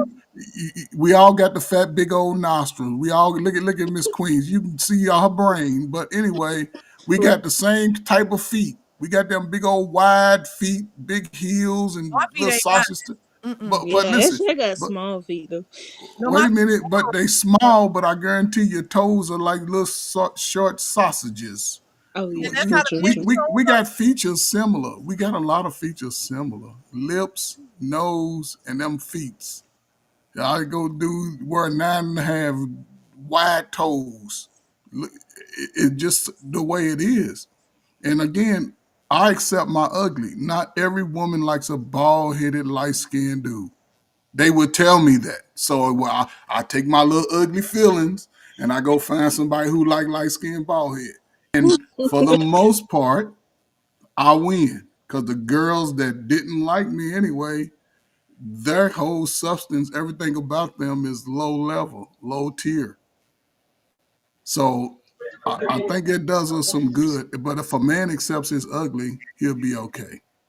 He'll be okay. I ain't saying not have confidence. Just accept that not every woman finds us attractive in who we are. It's just the way it is. You know what helped me is not worrying about like I don't have to worry about being a good looking one. I'll just always I say know, Mo. I'm I not know. supposed to be the good looking one. You are. Yeah. You're supposed to be the good looking one. So as long as you look good, we great. I'm supposed to be groomed and clean and hygienic, sure. But I'm not supposed to be the head turner. If you walk into a room and your man is getting the attention because he's the better looking one, Oh, well, you in a bad position. Yeah, you in a bad position. I don't like that. This dude right Diddy, here, Diddy, Diddy, he let me was a tell you head something. turner. I used to get in my feelings. I used to date this chick. She actually on TV now. She on a reality show. Used to date her long before. Beautiful woman, right? Beautiful woman. And we used to go out, and I promise you, people would walk up to her and say, "You are so beautiful." We'd be sitting right there having dinner. People would say, "You are so beautiful," and I used to be like, "Damn, you don't see me sitting here." Like, what about me? You don't think I can't even get her? You're a handsome or nothing? And these women would make their way over to tell her how beautiful she was until I got older and I realized, you know what? No, that's how it's supposed to go. It's supposed to go that way. They're supposed to tell her how beautiful she Then is. behind the scenes, they're like, I don't know what she doing with him. Hmm. Exactly. Why is she's so beautiful? What's she doing with him? Some He people must be rich. something Hmm. they'll assume that. But yeah. Nah, I can The man, you can't be prettier than me. Hell nah. Nah. well, No. this guy behind me, yeah, he was good like that. Nah. And let me tell you, I put that uniform on and Like, I had that beret slicked down to the side like this. I'm So, dead. so I'm serious. oh my Didi, God. I'm gonna see if I can find a picture on my computer. I had to have I had that beret. I slicked that beret all the way down to the side. I had my little German Shepherd. We be walking around. Easy work. Easy work. easy. Yeah. 22-year-old me, yeah, I ain't had those problems. Until I I ain't have took the ugly beret problems. off, and it was like, whoa, how old are you? No, I ain't had those See, that's ugly why they problems. supposed to be medium ugly. Cause you don't get the that's why. That's why the man's supposed to be medium ugly. Cause you want to get the attention. You know what I'm saying? As the woman. Just saying. Right. Cause it ain't really about that anyway. I think, you find other things attractive about a man and just than other than how he looks. As long as he medium ugly, he good. Everything else is good. He's attractive. Right. But As long not as you're not not attracted to according him. What'd you say? not according to that big girl you had the other day. She was saying we need to stop dating medium ugly. Oh Remember God. that? I mean, how you gonna be saying you don't want a medium ugly man when Oh my god. you ain't, yourself. Like, come on now. Now let's keep it 100. How you maximum ugly? You talking about you don't want medium ugly? Said exactly what you said. Yeah, that's crazy. Extra large ugly. You're ugly maxed out, and you talking about everybody else. Be quiet. Hush. Hey, look, I remember telling a woman I dated one time, I'm truly convinced that what y'all see in the mirror is not what the rest of the world see in the mirror. And when y'all look in the mirror, y'all see something completely different than everybody else sees. I'm It, convinced of that. yeah, it's Yeah. the wigs and the makeup. Mirror, mirror on the wall. Yeah, women transform. It's the wigs and the makeup that they turn into a bad bee, when they put the hair and stuff on, they forget what they really look like when they take that off. Hmm. I think that's what And that's not beauty. I think we as men, we gotta stop saying that. Oh, that's beautiful. That's not. Listen, I ain't got nothing against hair and makeup. If I've dated women who want hair and makeup, I don't have a problem with it. As long as it makes sense. If it makes sense, I don't have a problem. We're going out somewhere. We're going to a function. We're going. I get it. That makes perfect sense to me. But there's a lot of women who wear this every day. yeah, It's we was every talking day with it, and they want to make it seem like baby. That's not beauty. That's not real beauty. Real beauty is when you wake up in the morning after you go in there, brush your teeth and wash your face and put a brush to your hair. Then I go, wow, you yeah, are beautiful. exactly. Hmm. Yep. Yep. Salute to my Yep. wife. Yep. Man. Yep. And I think a lot of women are out here looking for validation, but when you got a man that says that to you, oh my God, you have all the confidence in the world. It's like, damn, I'm like, I don't look good. My hair ain't combed. I look a mess, and he look over and say, no, you're beautiful. You don't need all that. That's a confidence builder, in my opinion. Especially if you've been insecure, and you have somebody who always is like in your corner, and really because they see you as beautiful. So take it, accept it. And I don't know. It's just a good thing to have. You know what I'm saying? Because And if you are, if they, if they think you that, and you got to believe it too, though. You got to believe in yourself. But I'm just saying, like, I don't know. I couldn't imagine waking up with a wig strapped in my head and makeup on all night, like sleeping in that. Because I know women who sleep in their makeup. They sleep in their makeup. They get up. They get dressed and look like that before their husbands get up. And some of these women are married. A lot of these are white women too. They wear their makeup to sleep, child. They don't want their husbands to see them without it, because they're afraid he gonna leave if he saw the truth. Remember the movie Bridesmaids? In the movie Bridesmaids, Yep. she wakes up before him to go into the like to put her makeup on, and then she face wakes. That's a real thing. Like women do that. I did date a woman one time. They would wake up. Like how they She'd look. wake up and go and do her hair, and like that way, when I saw her, I never saw her like in this sort of like frenzied, chaotic look. She Yeah. always looked put together.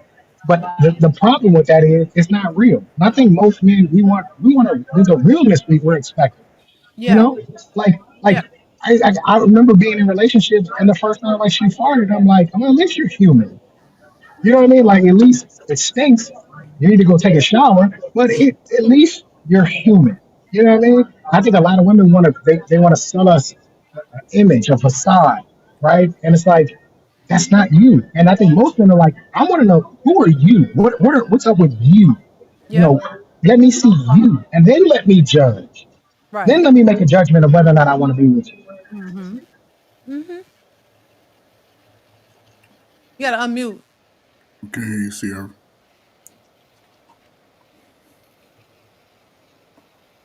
Boy, I'll be glad when you get that T-Move internet together, old Boy, girl. you got some audio issues over there. Yeah, that's It's either we can hear ourselves or we can't hear him, or he can hear us, but we got some audio issues. Queen, what you got to say? Hmm. What you have to say? Um. Well, I pretty much agree with everything y'all said so far. So. Queen, why can't 30-year-old women get a man? Sure, I don't know, child. Come on, Queen. You know, come I on. do, yeah, I do, I do. We ain't gonna let the sisterhood attack you. So come on, give it to them. Let Hey, them hey, say hey, they. Queen, are you single or are you dating? I'm dating. When y'all go to dinner, do y'all talk? Yes. Okay, I was just curious because you're so like you're very short. Like you say what you need to say and then that's it. I was just wondering, like when you she's probably shy. are you You shy, Queen? just not very outspoken, probably. Mm. I Don't used to let be this like that. persona fool y'all. I used to be like that. And she probably talk her boyfriend head off. Probably. But come on, I mean, I'm Queen. kind of like in the middle, like Okay. Yeah. I say what I say, but then I'm also not like long winded or talk a lot. But Right. Thank you for that. I get that. I get that sort of vibe from you. Like you She. don't drag on or belabor the point. You just say what you need to say and then you move on. Well, Hmm. I used to be super quiet. I didn't say nothing. I was like a mute. I wouldn't talk at all. I let Now everybody look at you. Hey, you're getting paid to talk. yes. right. anything. If I would say hi and that's it. I would not have a I just would listen to people. I wouldn't talk unless they ask me a specific question, and I'll respond. But I was very shy, very shy. I wouldn't talk at all. So it was, and that carried into my relationship with my husband, because I was scared to. That's why I know now. Look, hey, say what you. He used to say, look, say what you want. Say you got to say it. Don't. He kind of he helped me, because I would cry before I would say something. Mm, How crazy it was! I would literally, like a child, I would mm, literally like cry before I would express myself, or if I had mm. a feeling like, but I'll tell y'all later where it stems from my childhood and why, but I wouldn't. That's why a part of the reason why, well, I'll say it. The reason I Well, think that comes from, because when I was younger, when I would try to, I was vocal as a child with my mother and my yeah. stepdad. But when I would say something that made sense, they would say that I was called stupid. So when I Okay. was Yeah. called stupid enough, I stopped talking, because I felt Internalize. I couldn't have an opinion, because if Right. I was made to feel like I was stupid for having an opinion. That actually Right. made sense, probably made more sense than they did. And Right. maybe that's why I was called that. So after you get called that enough, when Right. I grew up, I was just quiet. I wouldn't say anything. I was Mm. afraid to have an opinion because I thought, oh, it's just a stupid opinion. Nobody's, I'm just stupid for saying it. And so that's why doing this is a big deal. People don't realize. I tell you, life is interesting, and Hmm. it's very, very interesting. And as you keep going, you realize that Hmm. people don't realize what's a big deal to a person. Like this is a big deal. You wouldn't Yeah. realize from coming from where I came from. What having a conversation like this and being confident in having an opinion and from coming from that is a major deal. And so yeah, that's why I wouldn't say any. I didn't say anything. I was like, and that's why I didn't want to do this first because I'm like, oh my god, people gonna just think it's stupid. Oh my god, they're gonna just think, oh she's stupid. Mm-mm. She don't, because I was told that. You know what I'm saying? So it's a you just, it's just interesting. That's why I like to hear people's stories because I know everybody has one. Everybody, Yes, everybody has one. and so I like to hear different, people's stories and where they come from and things like that. And I'm open to it. I understand. Even though I joke around and I be laughing my ass off on certain stuff. Like some of y'all be funny. And Trey know it. Y'all know it. Some people that came on this, I get a good chuckle out of them. But, Hmm. but at the core of it, I understand people, and I understand. Look, we're just human beings, child. Nobody's Yes. better than nobody. There you go. All come from somewhere. We it shouldn't be as difficult as it is to communicate with others and at least respect other people's thoughts and opinions and where they come from. You don't have to Yes. always agree, but I can respect it enough, to hear you out or whatever, and then move on. So Yes. that's where that come from. But Miss Yeah, Didi, with your I never story. had a problem actually talking. I was never had a problem talking. But I Yeah, used to not share. I'm serious. I could always talk in a group or talk to people, yeah, but I was always the person who wouldn't share my opinion. You would see me and I might shake my head and go, and that was my thing. I would always go, like that. I wouldn't say anything. It was until I got to the military that they started telling me, hey, you need to start sharing your opinion. You might help somebody. That's what they used to tell me all the time. yeah, yeah, The way you think, you might actually help somebody because of your experiences. Because before, I just wouldn't say anything. I knew this wasn't going to work out, or maybe this was a bad idea. You shouldn't do this. Maybe I had better knowledge, and I wouldn't say that. I'd be like, they'll figure it out. And then somebody pulled me to the side and was like, look, man, you can't just stand around and be quiet. Like, we know you know better. Like, right, we know you know. You need to say something and tell people because you might be able to help these younger guys. And I started to look at it that way. Like, maybe something I might say might, if it doesn't help you, at least it might trigger you some thought. yeah, yeah, My thing is always to just to trigger, just think about it this way. Because mm, oftentimes we think about things just one way. And mm, that's the way we think about it. Instead of saying, well, what about this could be a possibility? mm, This could happen. And it's like, all right, you know what?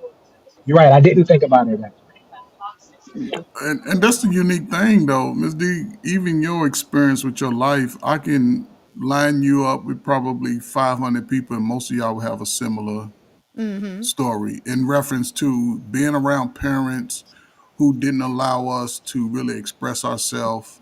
We was always told that our thoughts were not valid, mm-hmm, especially when we needed that validation. yep, And I'm not. I'm speaking from because I remember when I was young, the one person that I could speak my mind to was my father.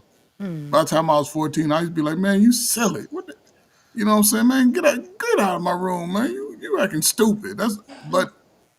And he respected that because he taught me to do that. He said, "Speak your mind." mm-hmm, You know what I'm saying? So, and I think since once I became an adult, we know everything. Hush up. You don't know what you're talking about. And mm-hmm. then we do dumbass shit in front of our kids and tell them that they didn't see what they saw. Oh Lord, You ain't see nothing. I And a see. lot of people grow up, they understand when they start to have that age of reasoning, and they start realizing, damn, my mama was sleeping with all kinds of dudes. And that boys and the girls see that. Damn, my daddy was selling drugs. And now that's life. Right. Ain't nobody no good. And I think a lot of people take those into to their adulthood. But again, this is the value of a husband, right? Once a husband comes along, he's going to try to balance all of those things out. Those ideologies that you have, he gonna help you talk through them. He gonna tell you, listen, I understand where you feel, but listen, you can do things a certain way, and it changes the dynamic. And unfortunately, a lot of us come out of our teenage years already having children, already making excuses on why we didn't have something. Because now everybody wasn't taught how to love and taught how to save money. That's bullshit. You know what to do.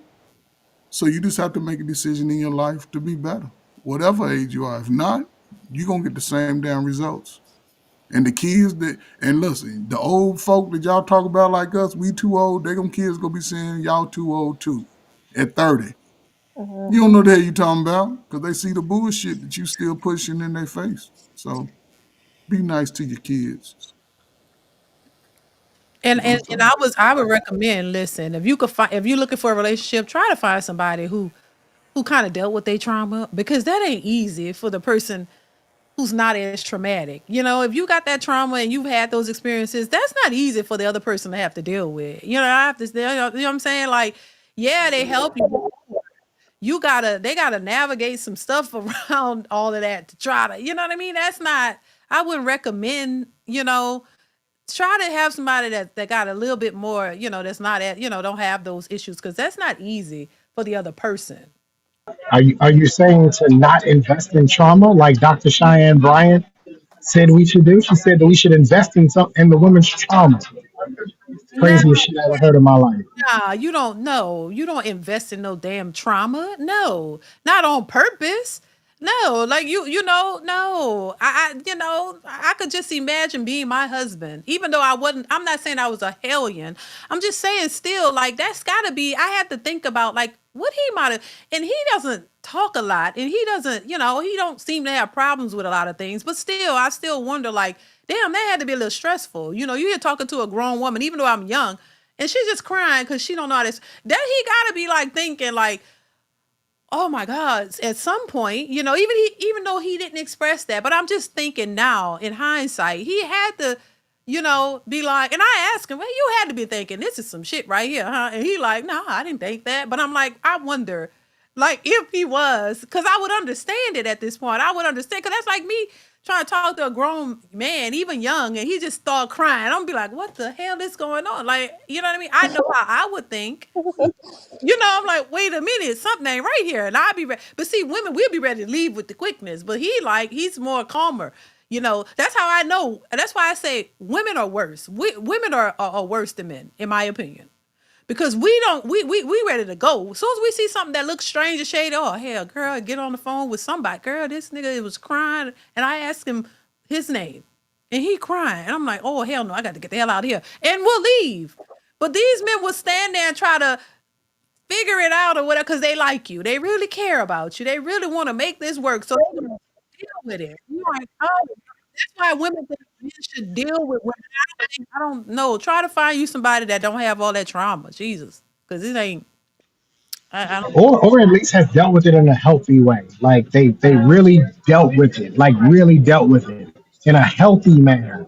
And some people deal with it in trauma. They didn't really deal with it in a healthy manner. Like they sometimes they just suppress it. Problem is, they don't be dealing with it. They be lying. They don't be with no therapy.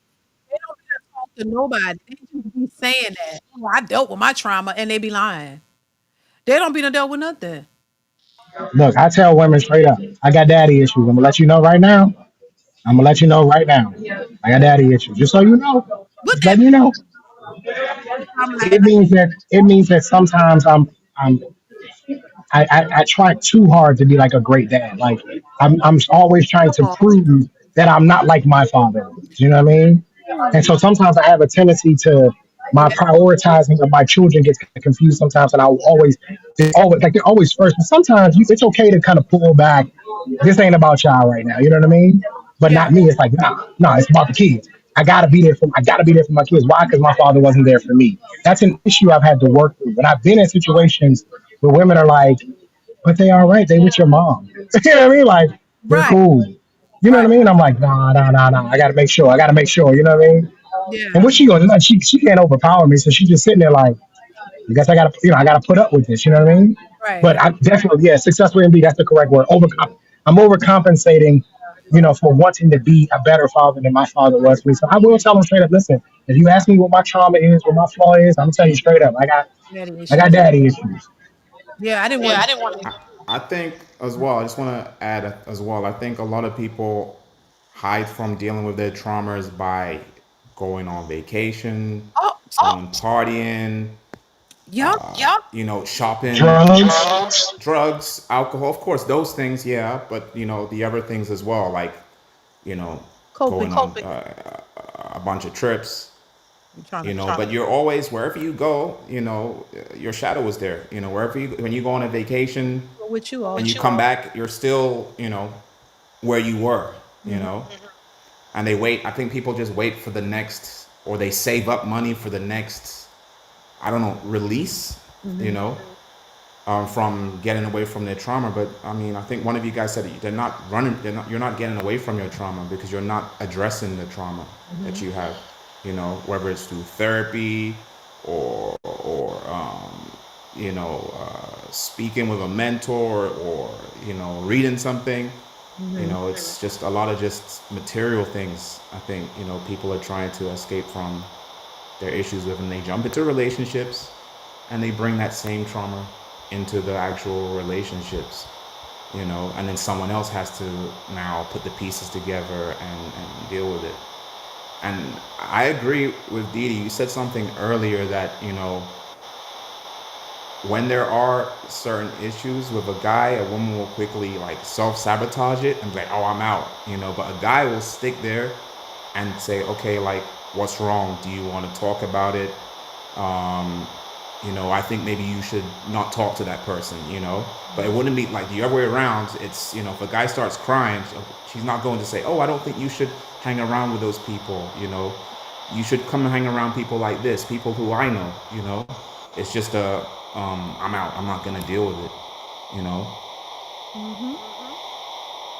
Yeah, so I do think there's a big onus on men to manage women's emotions a lot more, you know.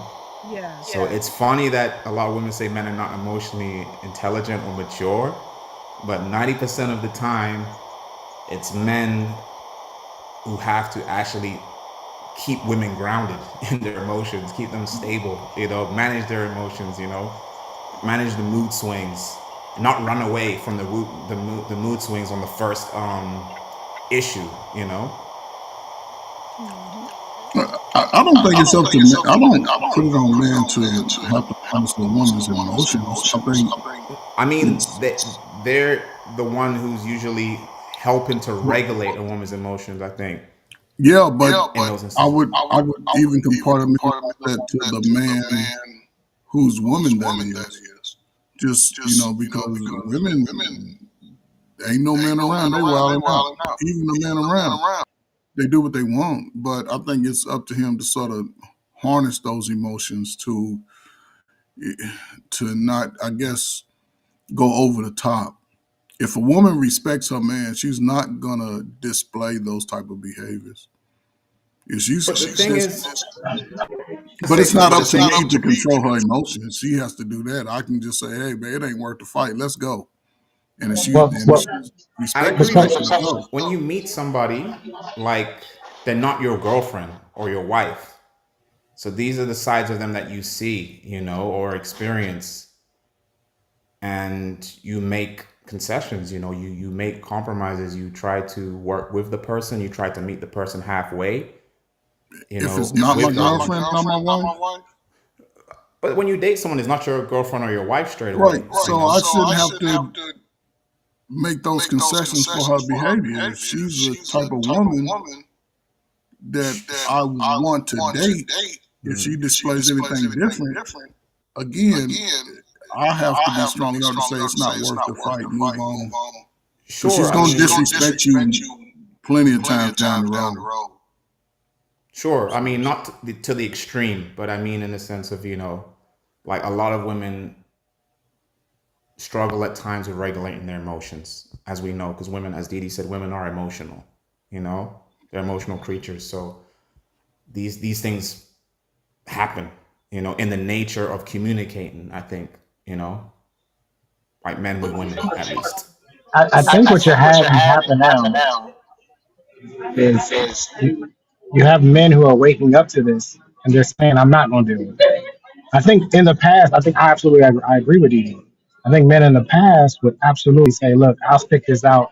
We can get through this.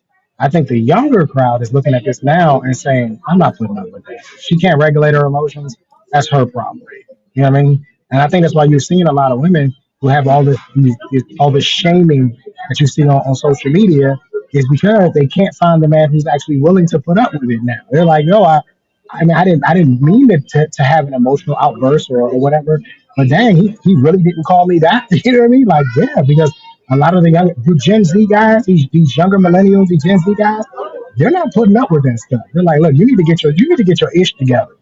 You need to get your ish together because you can't. I'm not dealing with all that.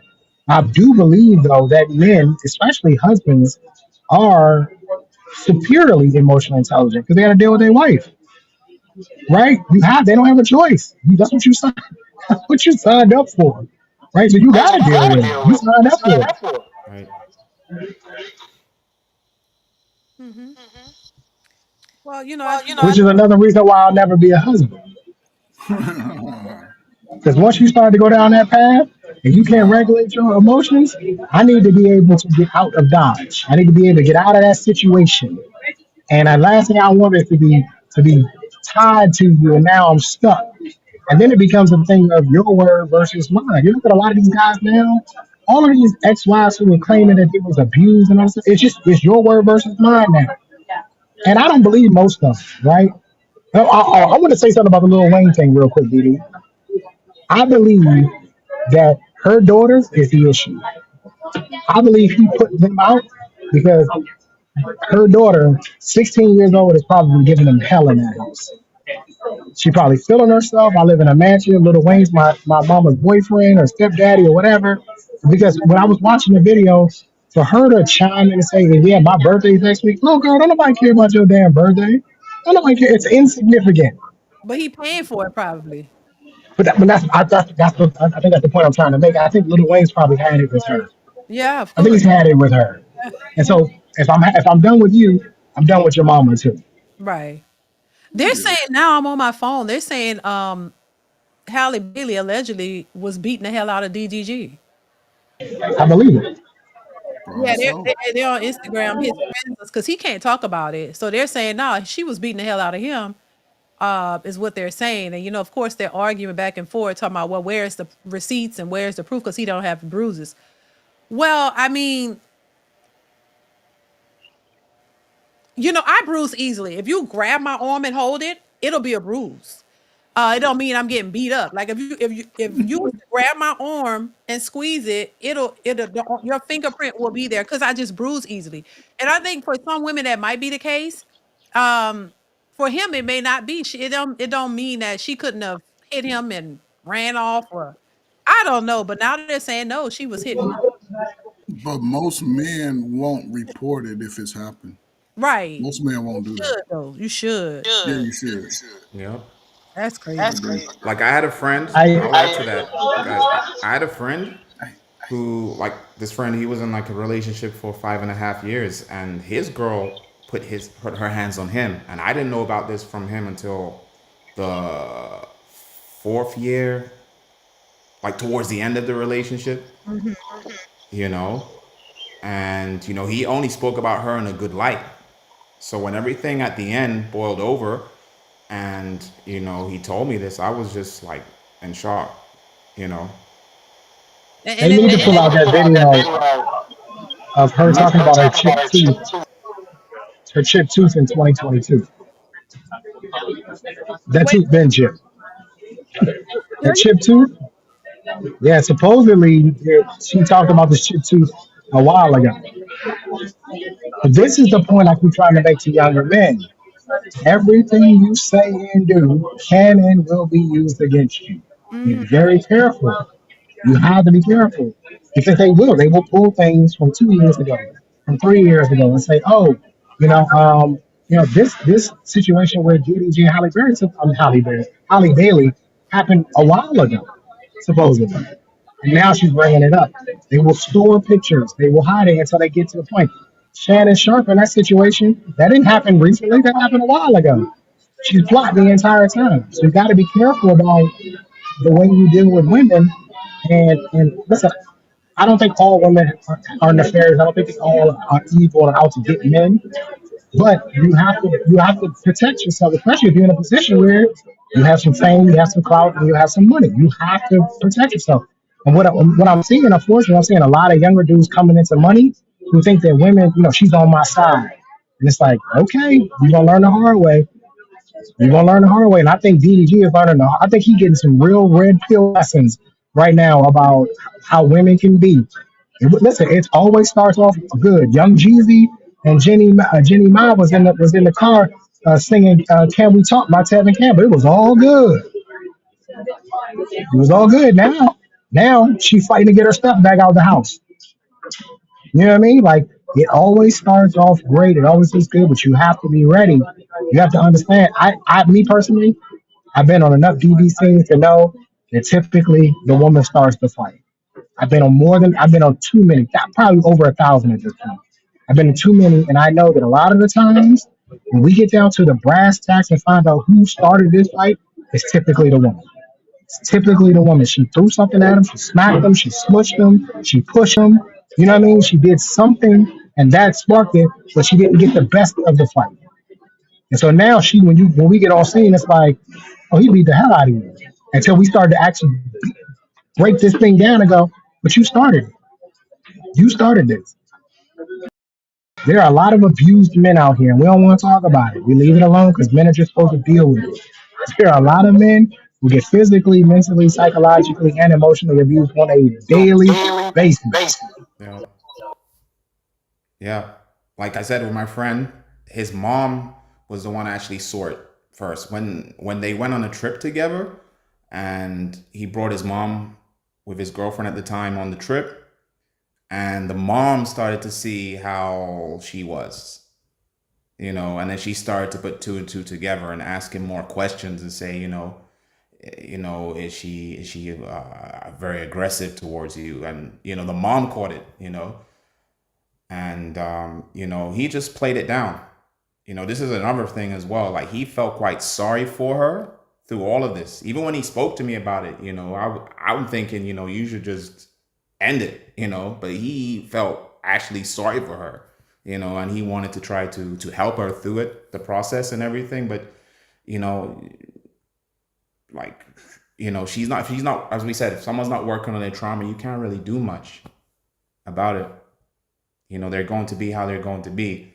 And, I believe that, she continued and took him for granted in that sense and continued with it. I think that's another thing as well. If you're not working on your trauma, you'll continue to take that person for granted and continue with that type of abuse, whether it's physical or emotional abuse. So,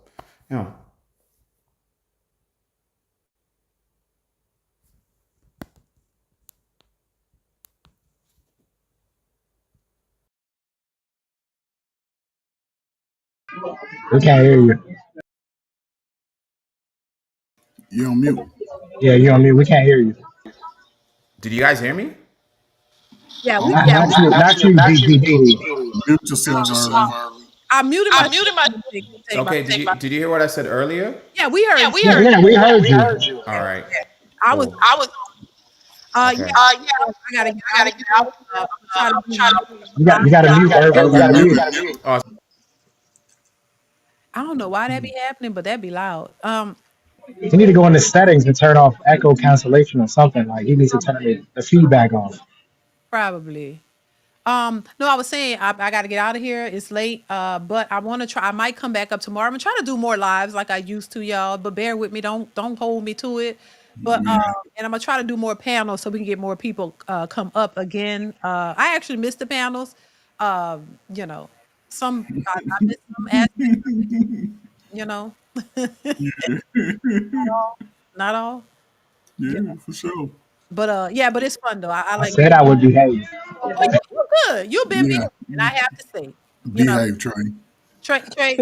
Behave, man. Trey has grown. Wasn't I the couldn't stand him at first. I swear to God, he used to work my nerves. I did not like this dude. Was And it I don't even know him like that, but I did not like him.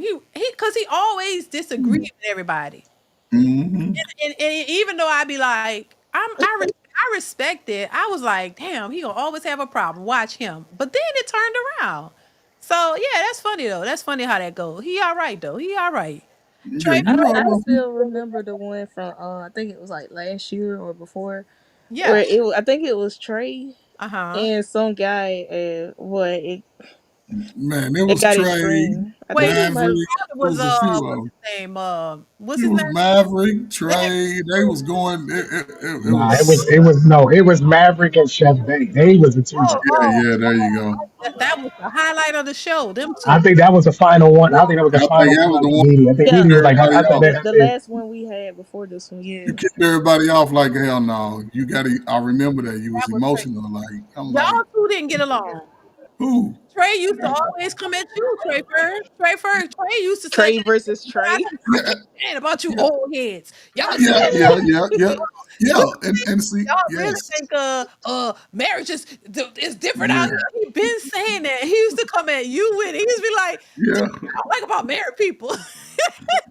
But Used to be dying laughing inside. I'd be like, if y'all see me turn my camera off, I'd be weak. yeah, Y'all too. He's like, see, these women out yeah, here different. They ain't the dating same like when you was dating. Lord, it was crazy. It used to be fun though. I ain't gonna lie. My husband I used to play this back for my husband. We'd be laughing our ass off. I'd be like, yes. look at him. And I didn't Oh, like Trey because Trey did not agree with nothing. He is his own way. And then Trey Ferg, you was a little long-winded sometimes. I ain't gonna lie. About the yeah, crack I era. know. 'Cause they need it. These back. Oh my Dang, God, they struggling the most, Miss everybody D. getting You cooked. see them. Hold on, Miss D. Let's be honest though. I Yeah, ain't now. but I look at the ages now. Trey's age and yeah, 45 and under. They yeah, struggle with every fucking thing. we know we was gonna hear about the crack era. I'm just saying. But I'm just saying though, they blame everybody. They don't know shit, but they the smartest. We didn't make ourselves crack babies. Listen, man, that was your cousins. It had nothing to do with me, Trey. Diddy, we didn't make ourselves crack babies. But I'm just How are saying, we to blame for not knowing nothing when we didn't put the crack in our bodies? man, listen, man. But that changed a lot of the direction that we were going in a positive way. It sort of reset everything for the worst way. Because since that time, we've gotten Diddy, we've gotten all this But Trey, sexual trauma and all this, told Coach Ferg, Trey told you you was the problem. Yeah, that's what they say. We the problem. Y'all, They ain't, y'all the problem. they had nothing to do with it. Was the problem. What you I was a kid. We was kids. you Hey, Didi, if you think I got smoke for Gen X, you should see how I go in on boomers. Coach Word can tell you. I'm even worse with boomers, We with was baby kids. boomers. I'm even worse because I think they're the most selfish generation. I think they're so selfish. Yeah. And but yeah, no, no, Yeah. no. It was I mean, but you know why though? Because most times you don't want an echo chamber. You need somebody to kind of just add a little, oh yeah, something different. of course. Of course. And so typically, I'm the one that I'm not afraid to come up on the panel and say, "Oh, y'all wrong. Every single one of y'all wrong. Let me Yeah. and let me explain why." Yeah. You know. Yeah. But I think as time has gone on, I think there's a general consensus amongst all of us. We kind of all agree to Yeah. some Yeah. standard. We just have different little things. But I think we all are sort of on the same page at this point. Mm-hmm. Yep. But I just thought it was hilarious though. It Yeah, was hilarious. And then Maverick, oh my God. Oof. yeah. Maverick, oh my God. That dude get to screaming. And I used to be weak. Maverick had issues. Both of y'all, you two, Trey and Maverick, Lord have mercy. But but it was fun though, y'all. But I gotta get out of here, y'all. I got to go. Um, Hey, I'm Miss Didi. more regular, huh? Now I was just gonna say one more thing right quick. Go So ahead. you should do late night panels with Miss Didi. Maybe Man, not YouTube she because married. She they ain't gonna be strict, on. but probably like Discord where we do like comedic nights where we just laugh and joke around at night. Wait, on Discord, you say? Yeah, cause I don't know if we probably be able to get away with it on YouTube. I mean, if they follow me over there, maybe I could do it here and there. You know what I'm saying? Not too late though, because I be trying. Oh no, not late, but I'm saying like Yeah. Mhm. I would do it. I would do it if they come to it. I guess if I set it up, I guess I would. I guess you put a link or whatever and let people know about it. I'm sure it's the same type of thing. Mhm. I would do it from time to time. yeah, Um, Yeah, cause we some time funny to people. time. So wait, what you say? not saying cause we some funny people, just I know. I like it. I like the different personalities and what everybody have to say. So I would love to do something like that. So yeah, I'll take note of it. Y'all know how I be. I be like, yeah, I'm gonna do it. I don't never do a lot of this stuff. I be tired. But I would love something like that, where people could just kind of, I guess it's more freer to have the conversations and talk over there. Then Yeah, yeah, I would love something like that. Just where people can just have their different thoughts and opinion. That'd be fun. Yep. So I would definitely consider it. yeah. I mean, I'm gonna say this real quick, Miss D. Listen, the messages that you give, Mm-hmm. and this is just me, are beyond YouTube.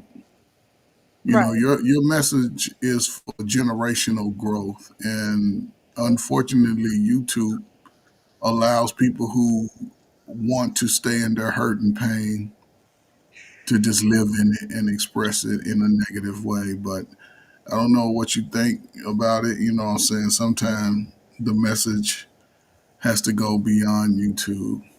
Those younger women who are looking for somebody to tell them how to do things the right way to get the results that they see that their mama and aunties didn't get. So, I challenge people like yourself and others that are came to this space. If you can get you 10, 17-year-old young women, it'll change their life. And there's lots of money out there for that though. It's lots of money for that. Lots of money. People just don't tap into it. But I'm Right. talking millions of dollars. So just in case you and Miss Queen can have 10, 15 young women and give She them ain't gonna these talk. YouTubes, She too huh? quiet. You gotta talk. She Yeah, gotta yeah. talk. She. Yeah. A lot of not a lot of people go that way, but you Mhm. can see the audiences that you get on your lives. You get more men than women, and women tend to run from your information. I don't see a lot of women in your chat like I see on other panels going back and forth with men. They stay away, but that says a lot about who you are and what you represent. So Well, salute I to would you. say, look, for me, like here, there are, and I said it to DeeDee once, there are women that I know that watch, but Yeah. it's just, I said to DeeDee once, they don't chime in on the live streams, but they watch the clips. Yeah. Even at work, I have colleagues, they watch, and they ask me, oh, what do you think of this? This from, from DeeDee, and I just say, how do you feel about it. So Yeah. I think maybe I don't know, maybe they're feeling a bit insecure about, like, I'm not sure about joining, you Yeah. know, or maybe it's like, they're the odd duck in the group or whatever. And I don't know. I don't really know. But, you know, I do think it will be good though, what you said. Actually, if, Dee and some other women as well made some type of like workshop, some type of panel, you know, No, that can help younger and women. and Yeah. and I and I'll say this, and I should. If you ever think about that at some point, I Mhm. got so much information that I'm willing to pass down to someone who's serious about going into those spaces because I spent 20 years working with that. And I'll say this, and I'll put my results up against anybody who's been in the field the last 20 years on how to get that trend mind shift Mhm. so they can start having the better results. It takes a person that has patience, and but has to be consistent because young people look for consistency Mhm. and realness, and your voice is real and your results are real so they can relate to that. But again, After dealing with adults on YouTube, I can see the apprehension. But the young people, they Yeah, looking for somebody like you yeah, though. for sure. So Yeah. Yep. I would definitely take it into consideration. For real, for real. yeah, that's something to think about. All right, y'all. Any final words? Anybody? Because I'm gonna get out for here. Thank you, C. Irvin. I appreciate you for coming up. And I appreciate you for supporting the channel. I trust me. I see y'all. I see y'all showing up. I see y'all supporting. I appreciate you for that. All of y'all, all of you, everybody who watch, give a comment, like, I appreciate you for doing it. So yeah, yeah, yeah. I appreciate y'all. So definitely, when I'm up here, I'm gonna try to come up more often, y'all. So make sure y'all hit y'all. I know, C. Irvin, you say you wasn't getting the notifications. Just, I don't know what else. Just make sure the No, bell. I got it today. It's just sometimes it's like every couple of live streams, I might not get it or get the notification when it's already over, you know? Oh, okay. That's Yeah, yeah. maybe sometimes too. I think I have to like schedule it like hours before. So maybe I'll try that as opposed to sometimes I just go live and then you may not get the notification. So that may be why. So I'm gonna try just like today I scheduled it earlier. So you guys, all of y'all probably got the notification. So maybe that's what it is. Cause I usually the last lives I just went, put it up there and I didn't put a lot of time between it. So maybe that's it. I don't know. So I'll try to just Because in general, like the times that you do the live streams are good. Like the times, well, for me, because I'm on, I'm in Germany, so okay. it works, like the Okay. times that you do it in general. Okay. Yeah. Okay. So that's not really an issue. Yeah. Okay. Gotcha. Gotcha. All right, Queen, any final words? No, that was pretty much it. I mean, cause I had came at a later time and I was kind of like a little exhausted because I was working out while watching the stream earlier, so that's why I didn't really talk a lot this time. Gotcha. Gotcha. Well, I appreciate you for being here, for showing up. No problem. Ferg, I still call you for Trey I'm Fire. calling you Trey Ferg. Now you Coach Ferg. Yeah, I had to coach these little, my little favorite generation of babies. Like I said, I do a lot of this work on the, my boots are on the ground for real. So when I come to YouTube, I just try to speak past the audiences because there's no way that we can make it with this BS we out here doing. So salute to everybody, man.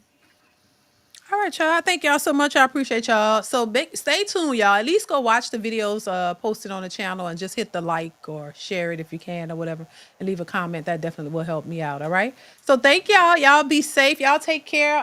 Enjoy the rest of y'all day. Y'all be safe out here in the streets. And I'll see y'all really, really soon. All right. All Y'all right. Take care, guys. take care. Be All safe. right. Peace. Later.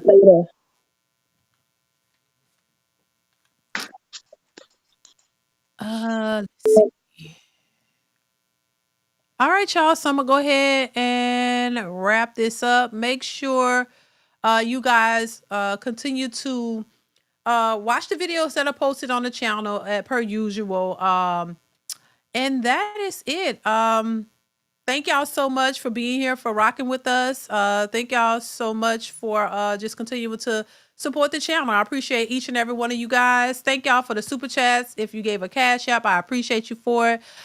Make sure you hit the like button on your way out. I will see y'all really, really soon, y'all. I'm going to try to do more live streams. So make sure you have your notification bell click to all so that you'll get all of the content. All right. So thank y'all once again. Y'all be safe out here in these streets, and I will catch you in the next one. Y'all be safe. I'll see y'all later. Mwah. Bye.